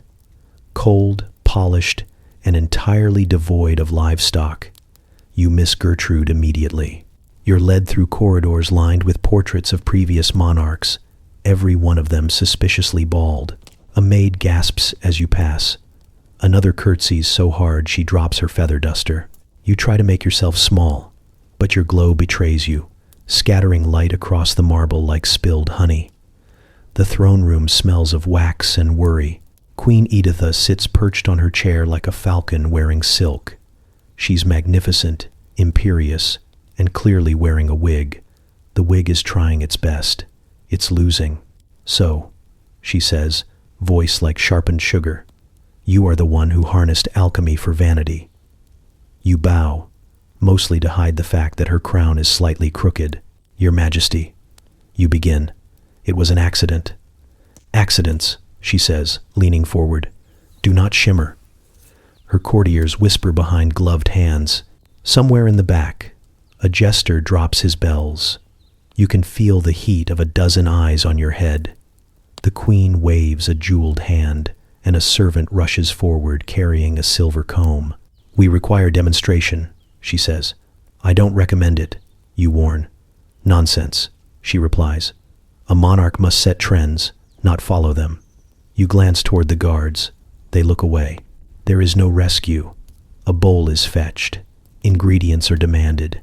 You try to explain that the process involves unorthodox components. The queen arches a single, perfect eyebrow. Fetch what is needed, she says, and within minutes, a terrified footman returns, holding a golden jug, arms trembling. The air grows heavy with realization. When you mix the concoction, even the courtiers step back. The queen watches with unnerving calm, like a cat evaluating a bird's final moments. Proceed, she says. You hesitate, then dip the comb. The smell fills the room, familiar, acrid, and terribly human. The queen doesn't flinch. Continue, she commands. So you do. The glow begins almost instantly. Her wig ignites into radiance, every strand bursting into gold so luminous it blinds half the court. The queen gasps, not from pain, but from delight. Marvelous, she cries, examining herself in a mirror. I am reborn. The courtiers murmur approval through streaming eyes. One faints. Father Aldrich, who somehow snuck into the entourage, mutters prayers at the carpet. The queen turns to you, hair now brighter than yours. You will be rewarded, she declares, and also never permitted to leave until I decide what shade suits me next. You open your mouth to protest, but she's already shouting for the court painter. Servants rush about adjusting curtains to reduce glare. Someone brings wine. Someone else collapses from fumes. The royal cat refuses to enter the room. By evening, the castle sparkles like a lantern. The queen strolls through her halls, hair shimmering with smugness, proclaiming herself chosen of the sun. The guards whisper that her reflection smiles before she does. You consider escaping, but every door is watched. Even the maids bow to your shadow now. At dinner, she requests your presence. "Tell me," she says between bites of pheasant, "is this color permanent?" You hesitate. "That depends on humidity," you say. Her eyes narrow. "Then we shall control the weather." You smile politely and sip your wine, which tastes faintly of despair. The queen laughs, radiant and oblivious. The courtiers applaud because that's what courtiers do when frightened. When the feast ends, you're shown to a chamber, luxurious but locked. The window overlooks the village. From here, the roofs glint faintly in the moonlight. But your accidental legacy spread far beyond reason. You sigh and rest your head against the wall. Outside, the castle glows faintly gold, like a beacon of arrogance. Inside, you stare at your reflection in the mirror and whisper, "You've really done it this time." Your echo, faithful as ever, whispers it back, slightly louder. It begins at midnight. You're alone in the apothecary's workshop, because of course you are. The queen's ordered another batch of brilliance, and no one else is brave or foolish enough to handle the ingredients. The moon leaks through the window, pale and conspiratorial, as you stir the mixture in the bowl. It burbles faintly, the color of ambition gone wrong. You hum to yourself, partly to drown out the smell, partly to remind yourself that you're still human. That's when it happens. A voice, soft, oily, curling like steam. "Oh, glorious one." You freeze. The spoon clatters, the bowl ripples. You stare at it, heart hammering. For a long, ridiculous moment, you convince yourself it's just the wind, or your conscience, or Lionel playing a prank from under the table again. But then it speaks again. "Radiant artisan of alchemy, we see you." You do what any rational person would do. You throw a rag over the bowl and whisper, "No, you don't." Unfortunately, it does.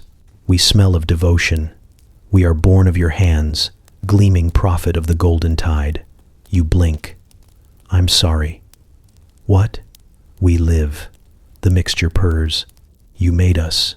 We love you." You take a cautious step back, eyeing the door. There's a fine line between creation and consequence, and you've just tripped over it. The bowl quivers, as if excited. "Stay," it whispers. "Teach us how to shimmer." You've officially lost control of your life. Again.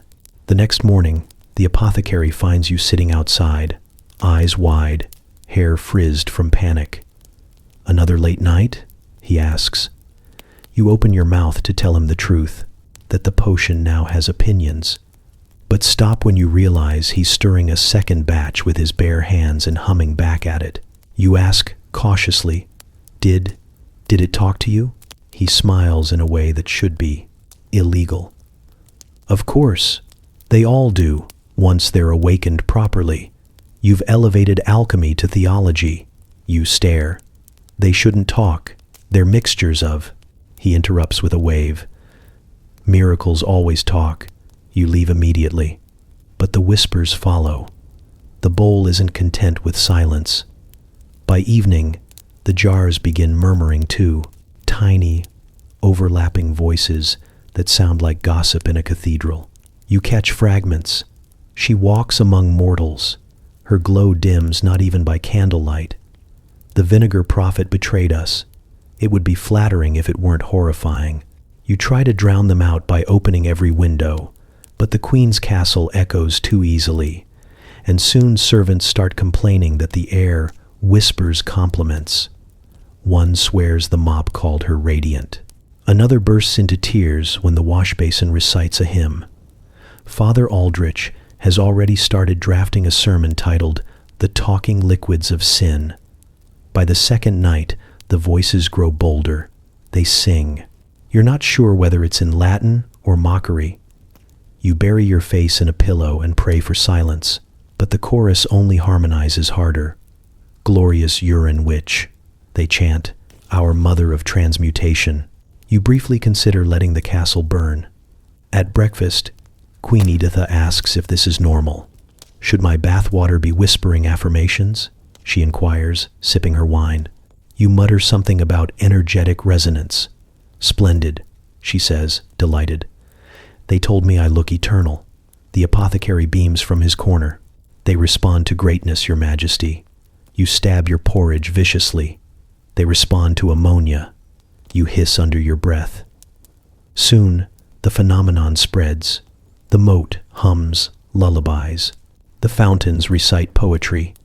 Even the chamber pots croon softly when the torches go out.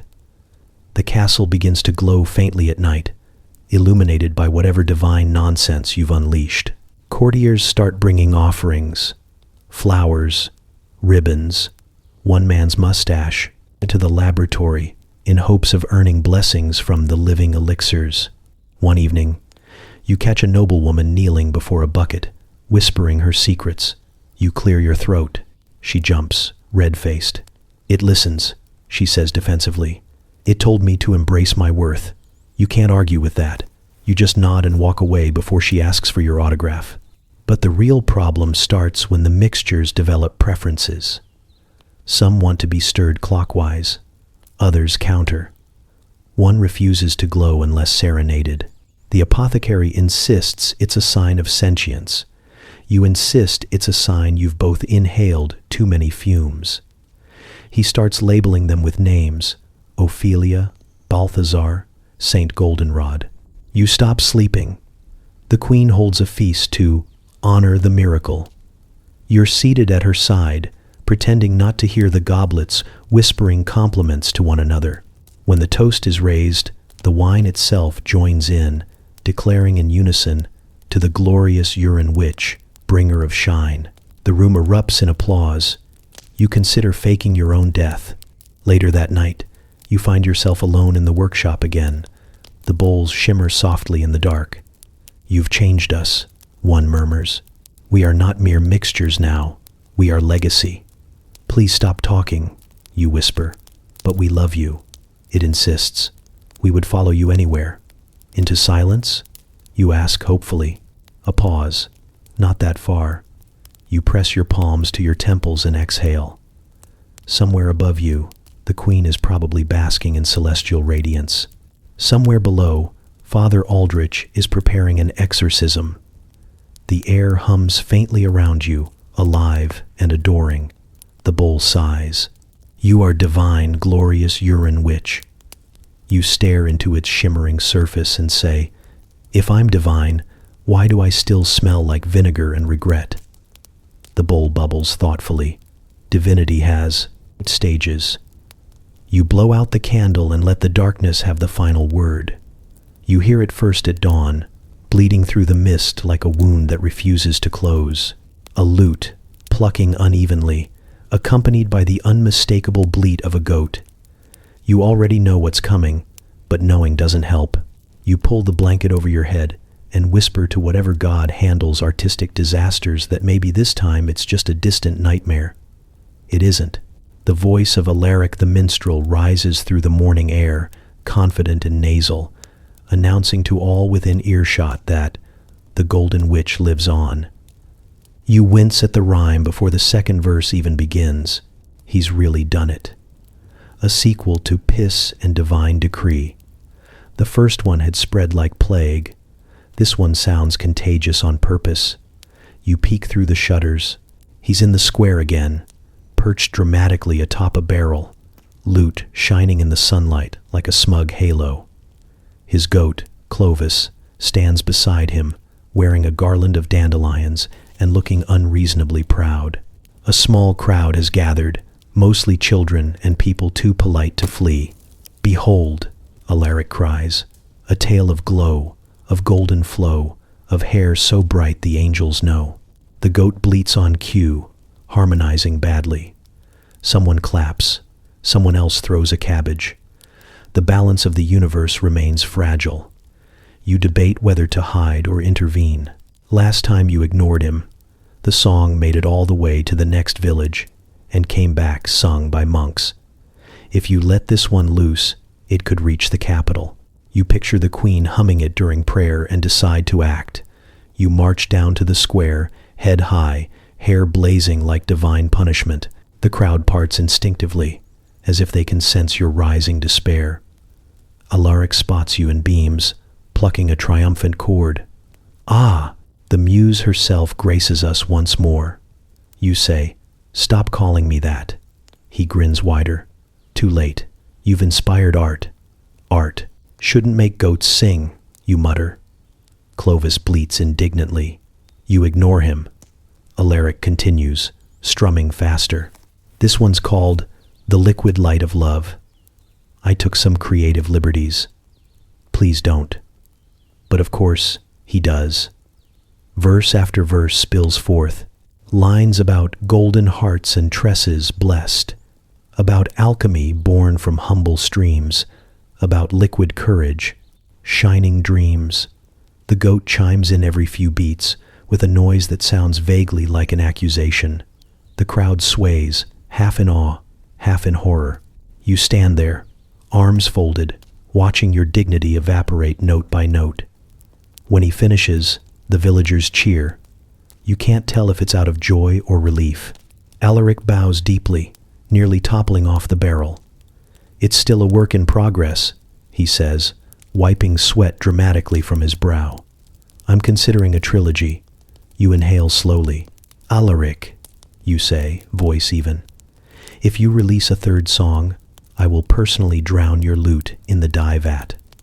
He clutches his instrument protectively. That would be a cultural loss. That would be a mercy. The goat bleats again, softer this time, almost sympathetically. You narrow your eyes at it. And you stop encouraging him. It looks away guiltily, chewing a ribbon. By evening, the new ballad has already infected the tavern. The patrons are drunk, swaying arm in arm, singing, "Shine, oh shine, my yellow sun divine," like a hymn for idiots. You sit in the corner nursing a mug of something that tastes like despair and vinegar, trying not to exist. Every time you think the song's done, someone starts the chorus again. Even the bartender hums along while wiping the counter. Alaric bursts through the door mid-verse, carrying Clovis like an honored guest. The tavern erupts in cheers. "My muse," he cries when he spots you. "You must join in."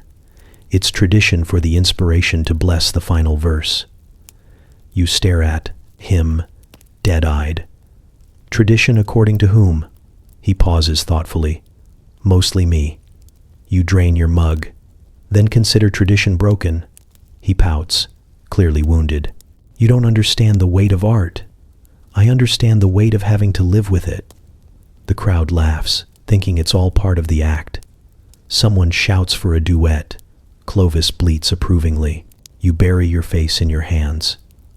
By the time the night ends, you've been serenaded 6 times, applauded twice, and referred to as Lady of the Luminous Stream more times than anyone should endure. Alaric swears this is only the beginning. Tomorrow, he says dreamily, I take it to the manor. The nobles deserve to hear of your radiance. You whisper, they deserve silence. But he's already tuning his lute, humming softly, inventing rhymes for follicle.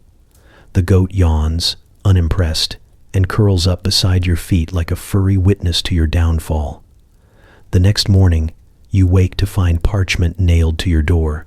Lyrics, neatly inked, each stanza more excruciating than the last. For the ages, the note says. You tear it down, but the melody is already stuck in your head. You catch yourself humming it later while feeding Gertrude, who stares at you with deep bovine disappointment. Don't, you warn her. Not a sound. But somewhere behind you, faint and persistent, a goat bleats the refrain. You close your eyes. The day stretches ahead, golden and unbearable. Somewhere, Alaric is writing a bridge, and you, unwilling patron saint of unwanted ballads, are once again the chorus no one asked for. It starts when the first fishing boat nearly crashes into the dock at dawn. The crew swears they saw a beacon of celestial brilliance coming from inland. You were just trying to air out your hair by the shore. Now sailors are kneeling, crossing themselves, and shouting things about divine navigation. You wave awkwardly and consider diving into the water, but then remember how much worse that would smell when you got out. By midday, 3 ships have adjusted their routes by the light of the Golden Saint. You do not recall dying or performing miracles, but apparently neither does anyone else. The fishermen bow as you walk by, muttering prayers and offering dried cod as tribute. You try to explain it's just a chemical accident involving fermented urine and questionable science, but that only seems to make them more reverent. Truly, one whispers, a miracle of the humors. Now you're standing on the cliffs each night, holding still while a dozen boats line up below like faithful disciples. You didn't ask for this job, but it pays in fish and flattery, and you've had worse gigs. Every gust of sea wind makes your hair shimmer like molten gold. The waves catch the reflection and toss it across the dark water, guiding ships into harbor. You suspect it's both beautiful and deeply humiliating. One fisherman, broad-shouldered and smelling faintly of herring, kneels before you as if you're some pagan deity of questionable hygiene. "Marry me," he says, squinting up at your glowing silhouette. "The sea loves you, and I love the sea." You stare at him for a long moment, wondering if there's a polite way to decline a man who just compared you to maritime navigation equipment. "I don't think that's how romance works," you tell him finally. He shrugs, unfazed. "The light calls to me," he says. "So do you." You stare out at the ocean, where the horizon blurs into darkness. For a fleeting second, you wonder if this is what destiny feels like, smelling faintly of salt and desperation. Behind you, the village children play at finding port, chasing each other with sticks and shouting, "Steady by the P Star." You close your eyes and try not to feel emotions. When the ships honk their horns in gratitude the next morning, you can't help but laugh a little. Maybe being a human lighthouse isn't so bad. You've been worse things, and as the sun rises, catching your hair in a blaze of accidental holiness, you think, at least you're useful. At least, for once, the glow guides someone home. You announce your retirement at dawn, standing in the square with what little dignity you have left. The townsfolk stare at you like you've just declared a war on gravity. You tell them you're done. No more experiments, no more brewing, no more buckets. From this day forward, you're going to be normal. Maybe take up embroidery. Maybe move to a place where your name isn't whispered in conjunction with the word urine. The silence that follows is long and deeply unconvinced. Then Bertha coughs delicately and holds up a small basket. "Asparagus," she says, smiling the way a snake might, for old time's sake. You stare at the stalks like they're relics of a dark prophecy. "No," you say firmly. "I'm serious this time." But by mid-morning, the basket is still on your table. By afternoon, you're holding a stalk up to the light, whispering, "Just for research." By evening, the apothecary is knocking on your door, asking if you've noticed any aromatic enhancements. You slam the door in his face, then immediately open it again to ask for parchment. The relapse is spectacular. Within hours, your kitchen looks like a laboratory run by a drunk saint. There are jars bubbling, herbs hanging, steam hissing from a cauldron that absolutely should not hiss. You convince yourself this isn't failure, it's innovation. A one-time test, a farewell experiment. You even mutter the words out loud, like that makes them true. By midnight, the concoction glows faintly green. That's new. You lean over it, sniff once, and your eyebrows briefly contemplate escape. It smells like someone boiled ambition and sin together. You tell yourself that's probably fine.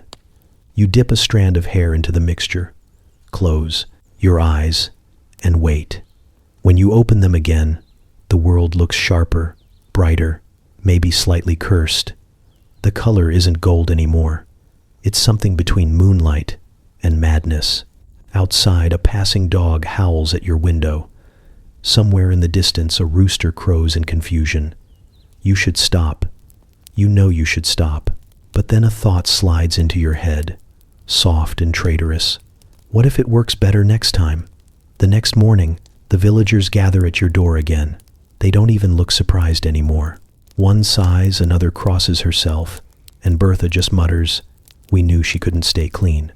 You stand there, glowing faintly, holding a basket of asparagus like a confession. You try to think of something profound to say, something that justifies all of this. Instead, you manage only 4 words. It's for the science. It arrives by courier on a horse that looks equally traumatized. The seal bears the mark of the diocese, heavy wax pressed with the trembling authority of someone who would rather not be involved. The messenger refuses to make eye contact as he hands it over, muttering something about indulgences and stepping in holy substances. When you break the seal, the parchment inside is startlingly brief. Just 2 words, written in careful Latin. Siste, queso. Please stop. You read it 3 times, as if the meaning might change. It doesn't. You imagine the bishop sitting at a candlelit desk, quill in hand, sighing between every stroke of ink.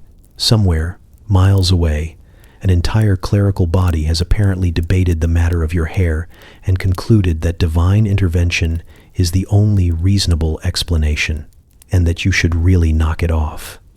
The villagers are thrilled. "A papal ruling," cries Bertha, fanning herself as if proximity to holiness might improve her blood pressure. "You're famous," she adds, which sounds a lot like, "You're doomed." The apothecary insists this means the church officially acknowledges your work. You point out that the message was not exactly congratulatory. He waves a hand. All genius is misunderstood at first, then excommunicated. You try to take it seriously. You really do. You sit at your table, the scrolls spread out beside your experiments, and contemplate a future free of scandal, smells, and scrolls from Rome. You could stop. You could return to anonymity. You could learn to bake. The thought makes your scalp itch. Then the bishop sends a second letter. This one is longer, more desperate, and possibly tear-stained. It contains phrases like unholy radiance, spiritual confusion among peasants, and do the bees glow now too? You feel a small twinge of pride reading that last part. The handwriting becomes more frantic near the end. The choir refuses to face east. By the time you finish, you're laughing.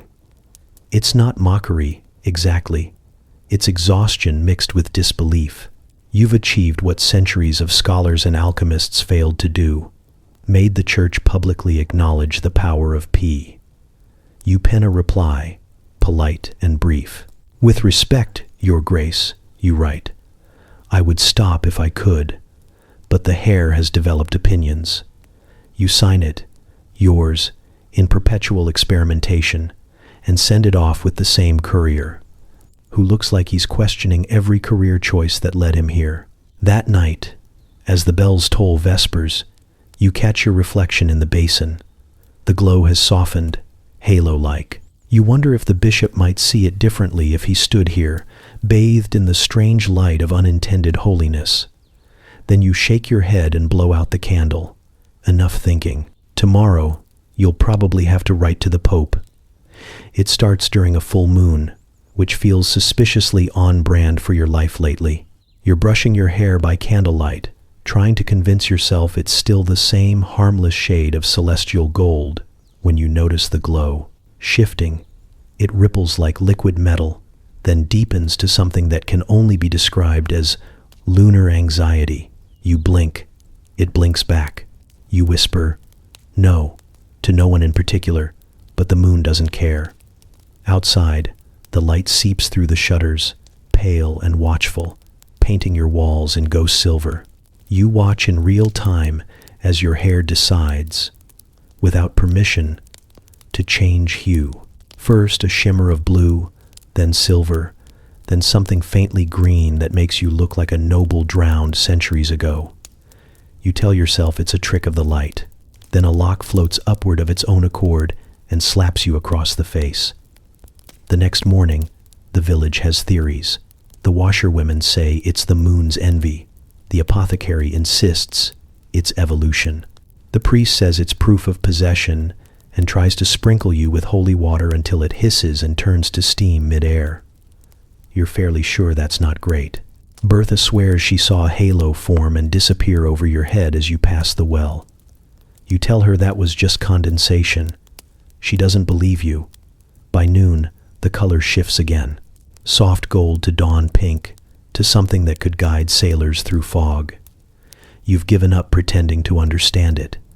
Children follow you like you're a festival parade, placing bets on what shade you'll turn next. The local goat has started avoiding eye contact entirely. You consider locking yourself indoors until the moon wanes, but every reflective surface taunts you. The basin, the spoons, even the apothecary's polished skull he uses for demonstrations. The worst part isn't the colors. It's that the hair hums now, faintly, like it's plotting something. You try humming back once. It harmonizes. That night, you climb the hill, overlooking the village, your hair pulsing faintly in rhythm with the tide. The moon hangs heavy and smug above you, and for a moment, you could swear it brightens in approval.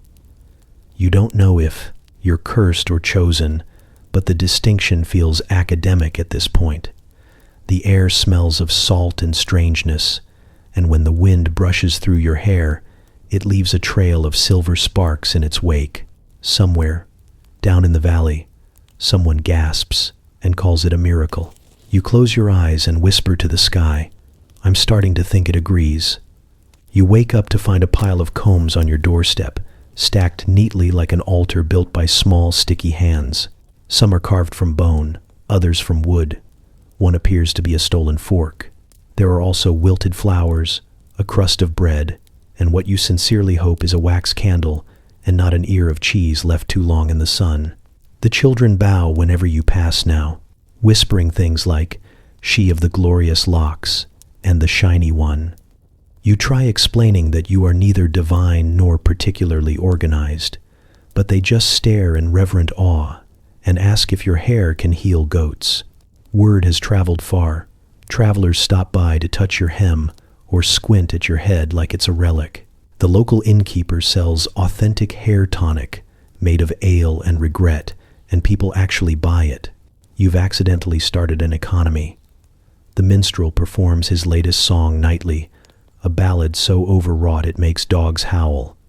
The goat, naturally, sings harmony. You've stopped trying to stop them. The tide of myth has swallowed logic whole. The priest preaches about you from the pulpit now, carefully alternating between calling you a sign from God and a sign that God has a strange sense of humor. Pilgrims show up carrying jars, hoping to collect radiance. One dips a finger in your wash basin and claims to see visions of eternal summer. You tell him he's just drunk. He calls you humble and wise. You call him wrong, but persistent. At night, when the village sleeps, you walk through the fields and watch the moon catch in your hair. The light ripples like a secret you haven't decided whether to keep. Somewhere behind you, you can hear whispers, soft, awed, almost prayerful. They say you glow brighter now, that the color changes with your mood, that even the stars pause to listen.